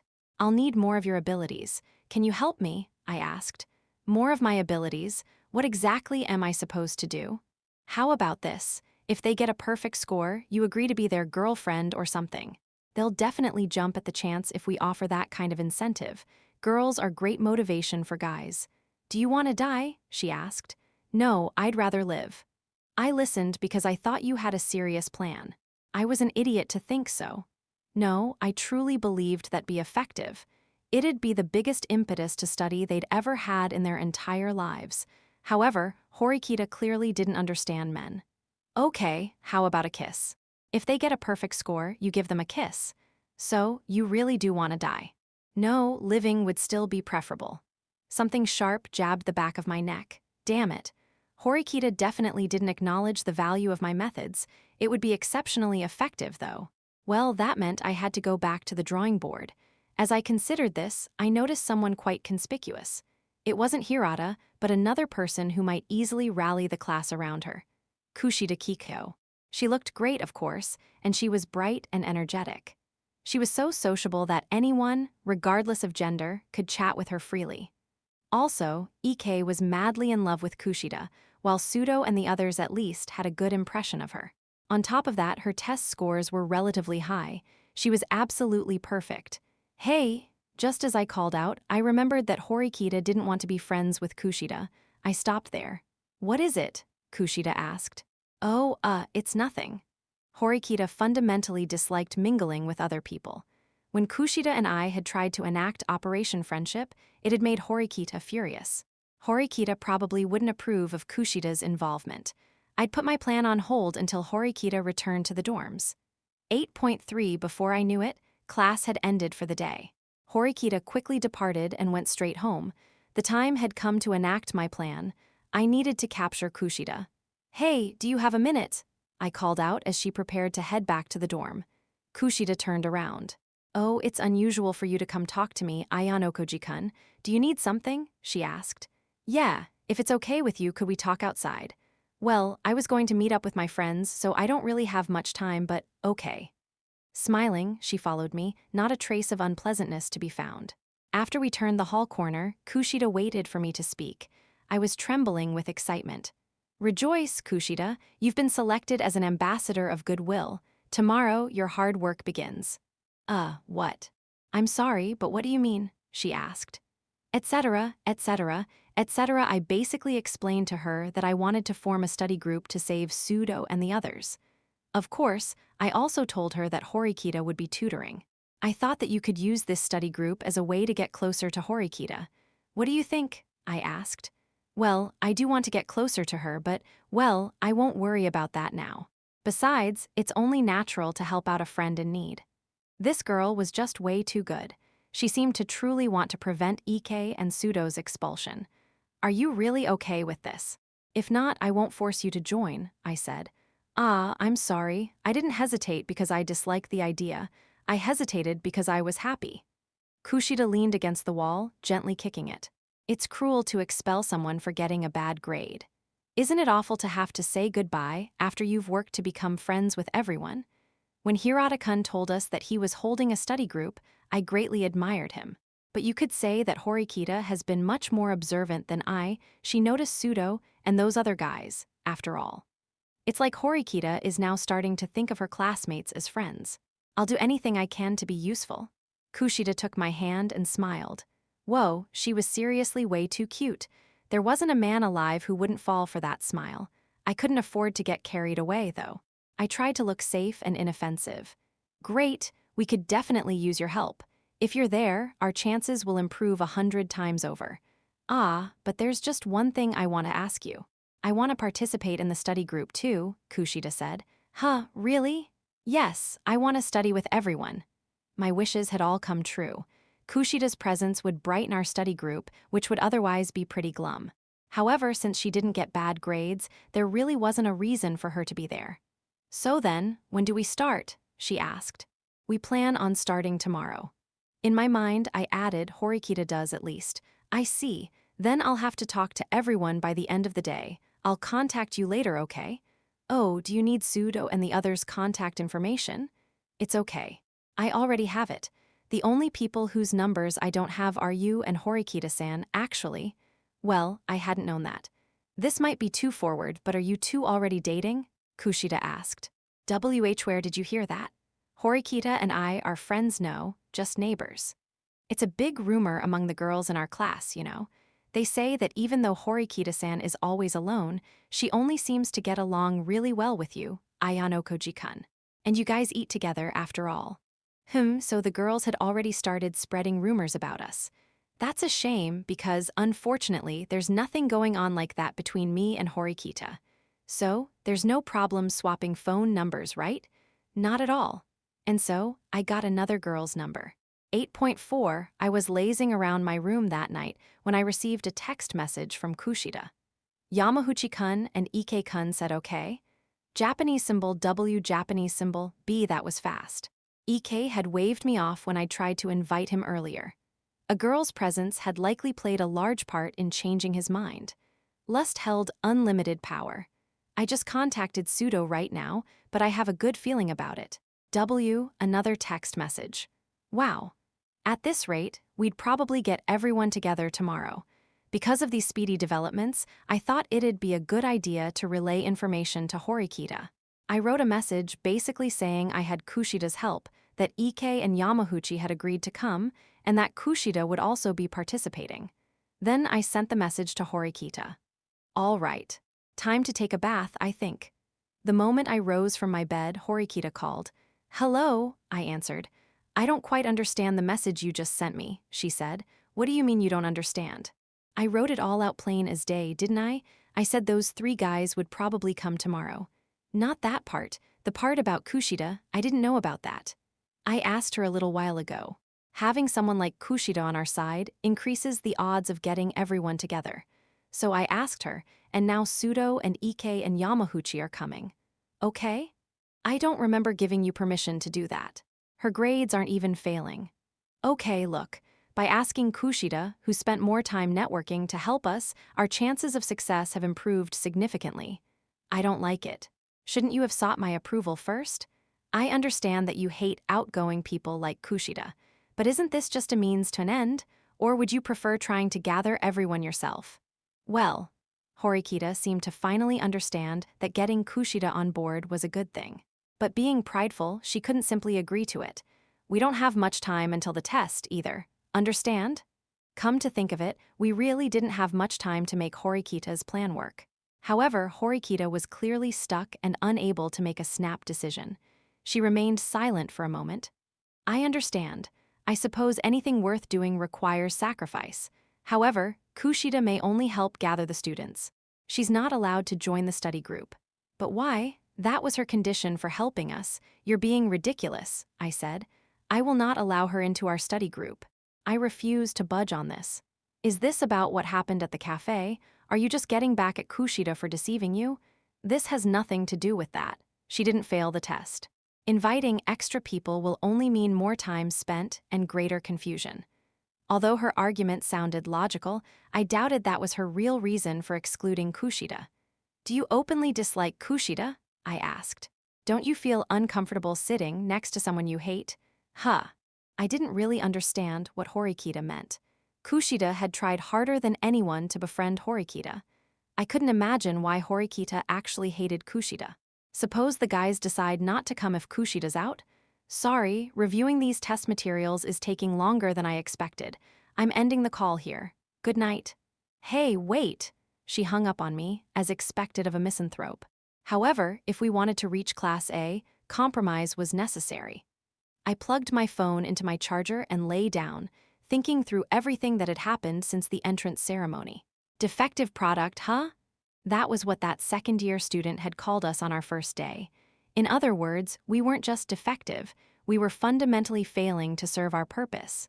Those were the words they'd used to ridicule us. Even Horikita, who appeared flawless, probably had some defects of her own. I could kind of understand why she'd been angry today. What should I do? Should I try to force Horikita? In the worst-case scenario, she'd leave. If Horikita didn't tutor the study group, it'd waste everyone's time. With a heavy heart, I called Kushida. "Hello?" I heard something like a strong wind blowing into the phone. It quickly died down, though. "Were you drying your hair or something?" I asked. "Oh, sorry, did you hear that? I just finished up, so don't worry." Kushida had just gotten out of the bath. This wasn't the time to get lost in fantasies. This is really hard for me to tell you, but can we pretend that I never asked you to help get everybody together?" She paused and then replied, Why?" She sounded curious rather than angry. "I'm sorry. I can't explain right now. Things got kind of complicated." "Is that so? I suppose Horikita-san was opposed to me joining." I hadn't implied that, but Kushida had managed to pick up on it. "It has nothing to do with Horikita, it's my bad." "It's okay, I'm not particularly angry. Horikita seems to really dislike me, so I expected she'd refuse. You could call it a woman's intuition. Anyway, I'm sorry, it's my bad since I came to you for help and all." "It's okay. You don't have to apologize, Ayanokoji-kun, but I don't think that Horikita-san will be able to bring Sudo-kun and the others together by herself." I couldn't deny it. "Hey, what did Horikita-san say, though? Was she against me gathering people, or did she not want me to join the study group?" Kushida was so dead on, it was like she'd been standing next to me when Horikita called. "The latter. I'm really sorry to hurt your feelings." "Ah, it's okay. Really, don't apologize, Ayanokoji-kun. Horikita-san has this kind of impenetrable aura around her, like she won't let people get close to her. I expected this. She was way too perceptive. Everyone agreed to join because I said I'd participate, though, couldn't you have just lied and told me that I couldn't join? I'm worried that if they know I'm not coming now, the guys will probably get mad at Horikita-san." Kushida scared me a bit. Nothing escaped her. "Could you leave things to me this time?" she asked. "Leave it to you? I'll bring everyone over tomorrow. Of course, I'll be coming along too." I started. "It'll be okay. Or can you solve all of these problems, Ayanokoji-kun? Gather everyone together without me?" Unfortunately, such a thing was probably impossible. "I understand. I'll leave it to you then. I don't really know what's going to happen, though." "Don't worry. You won't be responsible for anything, Ayanokoji-kun. Well then, I'll see you tomorrow." Soon after, my call with Kushida ended. Somehow, I was even more exhausted than when I'd finished talking to Horikita. Even though Kushida said everything was fine, I had my doubts. Horikita relentlessly opposed anyone she didn't like, regardless of who they were. It was painfully obvious that this would end in disaster. Feeling anxious, I headed into the bathroom. I decided to stop thinking about tomorrow. No matter how much I agonized over it, tomorrow would come, and it would eventually end. Things would work out somehow. 8.5 Horikita had been sullen all morning. It would have been nice if she got adorable when she was angry. If she puffed out her reddened cheeks, she'd be cute enough to make any man would swoon. However, she remained expressionless and silent, refusing to acknowledge my existence. If I were to ignore her, though, she'd probably take out her compass. After an especially long day, we finally finished class. "Have you gathered everyone in the study group?" Her first words to me included study group. She was most definitely implying something. Kushida's bringing them. I wonder if she'll participate, I replied. Kushida-san, I thought I specified that she wasn't allowed to participate. Satisfied, Horikita left for the library, and I followed. Kushida gave me a too-cute wink as I left. Together, Horikita and I secured a long table at the far end of the library and waited for the others. I've brought everyone. Kushida came over to where we were seated. Behind her was, Kushida-chan told us about this study group. I don't want to be expelled after only just starting. Thanks. Ike, Yamaguchi, and Sudo had all shown up. However, they'd brought an unexpected visitor, a boy named Akitani. Huh, Akitani, you failed too? I asked. Oh, and no, not exactly. I was just really close to failing, so I was worried. Is it not, okay for me to join you? It's a little difficult to join Hirata's group. Akitani looked up at me, puffing out his cute, slightly reddened cheeks. He was slender, with blue hair cut in a short bob. A boy attracted to anything feminine might have shouted, "I'm in love," right away. If Akitani weren't a man, it would have been dangerous. Is it okay if Akitani-kun joins us too? Kushida asked Horikita. Akitani had scored 39 on the test, after all. He likely wanted to participate just to be safe. As long as you're worried about failing, I don't mind. But you need to be serious, Horikita said. Oh, okay. Akitani sat down, seemingly happy. Kushida tried to sit next to him, which Horikita certainly noticed. Kushida-san, did Ayano-koji-kun not tell you? I'm also worried about getting a bad grade, Kushida said. You didn't score badly on the small test. Yes, but to tell you the truth, I was lucky. There were lots of multiple-choice questions, So I guessed about half of them. In truth, I just barely passed. Kushida giggled adorably, lightly scratching her cheek. I think that I'm about on the same level as Akitani-kun, if not slightly worse. So I want to join the study group to avoid getting a bad grade. That's okay, right? I couldn't hide my surprise at Kushida's unexpected scheme. She'd first confirmed that Akitani could join the study group, then turn the tables on Horikita. Now Horikita would have to permit her to join. Fine, Horikita growled. Thank you. Kushida smiled, bowed, and took her seat. Bringing Akitani had probably been part of her plan all along. She'd effectively used him to justify joining the group. Scoring lower than 32 means failing. Do you fail if you get exactly 32 points, though? Sudo asked. No, you're safe if you score at least 32 points. Sudo, you can manage that, right? Ike said. Even Ike was worried about Sudo. Of course those guys would want to know the exact threshold. It doesn't really matter. My goal is for everyone to score 50, Horikita said. Gah, isn't that going to be too tough? Aiming to just skate by is dangerous. The fact that you can't easily reach that threshold troubles me. In the face of Horikita's sound argument, the failures simply nodded reluctantly. I included most of what will be covered on this test. We only have about 2 weeks left, but I plan to thoroughly walk you through everything. If you don't understand something, please ask. Hey, I don't understand the first question. Sudo glared at Horikita. I tried reading the first problem as well. A, B, and C collectively have 2150 yen. A has 120 yen more than B does. Also, after C gives B 2/5 of his money, B would have 220 yen more than A. How much yen did it originally start with? A problem with simultaneous equations, huh? The first test question should have been one that a high school student could easily solve. Try thinking about it. If you give up right at the beginning, you won't get anywhere. Look, I don't know how to study at all, Sudo said. Everyone got into this school. This school didn't accept people based solely on test scores, though. Sudo had most likely been accepted because of his exceptional physical ability. If you looked at it that way, wouldn't he likely be expelled because of bad grades? I don't get it either. Ike, equally bewildered, scratched his head. Do you understand, Akitani-kun? Horikita asked. Let's see, A plus B plus C is 2150 yen, so A equals B plus 120. Then, Akitani started writing out a series of equations. Kushida, seated next to him, glanced over her shoulder. Yeah, that looks right. Then what? You could certainly call Kushida bold or even audacious. She'd claimed to have just barely avoided failing, and she was now teaching Akitani.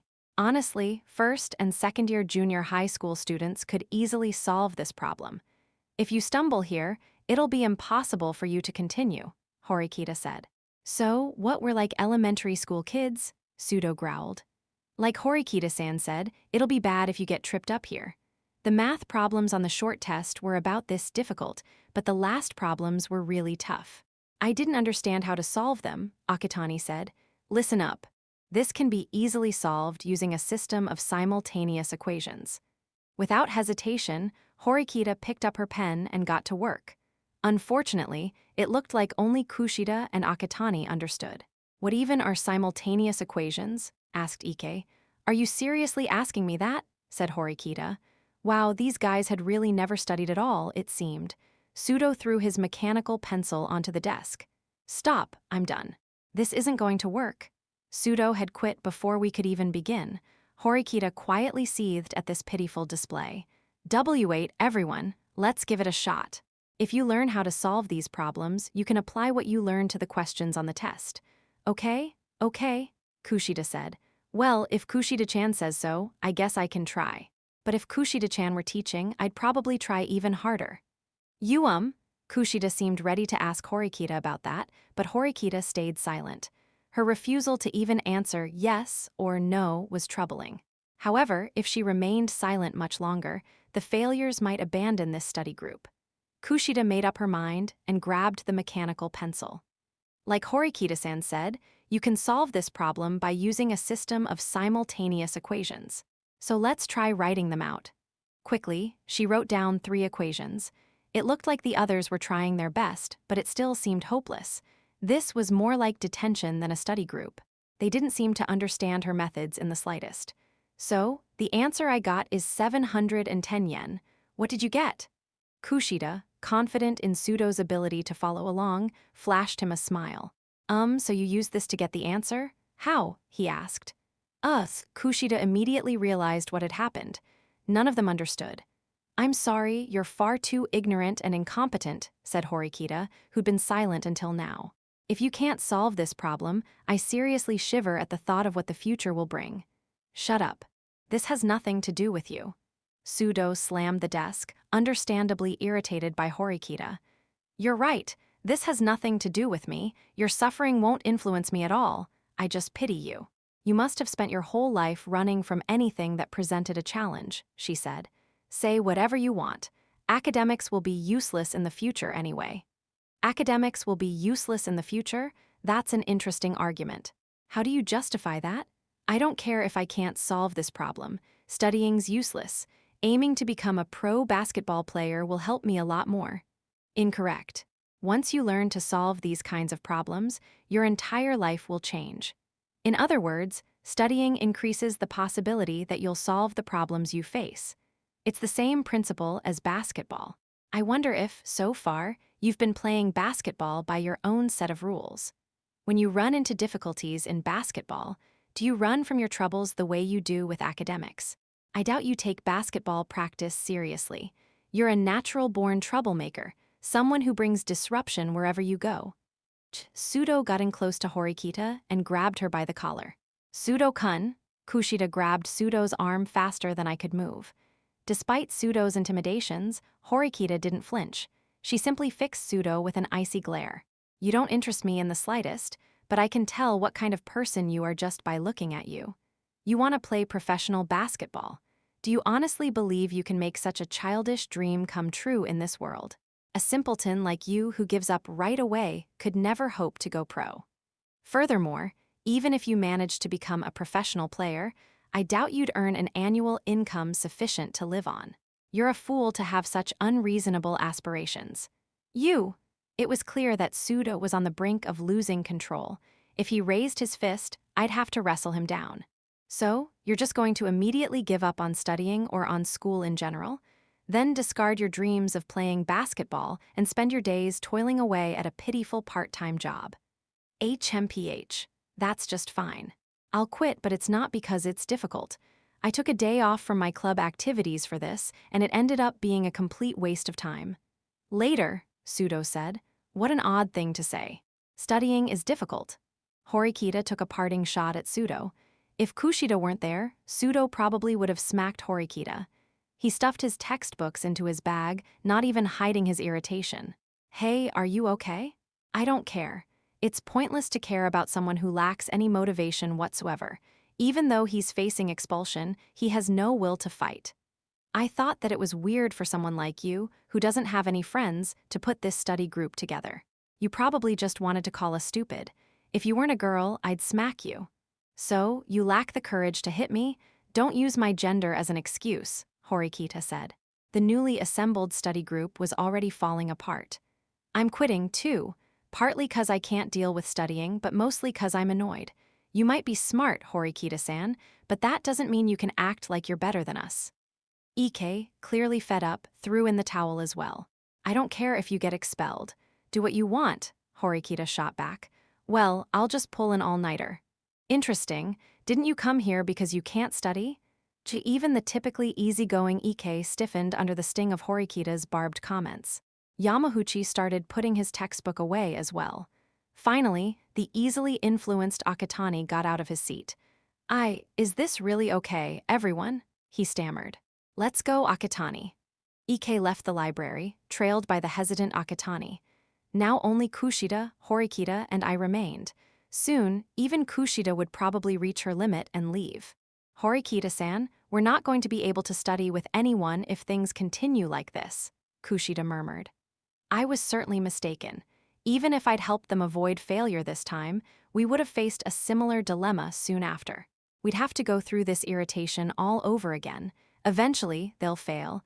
I finally understand how unproductive this was. I don't have the time for it. Wait, what do you mean? I mean that it's better to get rid of the dead weight. That was Horikita's ultimate conclusion. If the failing students were expelled, then the class's average test scores would go up, and we wouldn't have to expend any extra effort. So, that's Hey Ayanokoji-kun. Can you say something? Kushida murmured. If that's Horikita's answer, then isn't it fine? You think so too, Ayanokoji-kun? Well, I don't want to toss them to the wolves or anything, but I'm not the tutor. There's nothing I can do about it. In the end, I felt similarly to Horikita. Okay, I see. Kushida grabbed her bag and stood up, her expression darkening. I'm going to do something. Well, I'll try. I definitely don't want everything to fall apart so quickly. Kushida-san, do you really feel that way? Is it wrong? I don't want to abandon Sudo-kun, Ike-kun, and Yamahuchi-kun. Even if that was how you truly felt, I wouldn't particularly care. But I don't think that you actually want to save them, Horikita said. What? I don't understand. Why do you say things like that, Horikita-san? Why do you try to antagonize people? That's very sad. Kushida hung her head briefly, then looked back up at us. She met our eyes. Well then, I'll see you two tomorrow, she whispered. With that, Kushida left. Suddenly, it was just the two of us again. We sat in the complete silence of the library. Well, that was painful. The study group's already over, I said. Looks that way. The quiet grew almost oppressive. I suppose you were the only one who understood me, Ayano Koji-kun. You're at least somewhat better than those worthless idiots. If there's some subject you're struggling with, I could teach you. I'll pass, thank you. Are you going back to your dorm? She asked. I'm going to find Sudo and the others and have a chat with them. There's nothing to be gained from associating with people who will likely be expelled soon. I just want to talk to my friends. Do you have a problem with that? How incredibly selfish. You call them your friends, yet you simply stand by and watch as they're expelled. From my point of view, you're cruel. Well, I certainly couldn't deny that. Horikita wasn't wrong. In the end, studying was just the test of an individual's self-motivation. I won't deny what you've said. I can also understand why you'd call someone like Sudo stupid. However, Horikita, shouldn't you try to understand Sudo's situation? If he only hoped to become a professional basketball player, then choosing this school in the first place makes little sense. Don't you think you'd understand him better if you considered his reasons for enrolling? Not interested. Horikita dismissed me and returned to her textbook. Alone. 8.6, I left the library and chased after Kushida. I wanted to thank for her working so hard to get the study group together and to apologize. Besides, I wanted to do everything possible to get along with such a cute girl, you know. Whipping out my cell phone, I pulled up Kushida's contact information. Although it was my second time calling, I felt nervous contacting her.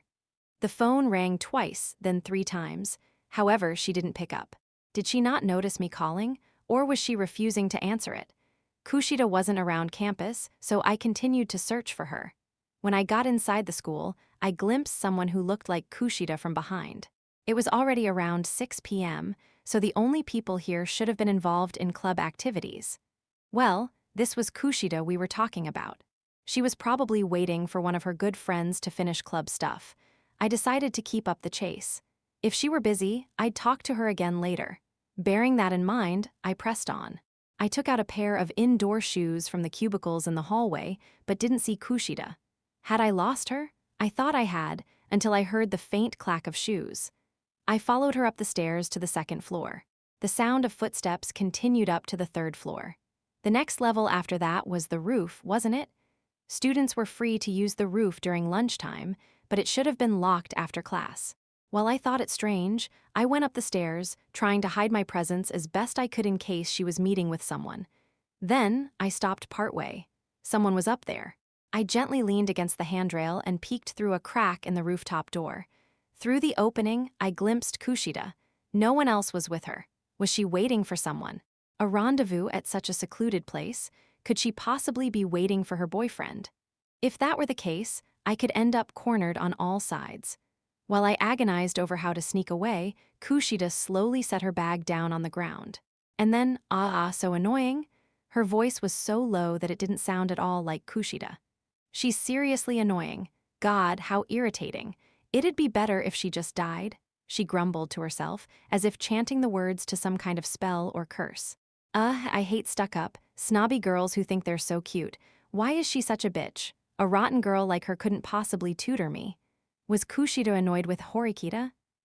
She's the worst. She's just the worst, the worst, the worst. Horikita, you're so annoying, you're so damn annoying. I felt like I'd glimpsed another side of this gentle girl, the most popular person in our class. She probably didn't want anyone else to see this darker side. A voice in my head whispered that it was dangerous to stay here. However, an odd question arose. Why had she agreed to work with me if she felt such hatred toward Horikita? Kushida should have understood Horikita's personality and behavior perfectly well by now. She could have refused to help, or just left the study group to Horikita, or otherwise washed her hands of involvement. Why force herself into the study group? Did she want to get along with Horikita? Or did she want to become closer to another participant? None of it made sense. I couldn't explain her reasoning. No, she may have shown signs of this from the very beginning. I hadn't really thought about it before, but considering the state she was in right now, I had a hunch. Perhaps Kushida and Horikita were. At any rate, I needed to get away from there. Kushida probably didn't want anyone else to hear her diatribe. Still hiding, I quickly tried to leave. Thump! I'd kicked the door much louder than I'd anticipated. It had been unexpectedly loud, really. Kushida tensed and stopped breathing. I'd instantly become her enemy. Turning, Kushida set her sights on me. I'd been seen. After a brief silence, Kushida coldly asked, "What are you doing here?" I got a little lost. "Sorry. My bad, I'll be going now." Kushida looked straight at me, clearly seeing through my obvious lie. I'd never seen such an intense gaze before. "Did you hear?" she asked. "Would you believe me if I said I didn't?" I replied. "I see." Kushida briskly walked down the stairs. She placed her left forearm against the base of my throat and pushed me up against the wall. Her tone of voice, her actions, everything about her was completely unlike the Kushida I knew. This new Kushida wore a terrifying expression, one that I could almost compare to Horikita's. "If you tell anyone what you just heard, I won't forgive you." Her words were ice, and I didn't think they were an idle threat. "And if I did tell, in that case I would tell everyone that you raped me," she said. "That's a false charge, you know." "That's okay, it wouldn't be false." Her words had heft and power, leaving me unable to reply. As she spoke, Kushida grabbed my right wrist and slowly opened my hand. She pushed my palm up against her soft breast. "What are you doing?" I asked. I hurriedly tried to pull away, but she pushed on the back of my hand. "Your fingerprints are on my clothes. That's evidence of my claim. I'm being serious. Understand?" "I understand. I really do. So let go of my hand." "I'm going to leave this uniform in my room without washing it. If you betray me, I'll hand it over to the police." I glared at Kushida for a while as she kept my hand pressed against her. "It's a promise," she said. Kushida stepped away from me. Even though this was the first time I had felt a girl's breasts, I found I couldn't remember the sensation. Hey, Kushida, which is the real you? That's none of your business. I see. Well, I was wondering something.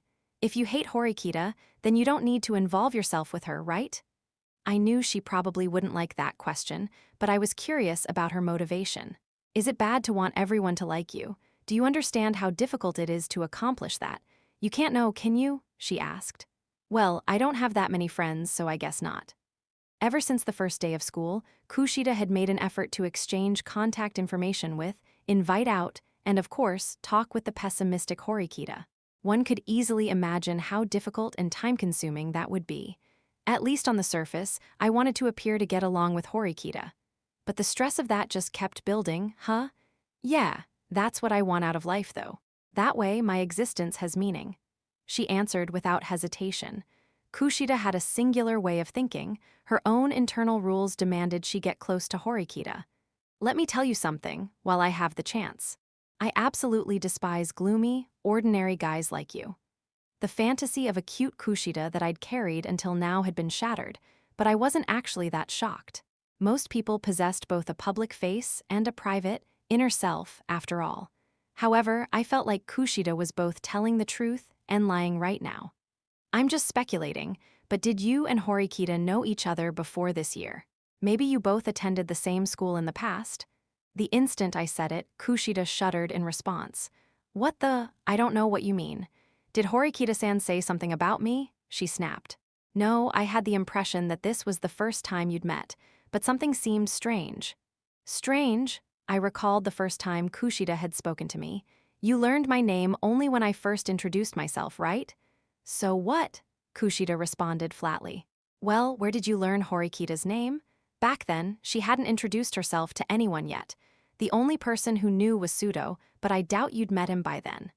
In other words, Kushida wouldn't have had the chance to learn Horikita's name. You got close to me so you could spy on her, right? Just shut up. Hearing you talk irritates me, Ayanokoji-kun. I only want to know one thing. Do you swear you'll never tell anyone what you learned here today? I swear. Even if I did, it's not like anyone would believe me. Right? I'd meant to keep that thought to myself, but wound up accidentally blurting it out. The entire class trusted and loved Kushida. The difference between us was like night and day. Okay, I believe you, Ayanokoji-kun. Kushida closed her eyes and slowly exhaled. Horikita-san is rather unusual, isn't she? Yes, I'd say she's really unusual. Other people don't influence her, or rather, she keeps her distance from everyone else. She's the complete opposite of me. Kushida and Horikita really were polar opposites. You know, Ayanokoji-kun, you're the only one that Horikita-san opens up to. Wait a minute, she doesn't open up to me. Absolutely not. Even so, she seems to trust you more than anyone else. Out of all the people I've ever met, Horikita seems the most wary of others and yet also the most self-confident. She certainly wouldn't trust anyone worthless, even if they were unbelievably kind. So, you think she has good instincts for people? That's why I said I believed you. Ayanokoji-kun, you're fundamentally indifferent to other people, aren't you? I didn't remember doing anything that would make her think so, but Kushida seemed confident in her assessment. It's not an out-of-place judgment. Back on the bus, you didn't show any interest in giving up your seat to the elderly woman. Ah, so that's what she was talking about. She'd picked up on what was happening that first day. She had understood that I'd no intention of giving up my seat. If you believe I'm telling the truth, then you won't spread pointless rumors, I said. If you were really so confident, you wouldn't have felt up my breasts. Well, I was really flustered. I panicked for a second. Her stern expression melted into one of impatience. So, Kushida, would I be right to think of you as the kind of girl who lets guys touch her breasts? She kicked my thigh as hard she could. Panicking, I grabbed the railing. Hey, watch it, I could have fallen and gotten seriously hurt. I kicked you because you said something stupid. Kushida snapped, her face flushed from anger. Hey, wait a minute. She still looked furious. Kushida tromped back up the stairs, grabbed her bag, then returned wearing a huge grin. Let's head back together, she said brightly. Oh, sure. Her attitude had drastically changed, like something out of Dr. Jekyll and Mr. Hyde. It was so drastic that I wondered whether I'd had a bad dream. She was her usual sunny self once more. I couldn't tell which Kushida was the real one. 8.7. I wondered what was going to happen with Class D honestly. Part of me felt like these were other people's problems. Back in my room, I started to watch some kind of variety show with a feeling of complete apathy. Glancing at my phone, I saw I had a message from the group chat. The message read, "Sadhu's joining the group." Sadhu was a particularly high-spirited girl in our class. "Hiya, Ike-kun invited me to join when we were talking earlier." With nothing to contribute, I didn't respond and continued reading. "I heard about what happened today. Horikita is really frustrating, huh? I was really pissed at her." Sudo was super mad. He almost lost it. I think he would have hit her. If I see her tomorrow, I might hit her. I was really annoyed with her today. "Ah ha ha, it'll be a big problem if you hit her, lol. That would be overkill." "Hey, I have an idea. Starting tomorrow, how about we completely ignore her?" "Ha, I've always ignored her, lol. I kind of want to hit her with some payback. Bully her a little and make her cry, you know? Do something like hide her shoes." "Ha ha, what are you kids? Lol lol lol, but I do kind of want to see her squirm."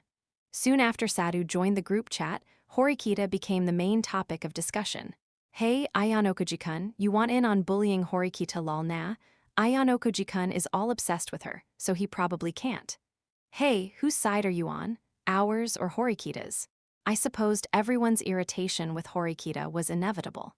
If you treated others the way Horikita did, you'd inevitably be disliked.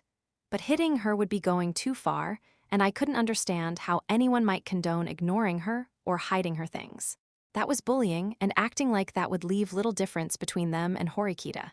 "Hey, you're reading the chat, right? Hey, Ayano Koji-kun, whose side are you on? I'm on no one's side.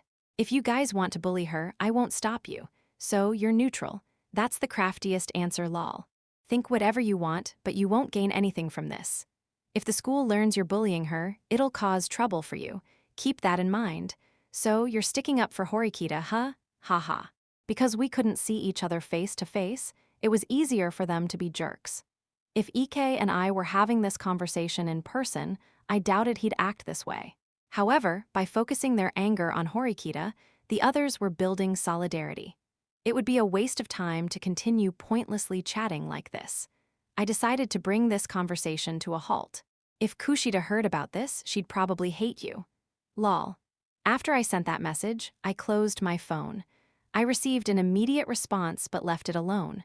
Those guys probably wouldn't do anything stupid, and Sadhu likely wouldn't do anything without the others' cooperation. I opened my window, listening to the insects buzzing from the nearby trees. Did the Cubicurigisu grasshoppers make that high-pitched chirping? I wondered.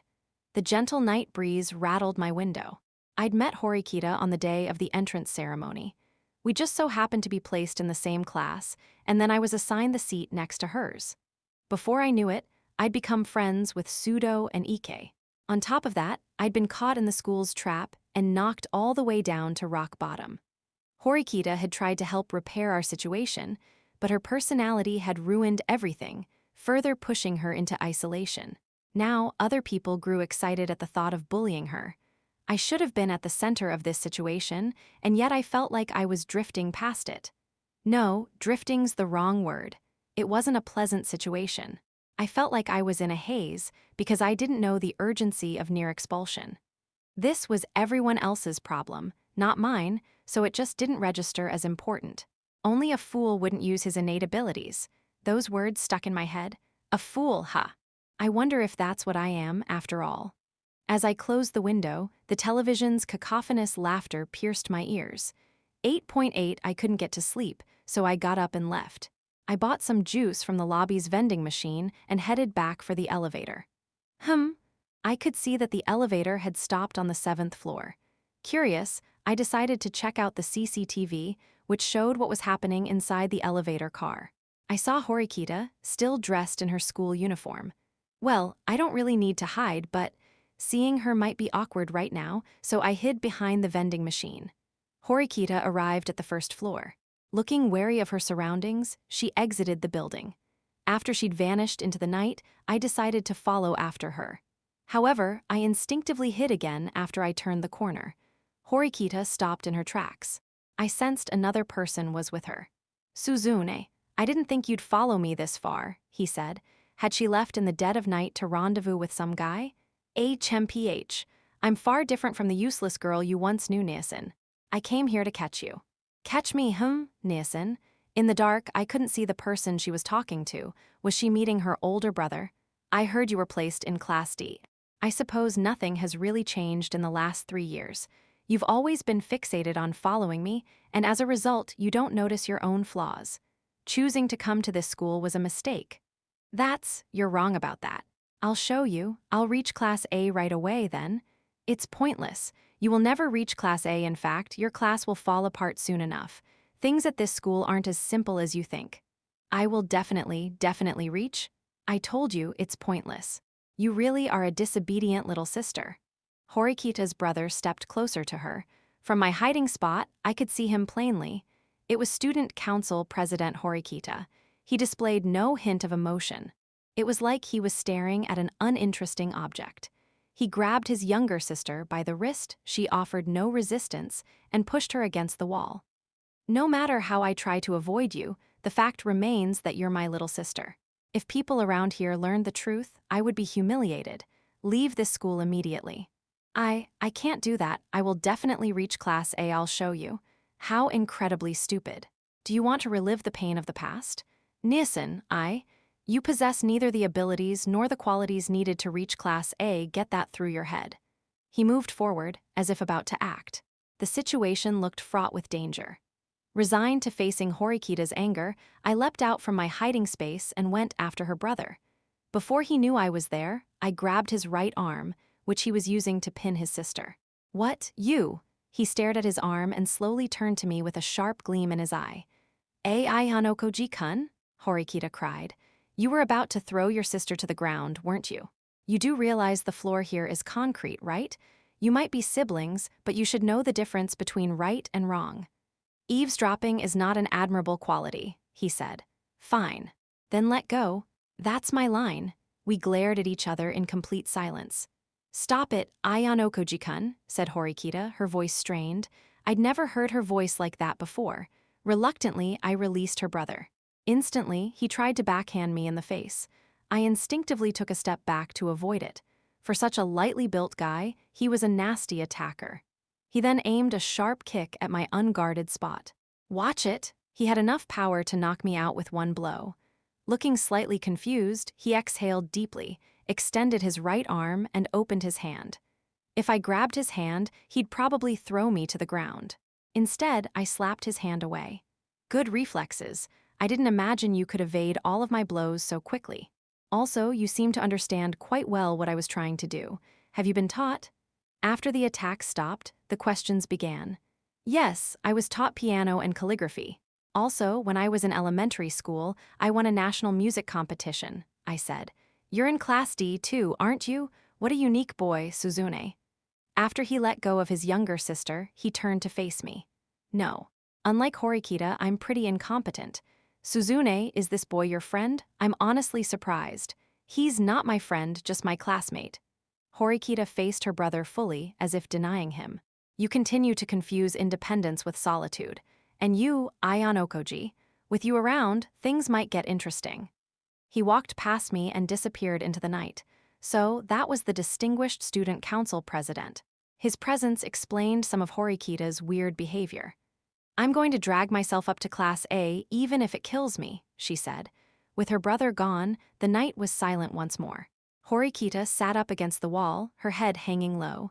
Maybe I'd made things worse by getting involved. I was about to return to the dorms when Horikita called out to me. Did you hear everything? Or was it just a coincidence? Oh, it was half coincidence, I'd say. I saw you when I bought some juice from the vending machine. I was kind of curious, so I followed you. However, I really didn't mean to meddle in your business. Horikita fell silent once again. Your older brother is really strong. He doesn't lack ferocity. He's ranked 5th Dan in karate and 4th Dan in aikido. He was really strong. If I hadn't pulled away, it would have ended badly for me. You also practice martial arts, don't you, Ayano Koji-kun? You must hold a Dan rank. I told you, didn't I? Just piano and tea ceremony. You said calligraphy before. I did calligraphy in addition to those, yes. You purposefully get lower test scores, and you say that you studied piano and calligraphy. I really don't understand you. My scores were a coincidence. I really did do piano, tea ceremony, and calligraphy. If there were a piano here, I could at least have performed Fouer Elise. You saw a strange side of me. On the contrary, I always thought of you as a normal girl. Well, not really. Horikita glared at me. Let's go back. If anyone saw us out here, they'd probably get ideas. She was certainly right about that. Rumors about a boy and a girl hanging out alone in the dark would be bound to circulate. Not to mention the fact that our relationship seemed to be intensifying. Horikita got up slowly and walked toward the dorm. Hey, were you really okay with how the study group went? I asked. If I didn't broach the subject now, I'd likely never get the chance again. Why are you asking me? I was the one who proposed holding the study group in the first place. Besides, I got the feeling that you considered it a hassle. Am I wrong? It just left a bad taste in my mouth. Look, I think things are going to get worse with the others. I don't care, I'm used to it. Besides, Hirata-kun picked up most of the failing students.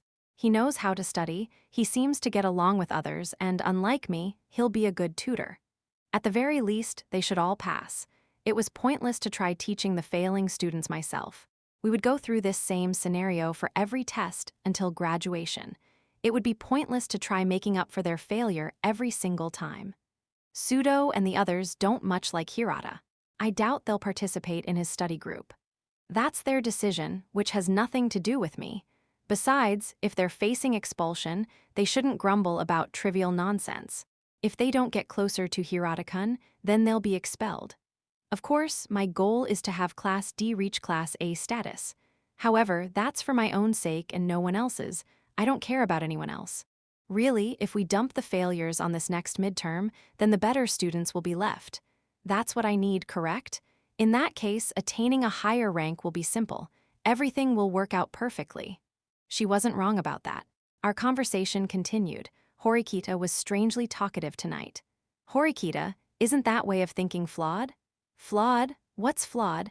You're not going to give me some gibberish about how there's no future for someone who would abandon her classmates, are you?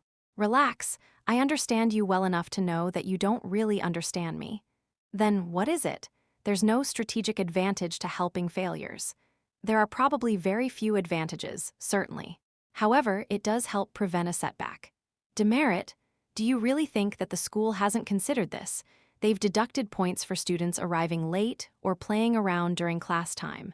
Let's say these students are expelled because no one helped them.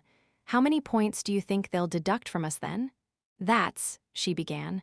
Of course, we don't have any proof that's how it works. However, isn't it possible? 100 points? 1,000 points?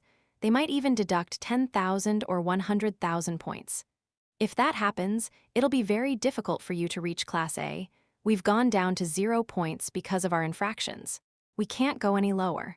If we're currently at 0, don't you think it's best to eliminate the dead weight? That would be the same as taking no damage. There's no guarantee that be the case. There could be penalties we just don't see yet. Do you really think it's okay to take such a dangerous risk? Well, I'm sure that someone as smart as you must have thought about that already. Otherwise, you would never have suggested creating a study group in the first place. You would have just abandoned the failures from the very beginning. I was starting to sound worked up, or perhaps I was actually feeling worked up. Maybe because I'd started to, rather selfishly, consider her a friend. I didn't want Horikita to come to regret her decision. Even if there are potential unknown negatives, it's better for the future of our class to abandon the failing students. Wouldn't you regret not abandoning them when we do finally increase our points? Right now, it's a risk that we should take. Do you really think so? I asked. Yes, really. I'm at a complete loss as to why you're so desperate to save them. As Horikita was about to board the elevator, I grabbed her wrist. What? Do you have a rebuttal? She said. The problem's bigger than the two of us.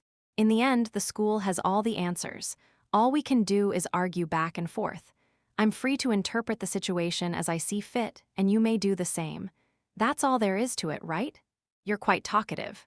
I never thought you'd be so loquacious. What? That's just because you were being insistent. If she were acting like her normal self, there was no way she would have allowed me to keep talking. Normally, stopping her in this way would earn me a sharp strike. However, her refusal to hit me indicated that Horikita felt the way I did. Of course, she probably didn't even realize it herself. The day we met, do you remember what happened on the bus? You mean when we refused to give up our seats to an elderly woman? Yeah. Back then, I thought about the meaning behind giving up my seat. Should I give it up or not? Which was the correct answer? I already told you my own answer. I thought it'd be meaningless, so I didn't give up my seat. No matter what reward it might bring, there was no real merit. It was a waste of time and effort. Merit, huh? I suppose that you think only in terms of profit and loss to the very end. Is that bad? People are calculating creatures, for the most part.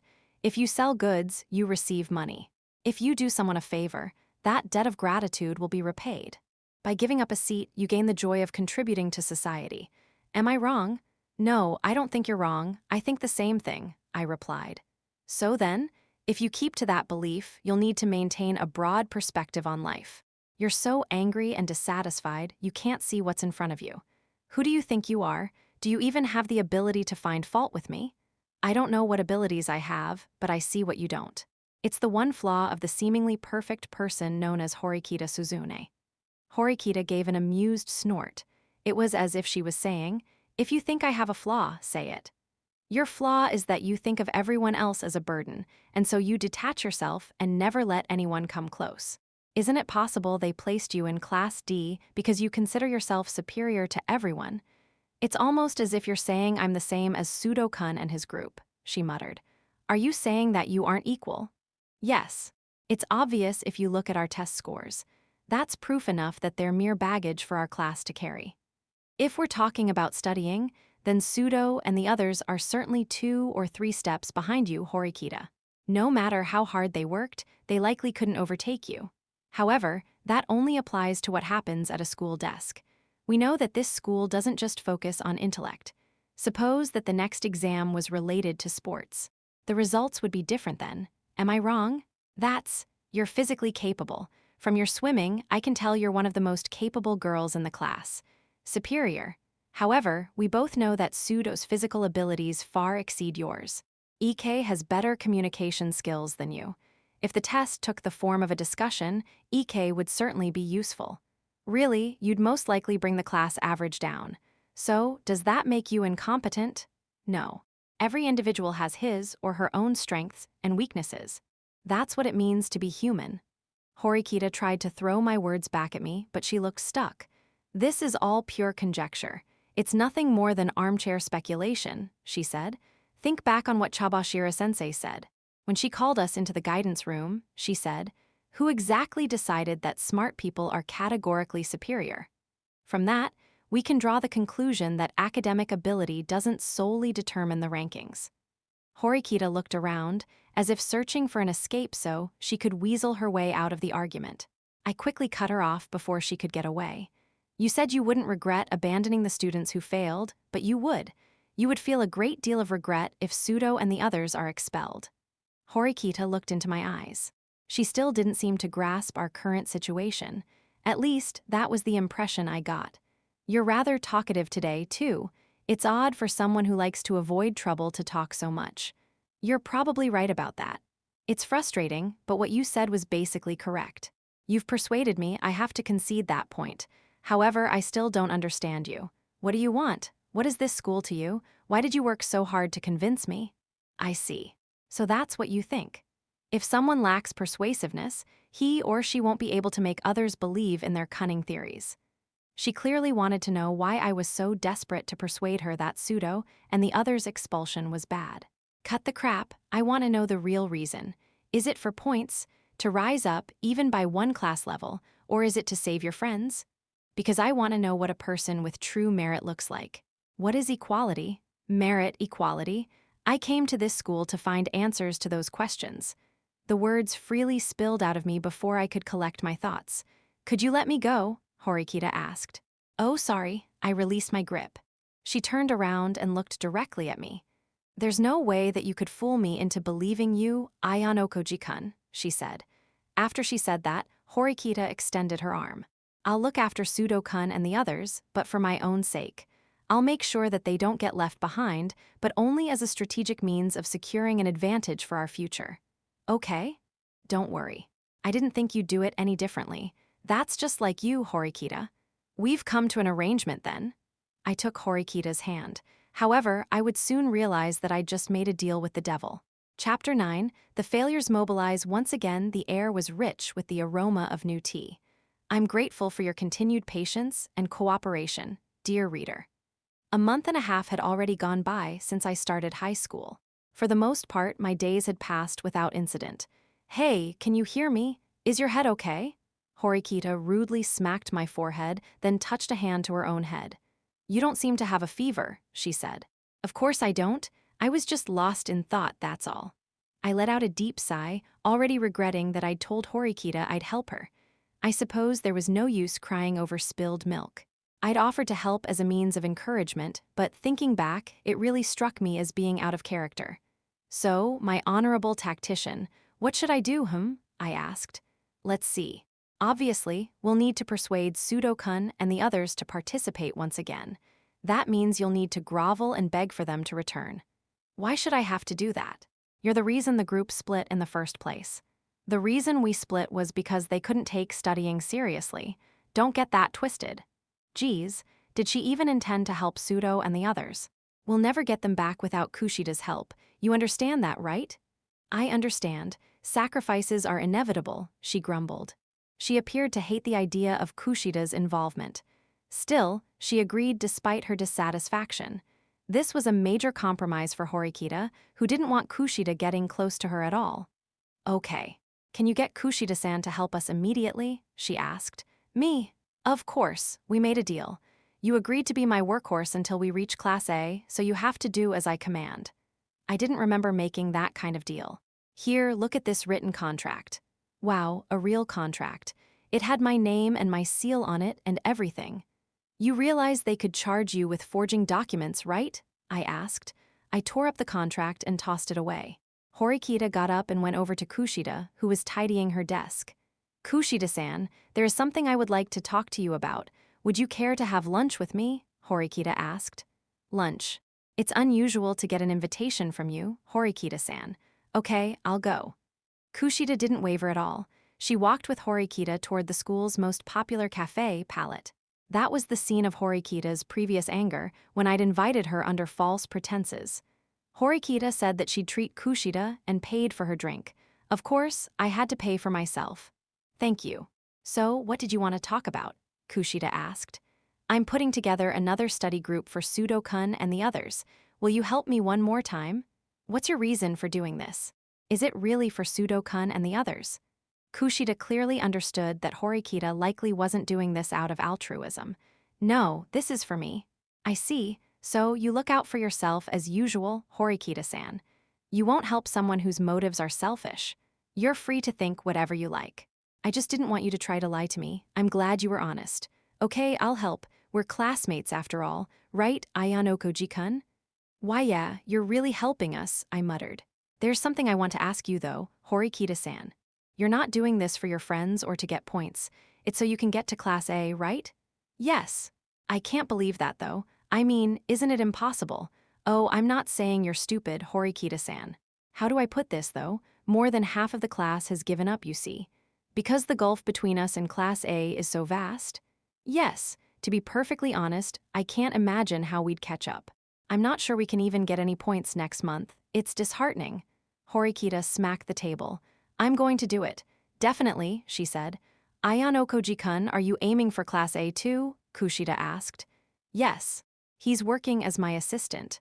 Horikita had given me a title without asking me. I understand. I want in Horikita-san. To help us with the study group. No, not for that. I want to work on getting into Class A with you. I want to help with everything else you'll be doing. But... So, you don't want me to join? Kushida asked. She looked at Horikita with wide eyes, prompting her to answer. Fine. If everything goes well with the study group, I'll accept your help moving forward, answered Horikita. Kushida probably had some ulterior motive. Even so, Horikita understood that she had no choice but to acknowledge Kushida's value. Having coaxed a victory from the usually stubborn Horikita, Kushida excitedly sat up. Really? Yay! Kushida cheered, a look of genuine delight on her face. She looked really cute this way. I look forward to working with you again, Horikita-san, Ayan Okoji-kun. She extended her left and right arms toward us. A bit perplexed, Horikita and I shook Kushida's hands. Getting Sudo-kun and the others on board again will be a problem, though, Horikita said. Yeah, considering the current state of things, it will probably be difficult, I agreed. Well, can you leave that to me? It's the least I can do after you've let me join you, Kushida said. I felt a little overwhelmed by how quickly Horikita and Kushida were moving. Kushida took out her cell phone, ready to leap into action immediately. Soon after, Ike and Yamahuchi arrived, looking like they were on cloud nine after receiving Kushida's invitation. As soon as they saw Horikita and me, though, they looked me square in the eye. They seemed to silently ask, "Did you tell her about the chat?" I thought it'd be better to keep quiet. Their guilt might help in getting them to fall in line. I'm sorry for calling you two over. I have something to ask you, or rather, Horikita-san does. What is it? What do you want from us? What an overreaction. They backed away in fright. Are you two joining Hirata-kun's study group? Horikita asked. Huh, study group? No, I mean studying so boring and Hirata is annoyingly popular. Besides, we plan to cram the day before. Things should work out. We've gotten by since junior high doing exactly that. Yamahuchi nodded at Ike's words. They were counting on an all-nighter to save them. That certainly sounds like an idea you two would have. But if you do, it's highly likely you'll be expelled. You're acting the same as usual, Sudo said, showing up. He glared at Horikita. Apparently Kushida had caught Sudo in her honey trap as well. You're the one who should be worried, Sudo-kun. You don't seem to have any fear of being expelled. I know that. Drop it, or I'll beat the crap out of you. I'm busy with basketball now anyway. I'll be just fine if I cram before the test. See, calm down, Sudo, okay? Ike was acting like he didn't know what they'd said in the chat. Sudo-kun, won't you try studying with me one more time? You might manage to squeak by if you pull an all-nighter, but if that fails, you won't be able to play basketball here anymore. Right? Horikita asked. Well, I don't want any of your stupid charity. I haven't forgotten the bullshit way you spoke to me the other day. If you want me to join, I want an apology first. A completely honest one, said Sudo, displaying open hostility toward Horikita. Although Sudo probably realized the danger he was in, he couldn't dismiss Horikita's insults. Of course, Horikita would never give him an apology. No one could ever take pride in saying something that untrue. I hate you, Sudo-kun. What? Instead of apologizing, she spat harsh words at Sudo, throwing fuel on the fire. However, our mutual abhorrence is trivial right now.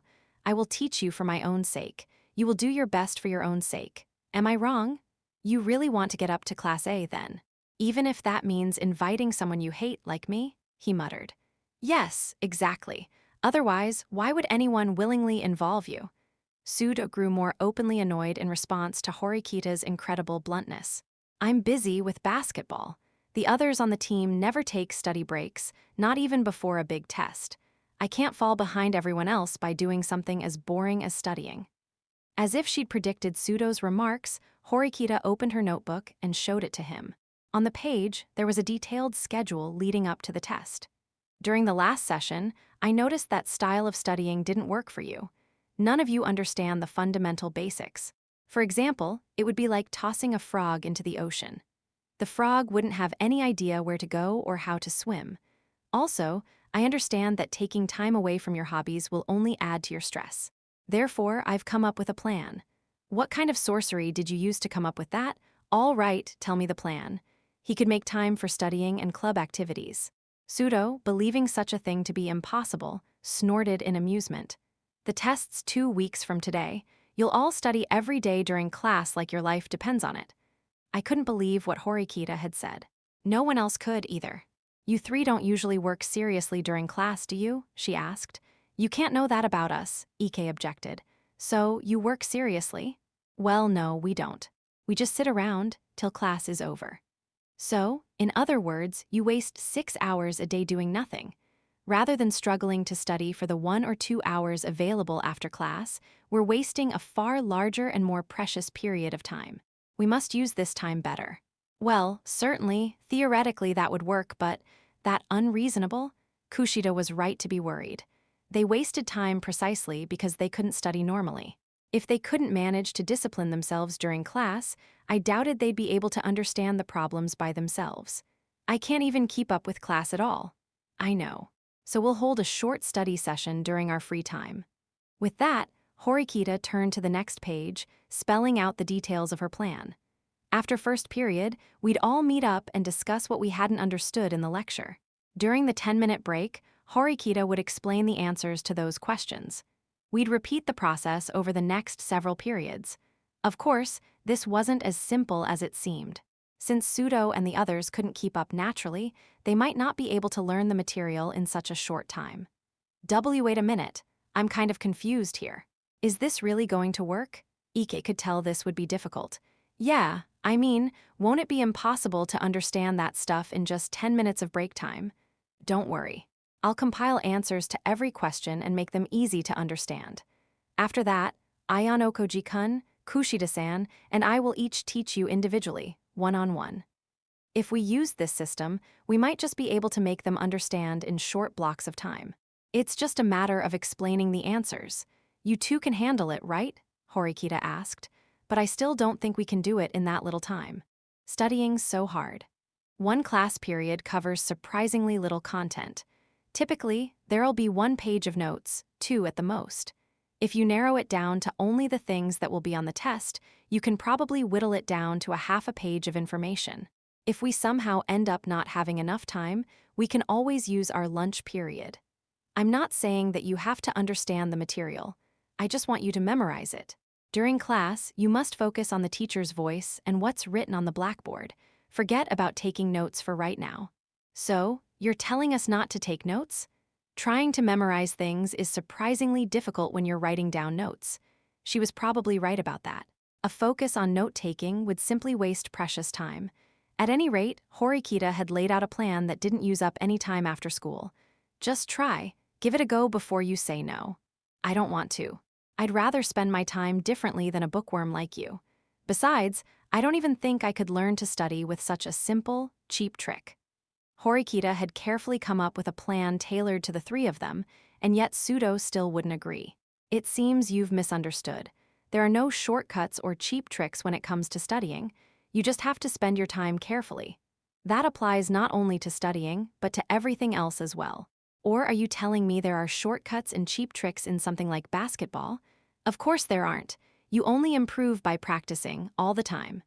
Pseudo inhaled sharply, surprised by his own words.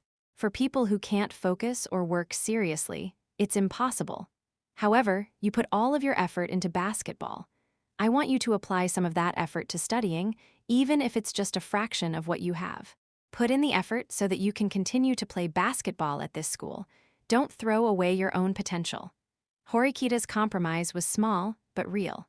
Pseudo hesitated. However, his pride still got in the way. He seemed incapable of agreeing to the plan. Yeah, I'm still not doing it. I get what you're saying, but I'm not convinced. Pseudo made to turn around and leave, and Horikita couldn't stop him. If he left now, the study group was probably dead.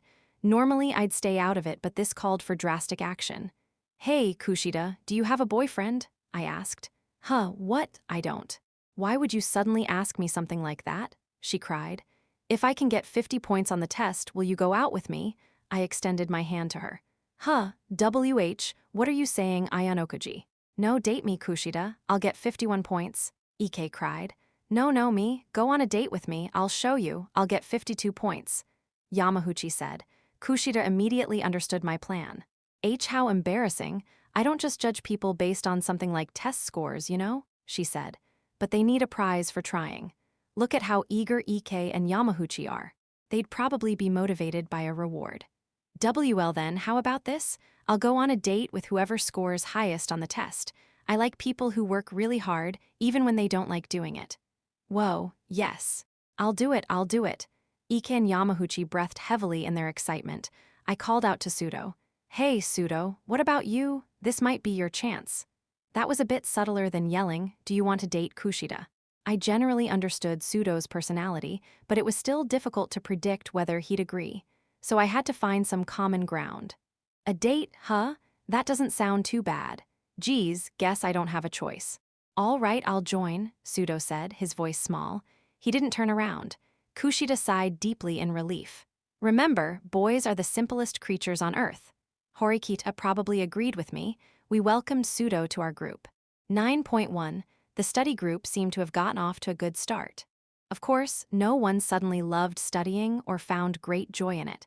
However, they all did their part to avoid expulsion so they could continue to spend time with their friends. The idiot trio started changing their behavior. They frantically repeated everything written on the blackboard, racking their brains to understand the problems. Pseudo occasionally came close to passing out during class. His head would bob up and down as he started to doze, but he managed to stay awake, likely because of his professional basketball dreams. Most people would laugh at such high aspirations, but he chased them earnestly. Many of the first-year students, fresh from junior high, didn't have a dream yet. Many had only the vaguest notion of what they wanted their future to be. At least Pseudo was already working hard in pursuit of his dream. That was worthy of praise. How exactly did this school define an exemplary student? At the very least, people didn't pass or fail based solely on academics. Considering the fact that EK and Pseudo had been accepted into the school, that much was obvious. If the school enrolled students talented in other areas, though, it was odd that they'd have a system in place to expel students for just one failing grade. At least that was how I saw it. Unless the system itself was a lie, there wasn't much I could conclude. Could they be creating such problems for students like EK and Pseudo solely so they could overcome them? It likely wasn't that simple. Both the small test we'd taken and the classes, so difficult for those like Pseudo, posed problems. Once the afternoon class had ended, a satisfied-looking Horikita gave a small nod and glanced at her notes. Apparently, she'd compiled everything together. Even though Horikita was teaching the idiot trio, she wanted the best possible results. That was her nature. Our class's evaluation would improve, as would the individual students' abilities. However, trying to get perfect scores was absurd. We didn't intend to reach that far. Helping EK and the others avoid failing was the best we could do. When the lunch bell rang, everyone made a mad dash for the cafeteria. Our break was 45 minutes long. After lunch, everyone had agreed to meet in the library for a 20-minute study session. At first, we'd planned to study in the classroom. However, for better concentration, we decided to avoid noise and use the library. However, the main reason was that Horikita wanted to avoid Hirata. His study group also met during lunch, and if we were reviewing materials nearby, they'd likely try to talk to us. Horikita absolutely did not want that. "Horikita, what are you doing for lunch?" I asked. "Well, Ayanokoji-kun, do you want to eat lunch together? I don't have any plans today." Kushida unexpectedly hopped out in front of me. "Ah, okay. Well then, do you want to eat together with Kushida?" I began. "I already have plans. Please excuse me." Horikita stood and stalked out of the classroom by herself. "I'm sorry, Ayanokoji-kun. Was I possibly being a bother?" Kushida asked. "Oh no, not at all." Kushida waved to Horikita's retreating form, as if saying bye-bye. Had she planned that by chance? After I'd discovered Kushida's secret, she'd been rather blatant about keeping tabs on me. Though she said that she believed me, she might still suspect I'd tell someone. Kushida and I went to the cafe to get lunch together. When we arrived, the absolute flood of women overwhelmed me. "What's going on? There are an insane number of girls here," I said. I'd say 80% of the customers were girls. This isn't really a place where boys come to eat. The menu included items like pasta and pancakes, food that only girls would like. Athletic people like Pseudo would probably complain about the small portions. There were a few guys, but you could say that they were either coupled up or playboys. Every guy here was either alone with one girl or surrounded by multiple ladies. "How about we go to the cafeteria after all? I feel kind of uncomfortable here," I said. "You'll be fine once you get used to it. It seems like Kuenji-kun comes here every day." "See?" Kushida pointed to a table in the back where Kuenji sat surrounded by girls. He looked just as grand and imposing as ever.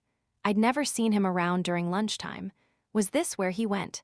He seems really popular. Those girls around him are all third years. Kushida was surprised, too. I overheard some of the conversation between Kuenji and the older girls. "Here, Kuenji-kun, say ah," one of them said. "Ha ha. Just as I thought, more mature girls are the best."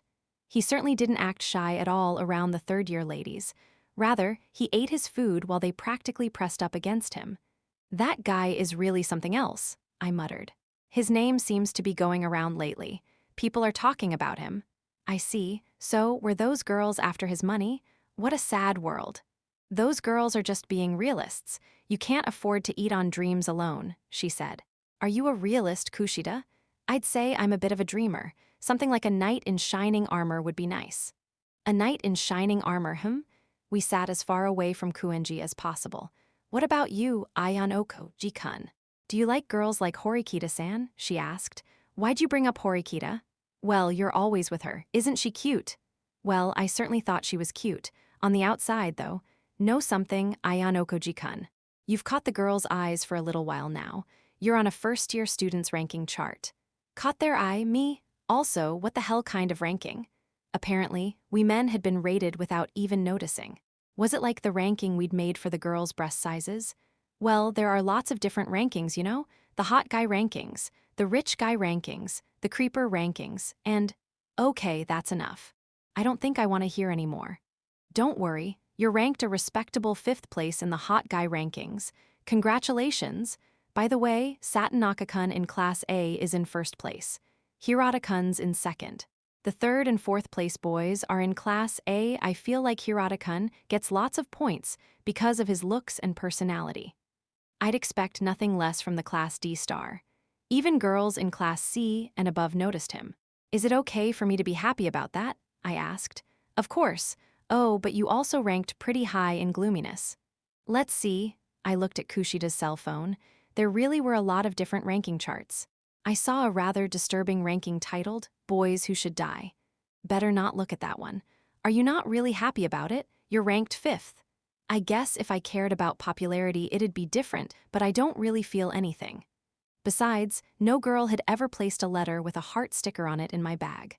So, does everyone participate in this? Well, not everyone, but lots of people do. I don't know the exact number of votes, though. The comments are also anonymous. In other words, many unknown variables made it difficult. I think you're probably at a disadvantage, Ayanoko Jikun. From my point of view, you're definitely attractive enough to be considered a hot guy, but I don't think people would say you're as beautiful or stand out as much as Hirata-kun. You're not exceptionally smart, you don't have exceptional athletic ability, and you're not a great conversationalist. There's something missing, some element of attractiveness, you know? In other words, there was nothing appealing about me at all. Ouch. I feel like I just got stabbed in the heart. Sorry, I probably should have held back a bit. Kushida appeared sheepish. Hey, Ayanoko Jikun, did you have a girlfriend in junior high school? Would it be bad if I didn't? So, you didn't have one. Haha, no, it's not bad. Rankings, huh? What would the girls think if the boys did something like that? They'd probably consider them the lowest of the low. Her smile didn't reach her eyes. Well, that was to be expected. If the boys ranked girls by cuteness, the girls would vehemently object. There was a definite double standard at play. At any rate, Kushida didn't seem to be treating me any differently than she had before. I'd thought things might have changed since discovering her secret side. Hey, you don't have to force yourself to talk to me if you don't want to, I said. No, it's not that I don't want to. Talking to you is fun, Ayanoko Jikun. Didn't you say that you hated me, though? Ha ha ha, yes, I did. Sorry, but that's how I really feel. Well, that hurt. Even though she was smiling, she hated me. This was the worst.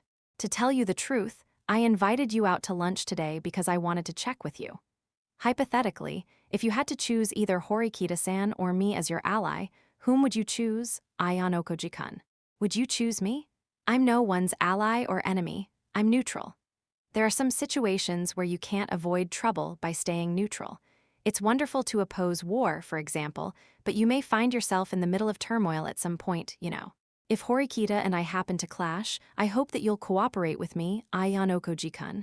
When you say that, anyway, try to remember that I'm expecting your help. Expecting, huh? If you were to ask for my help, your first priority should probably be to explain the situation. Kushida, still smiling, emphatically shook her head.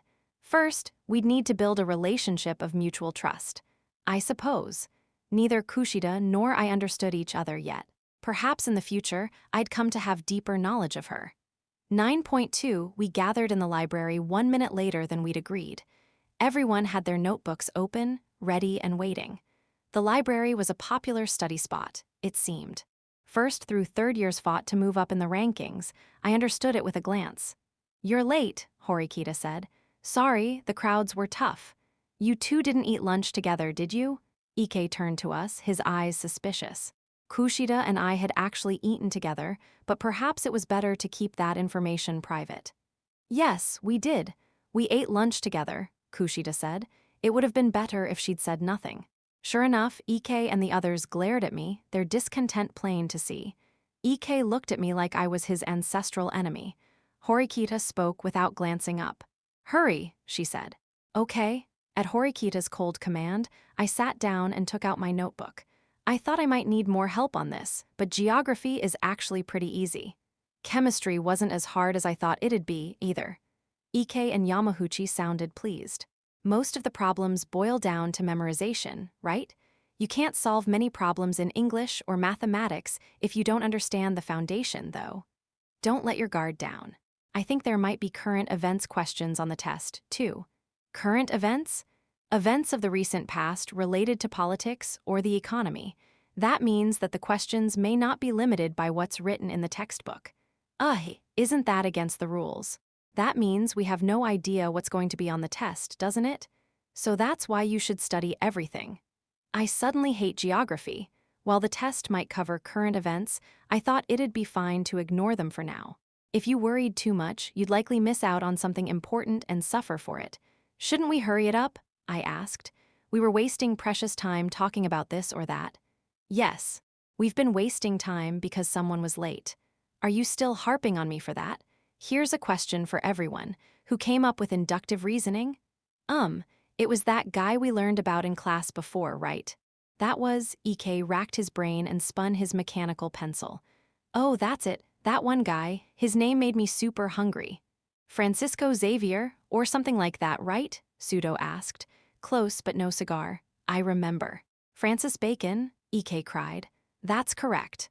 "Yes, I'm definitely going to get a perfect score." "No, not really. If we all manage to keep up this pace for another week, everyone might just avoid failing. Please be mindful of your health, everyone. If you get sick, you'll have less time to study." Kushida understood that we had no wiggle room left. "Don't worry, not about those three anyway," Horikita grumbled. "Just as I'd expect from you, Horikita-chan, I feel like you're starting to have some faith in us." Actually, she probably meant something more like, "Idiots don't catch colds." "Hey, quiet down. Your yammering is getting annoying." A nearby student turned to look at us. Sorry. Guess I got a little carried away. I'm just so happy I got something right. Did you know that Francis Bacon was the guy who came up with inductive reasoning?" "I won't lose points on that question," said Ike, laughing foolishly. Hey, could you guys be Class D students by chance?" A group of boys all looked over at us at once. Pseudo, seemingly irritated by this, sounded mildly angry as he said, "So what? What's the big deal if we're in Class D? Do you have a problem with that?" No, there's no problem. I'm Yamawaki from Class C." "Nice to meet you," Yamawaki chuckled. "I have to say, I'm glad that they separate the classes in this school by ability.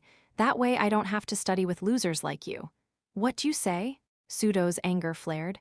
"Don't get mad. I've only spoken the truth. I wonder, if we happen to fight, how many points would you lose?" "Oh wait, you guys don't even have any points to lose, do you? In that case, you'd probably be expelled, right?" "Fine with me.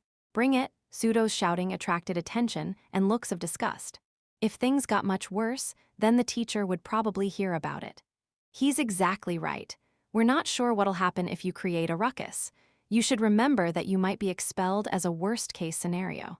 I don't particularly mind that you're bad-mouthing us, but you're in Class C, right?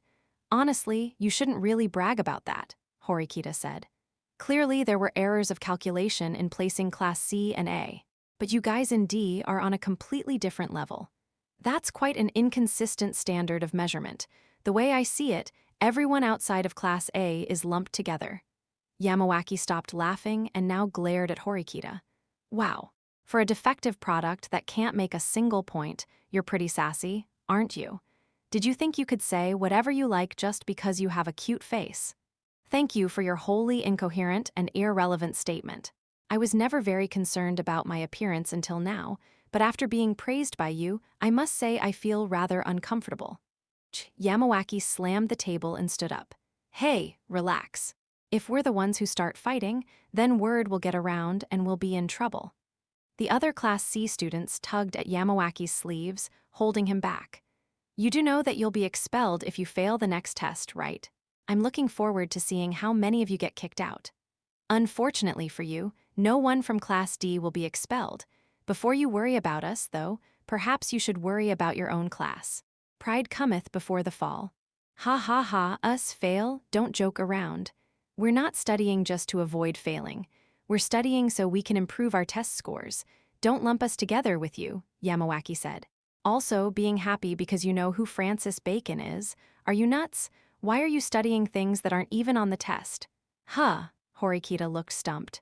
Wait, do you guys not know what's on the test? No wonder you're called defective products. That's enough out of you. Sudo, on the verge of really losing his temper, grabbed Yamawaki by the collar. Hey, you're really going to get violent even though it'll lose you points. You're okay with that? We don't have any points to lose. Sudo pulled his arm back. Uh-oh, was he really going to beat the crap out of this guy? I knew I should stop him. I got up then. Okay, stop. Stop, a female student shouted at us. Sudo stopped in response. What? This doesn't involve you. Stay out of it, he said. Doesn't involve me? I'm trying to use the library, so it does involve me. If you want to get violent, might I suggest that you do so outside? In response to the blonde beauty's disinterested yet logical argument, Sudo let go of Yamawaki. Besides, don't you think you're provoking him? If things continue like this, I'd have to report it to the school. Do you want that? Sorry, we don't want that, Ichinose, Yamawaki said. Ichinose, I'd heard that name once before. Wait, that was the Class B student who'd been talking with Hashinomiya-sensei. Come on, let's go. If we try studying here, we'll catch the stupid going around. Yeah. With those last words, Yamawaki and his group left. If you're going to study here, please act like adults. Thank you, Ichinose said. Watching her gallant departure, I had to nod in admiration. Unlike Horikita, she managed to keep everyone in line. I didn't intend to create chaos. I only spoke the truth. The truth had led to chaos, though. Hey, he said that this question wasn't on the test, didn't he? What do you mean? We exchanged looks. Chabashira-sensei had told us that material about the age of discovery would be on the test. Horikita and I had written that down. Does this mean that each class gets a different test? That seems unlikely. The test should be the same for everyone in the same grade. Horikita was right. The same fundamental problems from the 5 main topics should be featured on everyone's midterm. Otherwise, it'd be unclear how to judge our aptitude. Had Class C learned that the test would change before anyone else? Or was Class D the only group being left out of the loop? We were mystified in the light of this new information. What if every class's test had different social studies questions? No, what if it wasn't just social studies? What if all the test questions were completely different? If that were the case, then we'd wasted a whole week's worth of studying. 9.3, we dismissed the group 10 minutes before our lunch break was over. We packed up and headed toward the faculty room. We needed to confirm exactly what the test would cover. Chabashira-sensei, we have an urgent question. Quite the theatrical entrance. You surprised the other teachers, she said. I sincerely apologize for the sudden intrusion. It's fine. We're in the middle of something, so please keep it brief. Chabashira-sensei continued to write in her notebook. Chabashira-sensei, last week when you told us what material the test would cover, did you make a mistake? A little earlier today, some Class C students told us that the test's material would be different than what we were expecting. Chabashira-sensei listened in complete silence and didn't even bat an eyelash as Horikita spoke. Then she put down her pen. That's right, the test's topics changed last Friday. Sorry, I must have forgotten to inform you. What? She scribbled something down on a page in her notebook, tore it out, and handed it to Horikita. She'd written down textbook page numbers that referred to material we'd already covered in class. Most of the new material was from before we'd started the group, stuff that Sudo and the others hadn't learned. Thanks to you, Horikita-san, I was able to correct my mistake.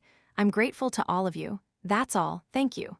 Wait a minute, Sahi-chan sensei. Isn't it way too late for this? I don't think so. You still have 1 week. If you use that study time wisely, it should be easy. Right? Chabashira sensei tried to shoo us out of the faculty room without the slightest hesitation. However, none of us moved. Even if you stay, nothing will change. You understand that, don't you? She asked. Let's go. But Horikita-chan, we can't just accept this. As Chabashira sensei said, staying would be a waste of time. Instead, we should begin studying the revised test materials. But Horikita turned on her heel and left the faculty room, Sudo and the others reluctantly following after her. Chabashira sensei didn't even glance at us as we left. I thought she would apologize for making such a mistake, but she didn't. If anything, I'd thought that some of the other teachers might react to this incident. Despite the fact that this was a pretty serious mistake for a homeroom teacher to make, none of the other teachers seemed to care. Hashinomiya sensei was seated nearby. Our eyes met. She gave a small smile and waved hello. Well, that was something, at least. However, I didn't think that our teacher had simply forgotten to tell us what would be covered on the test. When I stepped into the hallway, the afternoon class bell rang. Kushida-san, I have a small favor I want to ask you, I said. What is it? I want you to tell the rest of Class D about the changes to the test. With that, I handed her Chabashira sensei's paper with the textbook numbers. That's fine, but is it okay for me to do it? You're the best candidate we have. There's no doubt in my mind. Besides, we can't take the test when we don't know what's going to be on it. Okay, I understand. Leave it to me. I'll tell Hirata-kun and everyone else. I'll get ready for tomorrow. By then, I should have narrowed down everything we'll need. Horikita tried hard to appear calm, but I could sense her anxiety. That time we'd spent studying had been squandered, and we were back to square one. Plus, we now only had 1 week left. However, our greatest concern was keeping the idiot trio motivated. Horikita, I know I've been difficult, but I'm counting on you. Sudo bowed to Horikita as he spoke those words. Starting tomorrow, I'll take a break from club activities. Will that work? That, considering that we had only 1 week left and time was of the essence, it was a rational decision. However, the offer so surprised Horikita that she couldn't immediately accept. Will that really be okay with you? It'll be a lot of work. Studying is a lot of work, isn't it? Grinning, Sudo patted Horikita's shoulder. Sudo, are you serious? She asked.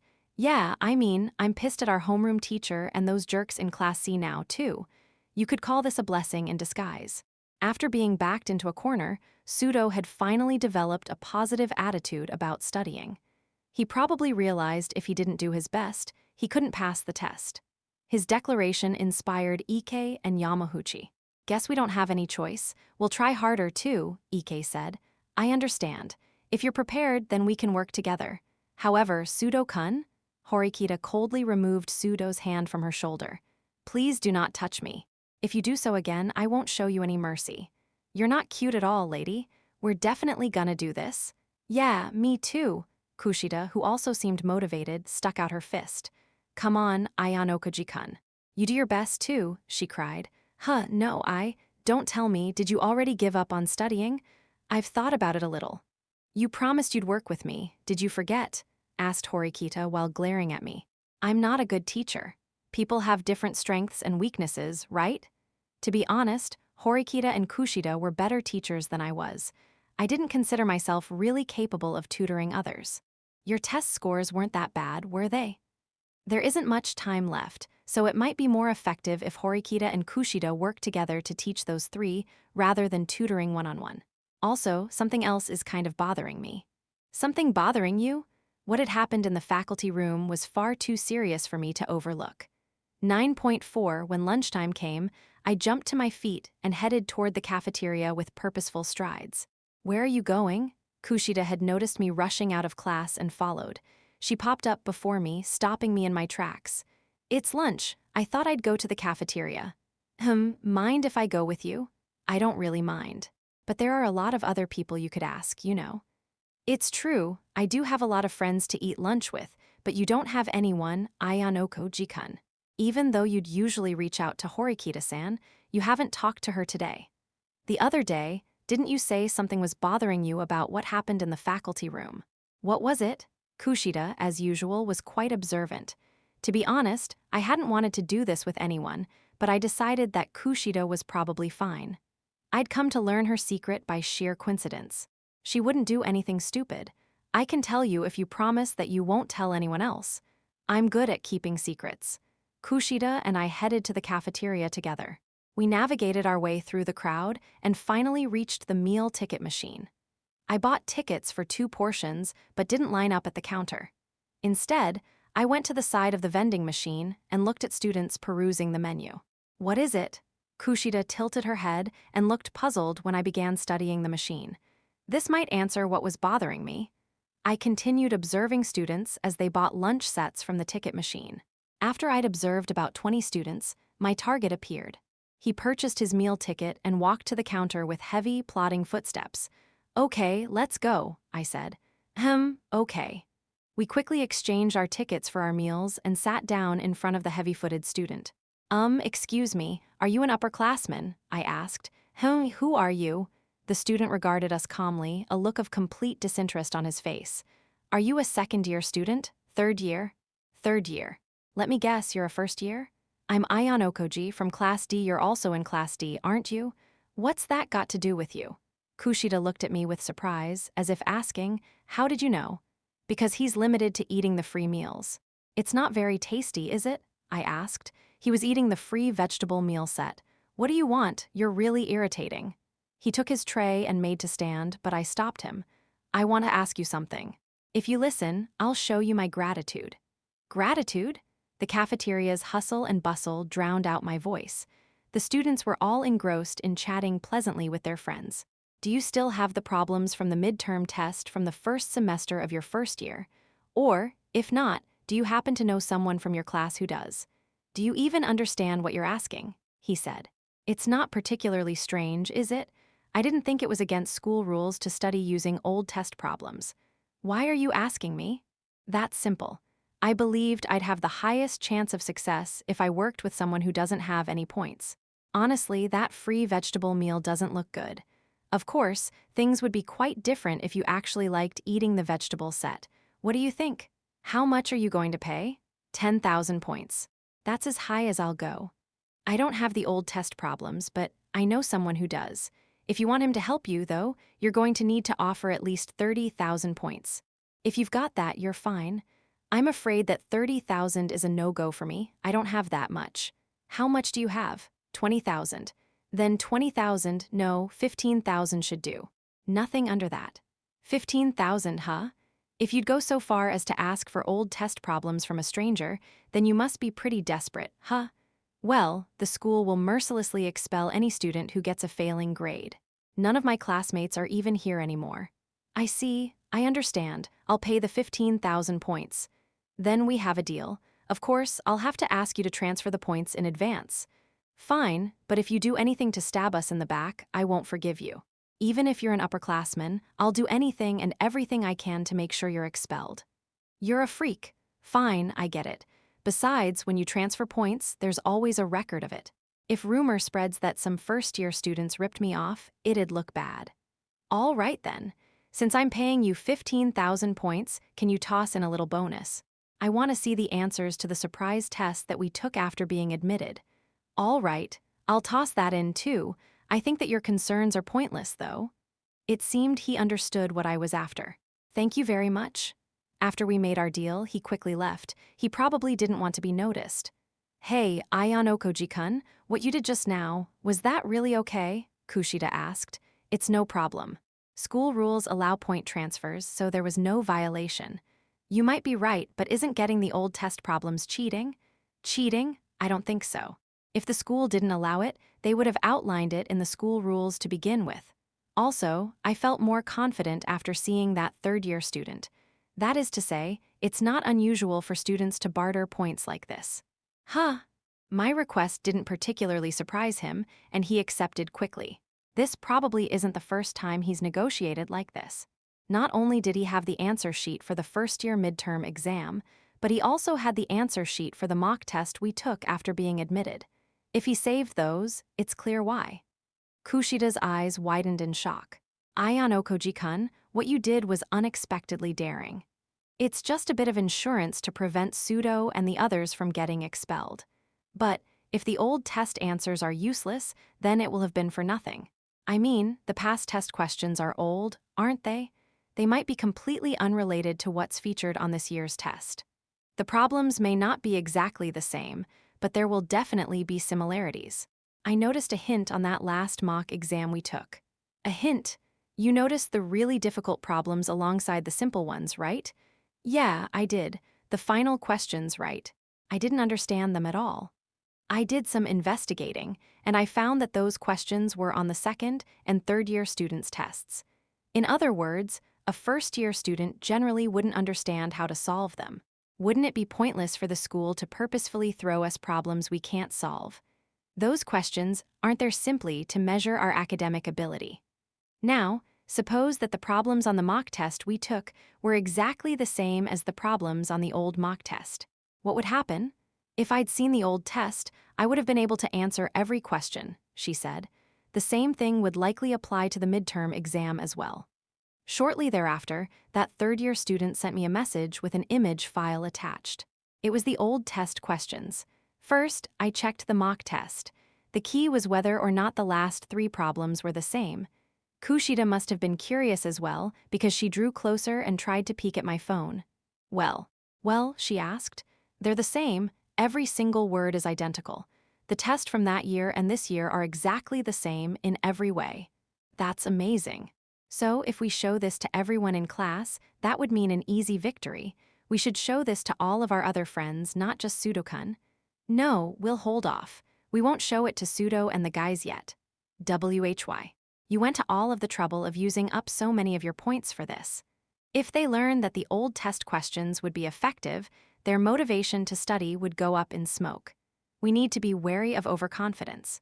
After all, even though the mock tests were identical, it's possible that the questions featured on the midterm this year might not be the same as last year's. These old test papers were insurance. Okay, then how will you use them? I'm going to release them on the internet the day before the test. We tell everyone that the problems from the old test are generally the same as the ones on the new. Then what do you think will happen? That night, everyone will be hunched over their desks, frantically trying to memorize all of the problems.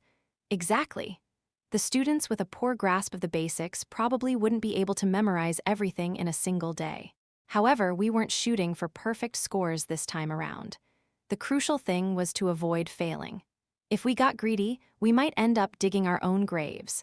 With this plan, we could probably get everyone in Class D to pass. When did you come up with the idea to get the old tests? She asked. I considered it when we learned that the test material was going to be different. However, I had a hunchback when they first told us about the midterm exam. Way back then? There was something very peculiar about the way Chabashira-sensei told us about the test. As our homeroom teacher, she had a clear understanding of everyone's grades and academic performance. Despite that, she seemed absolutely certain when she told us that there was a way for us to pass this test. In other words, she indicated that there was a surefire way for us to save everyone. And that's the old test papers. This might be related to why Pseudo, Ike, and Yamaguchi were admitted to this school despite being academically poor. Even if they couldn't get good grades by studying ahead, perhaps there were other means of addressing the problem, a backup plan they could use to avoid expulsion. This meant that it was possible for anyone to get a near-perfect score if they could get the old test papers. That's what I took from the situation, anyway. Ayano Koji-kun, you really are an incredibly observant person, aren't you? I'm just cunning. Besides, I didn't believe that I could pass the midterm without some help. I was just looking to make things easier for myself. Kushida grinned like some gears were turning in her mind. I have one more favor to ask. Could you please tell everyone that you got the old test papers, Kushida? I want you to say that you got them from a third-year student you're close to. That's fine, but are you okay with that, Ayano Koji-kun? I like to avoid trouble. I don't want to stand out. Besides, our classmates trust you, Kushida. I think it would be better if you told them. I understand. If you say so, Ayano Koji-kun. Thanks, don't say anything else, though. We need to avoid drawing too much attention.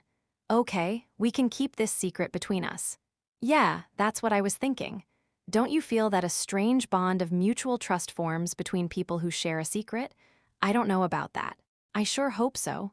Thank you, replied Kushida. I didn't really know what she meant by that. Chapter 10 midterm exam. It was Thursday. Tomorrow, the midterm would be upon us. Class had ended for the day. After Chabashira-sensei ended the homeroom period and left the classroom, Kushida immediately leapt into action.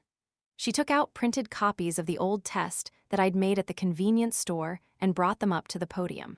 Everyone, before you return to the dorm, would you mind listening to me for a moment? Everyone, including Sudo, stopped and listened to Kushida. This was a role that neither Horikita nor I could play. Only Kushida could do it. I know that you've all been studying a lot in preparation for the test tomorrow.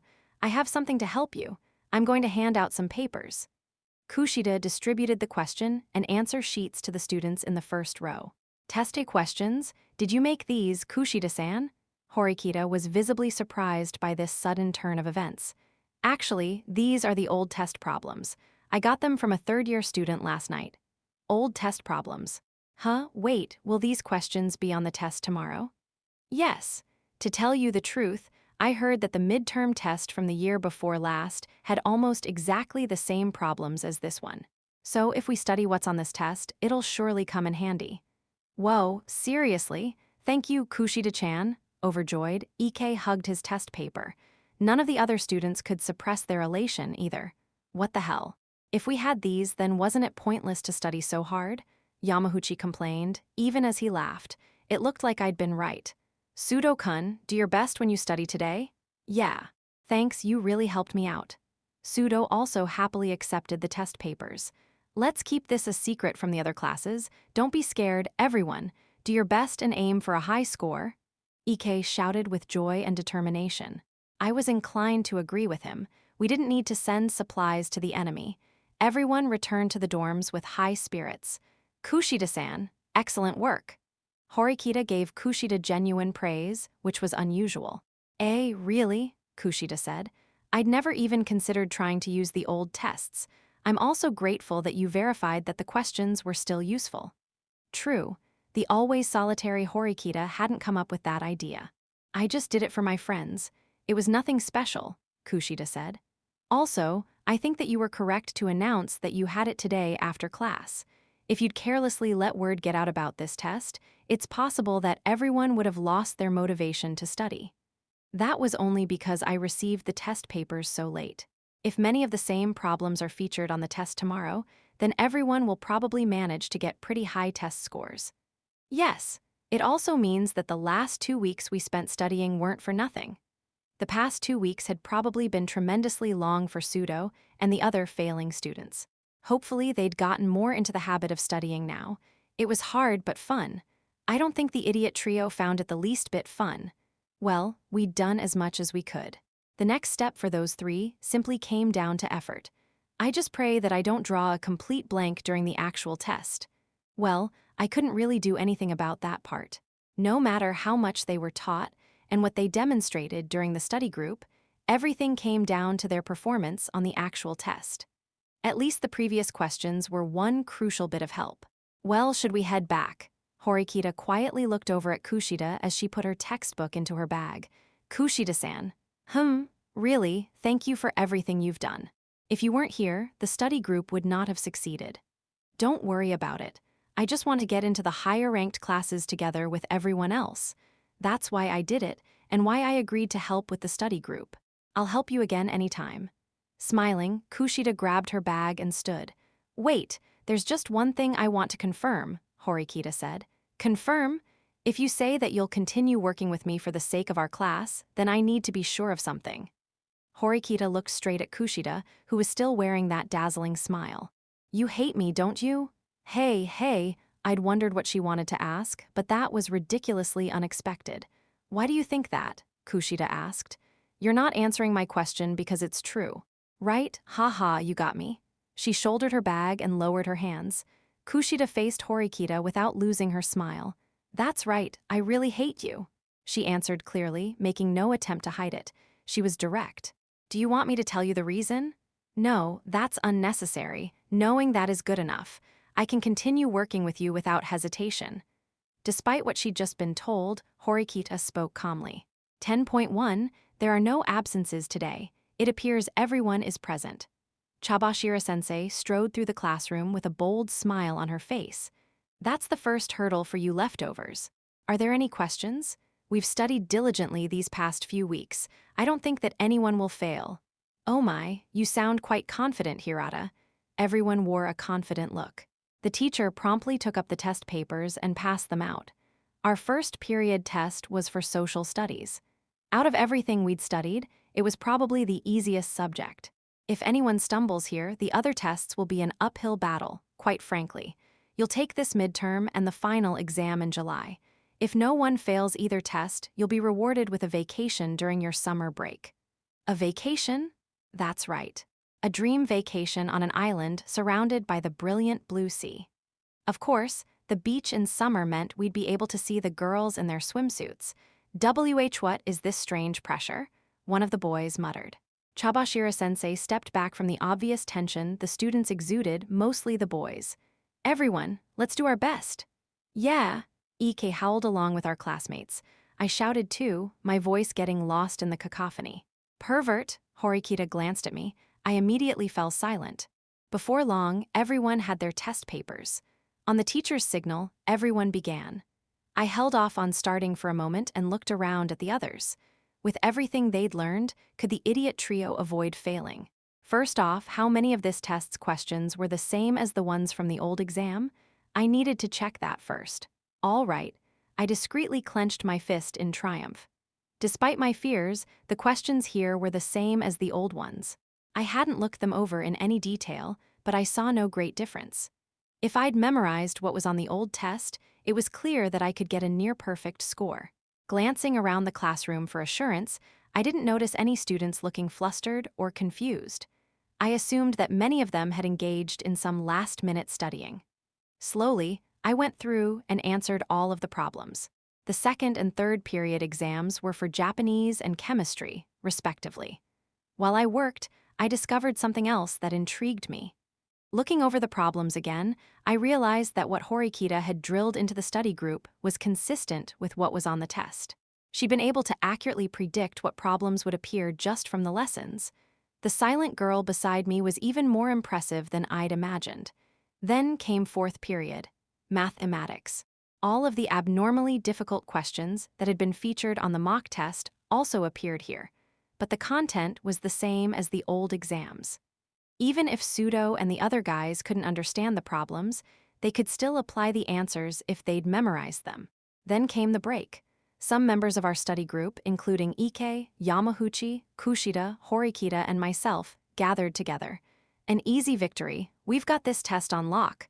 I feel like I might get 120 points. Ike sounded pretty sure of himself. Yamaguchi must have felt the same, judging from the smile on his face. Confident, they looked over the old test papers for a final review. Pseudo-kun, how about you? Kushida spoke to Pseudo, who sat alone at his desk and stared fixedly at the old test material. However, Pseudo looked sullen. Pseudo-kun? Huh, oh, sorry, I'm kind of busy. He didn't look up from the questions as he spoke. He was reviewing the English test material, his forehead covered in a thin layer of sweat. Pseudo, did you not study the old test material by chance? Everything but English. I fell asleep partway through. Pseudo sounded irritated. In other words, this was his first time reviewing the material. That also meant that Pseudo only had 10 minutes to review. Damn, I can't get any of these answers to stick in my head, he muttered. Unlike the other tests, the English problems weren't easy to memorize. Trying to cram all of the answers in just 10 minutes would be impossible. Pseudo-kun, memorize the problems that are worth a lot of points and those with the shortest answers. Horikita leapt up from her seat and moved next to Pseudo. Okay. He stopped focusing on the low-point questions and instead zeroed in on what would net him the most points. Are you going to be okay? While trying to avoid getting in the way, Kushida appeared anxious. Unlike Japanese, I don't know the basics of English. These letters look like some kind of magic spell or something. Memorizing it'll take time. Why yeah, I struggle with English too. The break passed in the blink of an eye, and the heartless class bell rang. I did all I could. I'll try to answer the questions I remember first before I forget them. Yeah, and thus began our English test. While the other students calmly made their way through, Pseudo clearly had trouble. Occasionally, he'd stop writing and whack his pen against his head. However, no one could help him now. Whether Pseudo sank or swam was entirely up to him. 10.2, after the last test, we gathered around Pseudo's desk again. "Hey, did you do okay?" asked Ike anxiously. Pseudo was on the verge of losing his cool. "I don't know, I did everything I could, but I have no idea how well I did. Don't worry, you studied as hard as you could. I'm sure you did well." "Damn it, why did I fall asleep?" Pseudo fidgeted, clearly frustrated with himself. Horikita then stepped in front of him. "Pseudo-kun, what is it? Are you going to lecture me again?" he grumbled. "It was certainly your fault for not reviewing the old test's final section. However, as you said, you did everything that you could with the time that you had. You didn't cut any corners or give up. Considering how much effort you put in, I think you should hold your head high and feel proud." "What is this? Are you trying to comfort me?" "Comfort? I'm speaking the truth. When I look at how far you've come, I understand how hard studying is for you, Pseudo." Horikita was genuinely praising him. None of us could believe what we were seeing. "Let's wait for the results. Yeah, okay, there's one more thing. Something I need to amend." "Amend? Earlier, I said that your dreams of becoming a professional basketball player were foolish. Why are you reminding me of that? I researched how someone could become a professional basketball player, and I learned that the road to success is an incredibly rocky one. So, you're telling me to give up because it's a reckless dream? Not at all. I know that you're passionate about basketball. I also realize that you probably understand how difficult it is to play professionally." Horikita still acted in her normal, aloof manner, but this was clearly an apology, albeit an awkward one. "There are many Japanese people who fight to enter that profession. There are some among those who wish to become internationally renowned. You're one of those people, right?" "Yeah, I'm incredibly stupid, but I want to play ball. Even if I have to live a pathetic, miserable life as a part-time worker or worse, I'm going to achieve my dream. I never thought I needed to understand anyone except for myself. So when you first told me that you wanted to play basketball, I insulted you. However, I now regret that. Someone who doesn't understand how difficult, how arduous basketball is, has no right to dismiss that dream as foolish. Pseudo-kun, don't forget the hard work and effort that you poured into studying. Apply that diligence to basketball. If you do, you might be able to go pro. At least that's how I feel." Horikita's expression was the same as always, but she bowed her head to Pseudo. "I'm sorry for what I said back then. Well, now that I've said my piece, I'll be going." Horikita left the room, her apology still hanging in the air. "Hey, did you just see that?" Horikita apologized. "And so nicely. I can't believe it." Ike and Yamahuchi were both completely stunned. I was pretty surprised, too. Kushida was as well. Horikita had acknowledged that Pseudo had done his best. A dumbfounded Pseudo, still seated at his desk, looked after Horikita as she walked through the classroom door. Soon after, Pseudo put his right hand over his heart and looked at us. Oh, no, I think I might be in love with Horikita," he said. Chapter 11. The beginning Chiyobushira-sensei strode into the classroom, looking around at the students in surprise. Everyone was clearly anxious, holding their breath in anticipation of the test results. "Sensei, we were told that the results would be announced today, but when? There's no need for you to get so worked up, Hirata. You should have passed quite easily. So, when will the results be released? Well, if you'd like, now is as good a time as any. If we waited to do it after class, we wouldn't have enough time for other procedures." Some of the students visibly reacted to the words "other procedures." "What do you mean by that?" "Don't get flustered. I'll tell you now." As usual, she revealed the details simultaneously and collectively. She stuck a large, white sheet of paper with everyone's names and test scores onto the blackboard. "Honestly, I'm impressed. I didn't think that you'd score so well. Many students tied with perfect scores in mathematics, Japanese, and social studies. More than 10 of you, actually." Some of the students shouted in joy and delight when they saw the 100s lined up on the results sheet. However, some weren't smiling. The only grade that truly mattered was Pseudo's score in English. Then, we saw Pseudo's test scores. He had scored 60 points in 4 of the 5 main subjects, which was considerably high. He'd scored 39 points in English. "Yes!" Pseudo leapt up and shouted with joy. Ike and Yamaguchi stood and cheered, too. There was no red line to be found on the results sheet. Kushida and I shared a glance and sighed in relief. Horikita didn't smile or cheer, but she did appear relieved. "We showed you, Sensei. When we really try our best, we can do anything." Ike wore a smug, confident look. "Yes, I recognize that. You all did very well." However, Chabashira-sensei held a red pen in her hand. Sudo unintentionally let out a huh. She drew a red line right above Sudo's name. "WH, what is that? What does that mean?" "You failed, Sudo." "Huh. You're lying, right? Don't give me that crap. Why did I fail?" he cried. Of course, Sudo was the first one to protest this. In response to Sudo's failing grade, the entire classroom did a complete 180. We stopped our delighted cheering and erupted in confusion. "Sudo, you failed the English exam, that's all." "Don't screw with me, I got 32 points, I passed." "When did anyone say that 32 points was a passing grade?" "No, no." "You said so, Sensei." "Right, everyone," shouted Ike. "Say whatever you want, it won't matter. This is the undeniable truth. You had to score at least a 40 to pass the midterm exam. In other words, you were just 1 point short. You were so close." "F40, you never told us about this. I won't accept it. Should I tell you how we determine the passing grade?" Chabashira-sensei wrote a simple formula on the blackboard. 79.6 divided by 2 equals 39.8. We set a passing grade for each individual class, just as we did for the last test. We calculated that number by dividing the average score by 2. That's how we arrived at our answer. In other words, anything at 39.8 or lower was considered failing. I provided proof that you failed, that is all. "No way, so does that mean I'm going to be expelled?" "Although your time here was short, you struggled valiantly. You'll be asked to fill out a withdrawal form after class, but you will need to have a legal guardian present when you do so. I'll contact them for you." As we witnessed the scene unfold, the teacher rattling off the information as if she were casually giving a report, we finally realized that this was actually happening. "As for the rest of you, good work. You all passed without any issues. Work hard so that you can pass your final exam as well." "Well then, next. Sensei, is Sudo-kun really being expelled? Is there no way to save him?" Hirata was the first to show concern, even though Sudo hated him and had lashed out at him verbally. "He's being expelled. He got a failing grade. Could we possibly see Sudo-kun's answer sheet? Even if you look it over, you won't find any grading mistakes. I was expecting that you'd protest."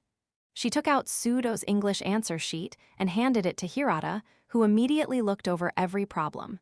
His expression turned dark when he reached the end. "There are no mistakes. Well, if you're all in agreement, homeroom is over."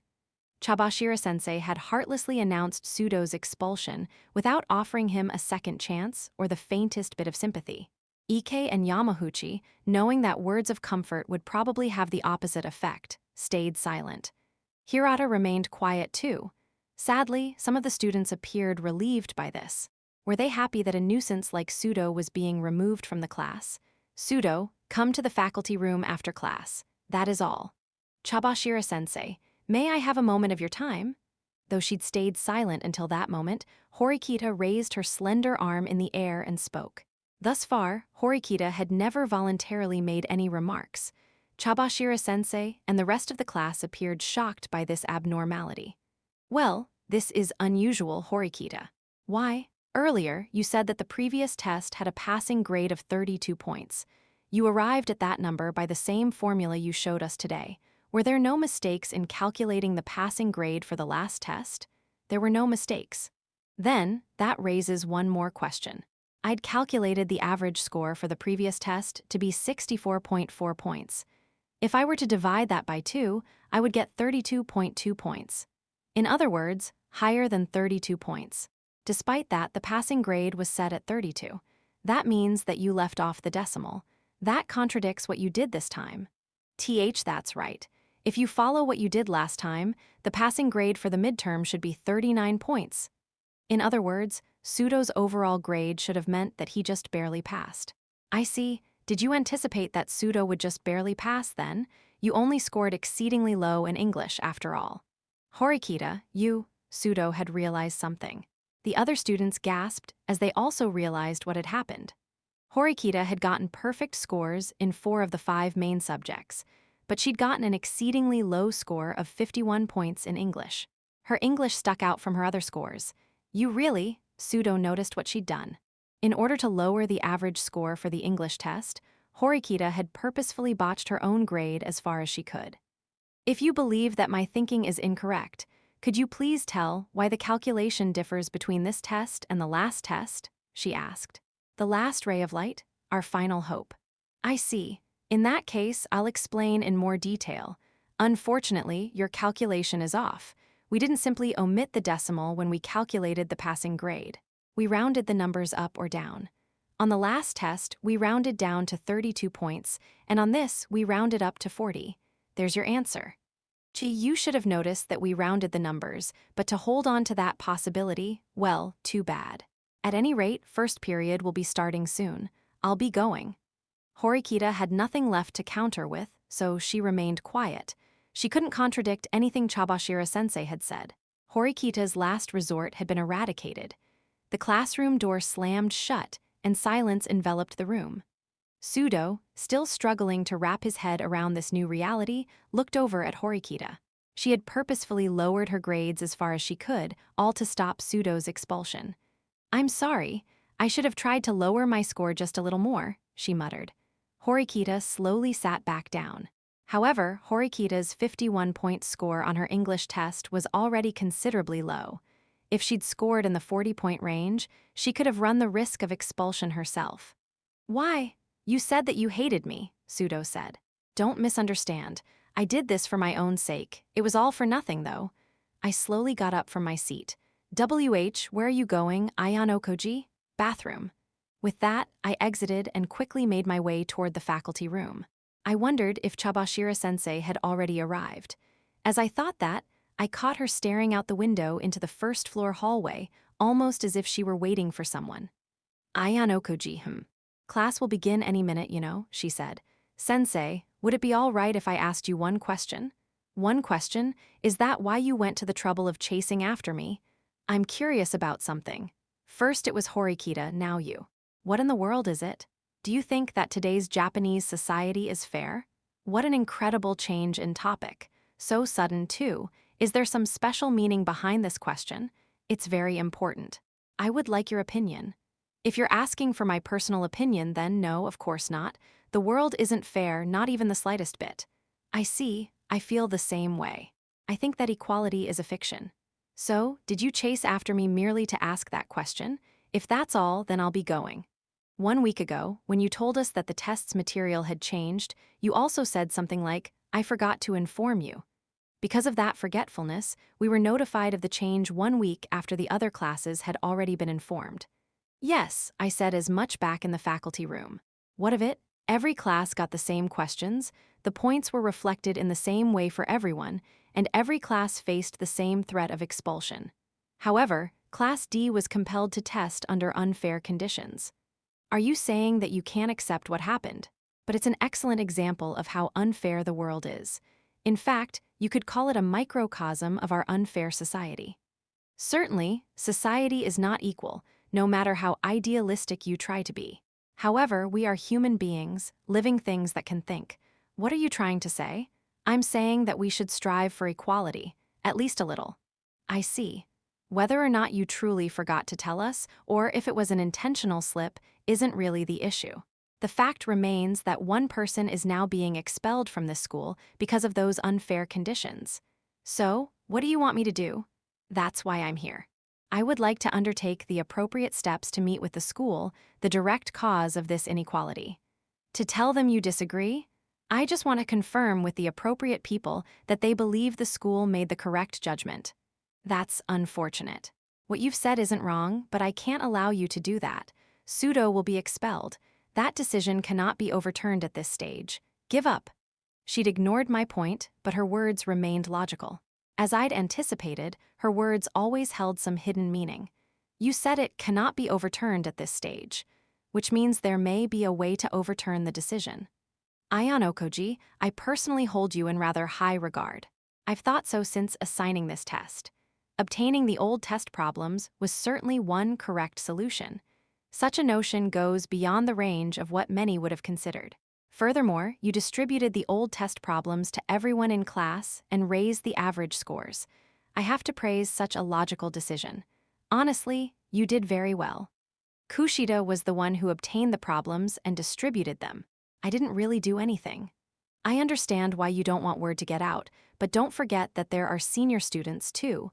I already know that you contacted a third-year student. Apparently, my actions were more conspicuous than I'd thought. However, despite your bold move in obtaining those questions, you made a mistake in the end. That's why your plan failed. If Pseudo had memorized the material more thoroughly, he wouldn't have failed in any subject, right? Honestly, why don't you just give up and let Pseudo get tossed out? Wouldn't things be easier in the future? Honestly, you're probably right. However, I decided to lend a hand. I suppose it's too early for me to give up. I've one thing left to try. I took my student ID card out of my pocket. What are you planning? Please sell me 1 point that I can apply to Pseudo's English test. Chabashira-sensei's eyes widened, and then she laughed loudly. Ha ha ha ha ha, that's a rather interesting idea. You really are a different kind of student. I never imagined you'd try to buy points. You said so the day we were admitted, didn't you, sensei? You said that we can buy anything with our points. The midterm test is just one more thing at this school, after all. I see. You certainly could view it that way. However, do you even have enough money on hand to afford it? Well, how much does one test point cost? Now, that's a rather difficult question, isn't it? I've never been asked to sell test points before. Let's see, seeing as how this is a special occasion, I'll sell a test point for the exceptional price of 100,000 points. You're cruel, sensei. Everyone at this school had spent at least some of their points. Absolutely no one had 100,000 to spare. I'll pay too, someone said behind me. When I turned, I found Horikita standing there. Horikita, I said. Heh, just as I thought. You two are interesting. Chabashira-sensei took my student ID card. Then she took Horikita's. Fine, I accept your deal. I'll sell you 1 point to apply to Pseudo's test, taking a combined total of 100,000 points from you both. As for the matter of Pseudo's expulsion, you can inform the class that's no longer the case. Is that okay?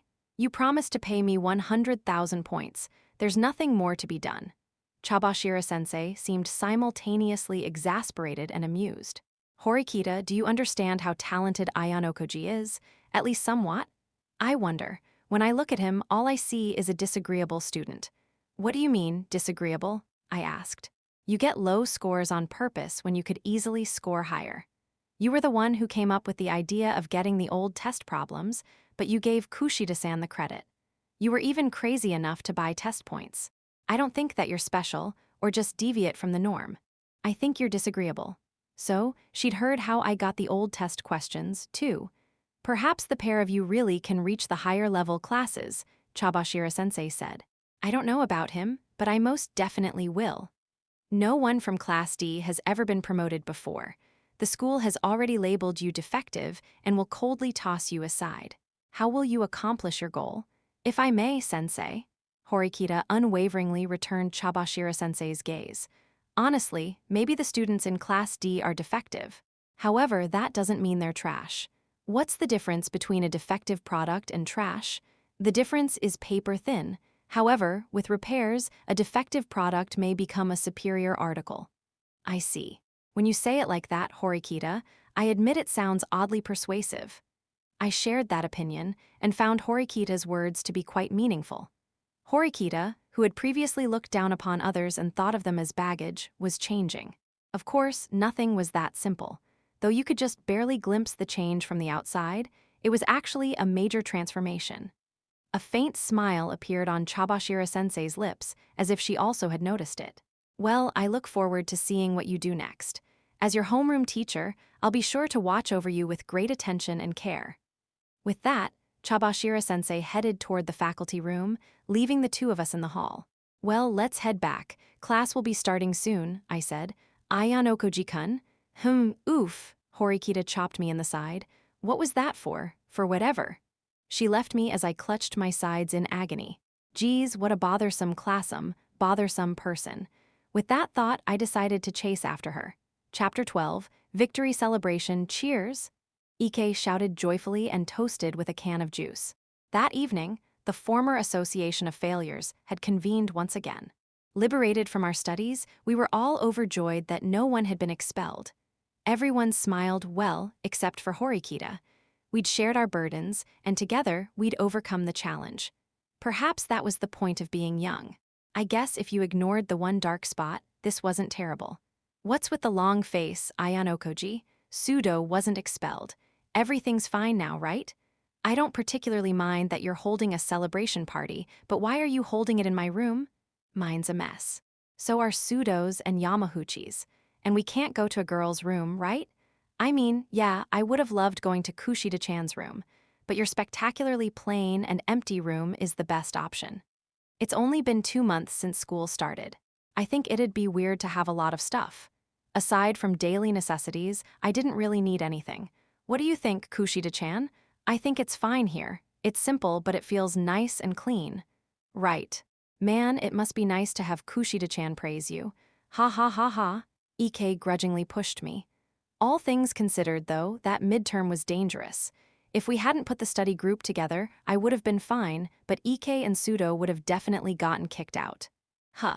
You were close to getting expelled, too, you know. No, I could have gotten a perfect score if I were serious about it. Really. Everything was thanks to Horikita-san's efforts.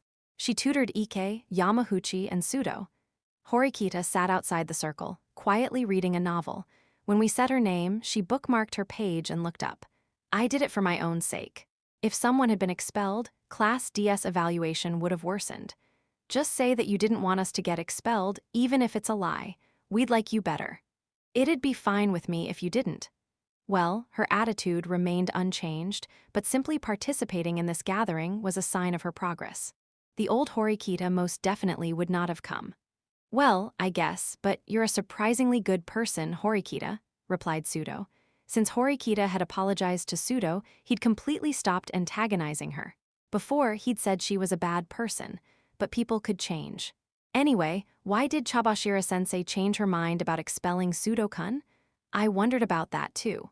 What kind of sorcery did you use, Horikita-chan? I don't really remember. Whoa, it's a secret. Ike tumbled over in an exaggerated fashion. Even though we managed to make it through the midterm, we shouldn't lose our heads. Our next challenge is the final exam. We should expect those questions to be even more difficult than the ones today. In addition, we still need to find a way to increase our points. Do we really need to start this hellish cramming all over again? This sucks. Still on the floor, Ike buried his head in his hands. Don't you think that if we start right now, it won't be hellish? No, he sounded sure about that. I don't understand this school at all. I don't get the class divisions, the point system, anything. Ah, points. I want points. Living in poverty really sucks. After Ike and Yamahuchi had used up all of their points, they'd had to resort to living off the school's free offerings. Hey, Horikita-san, do you think it'll be really difficult to get more points? We tried so hard on the midterm that they'll definitely give us some points, right? Did you not see Class D's average score? We were the lowest of all of the classes by far. If you think that we'll get points for that, then I think you need to open your eyes. Horikita spoke the truth without mercy, without sugarcoating anything. Then we're not getting any points next month either. Boo!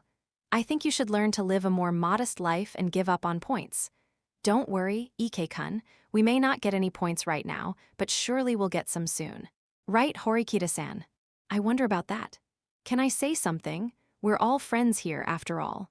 Horikita-san, Ayanokoji-kun, and I are all working together to get into Class A if you're okay with it.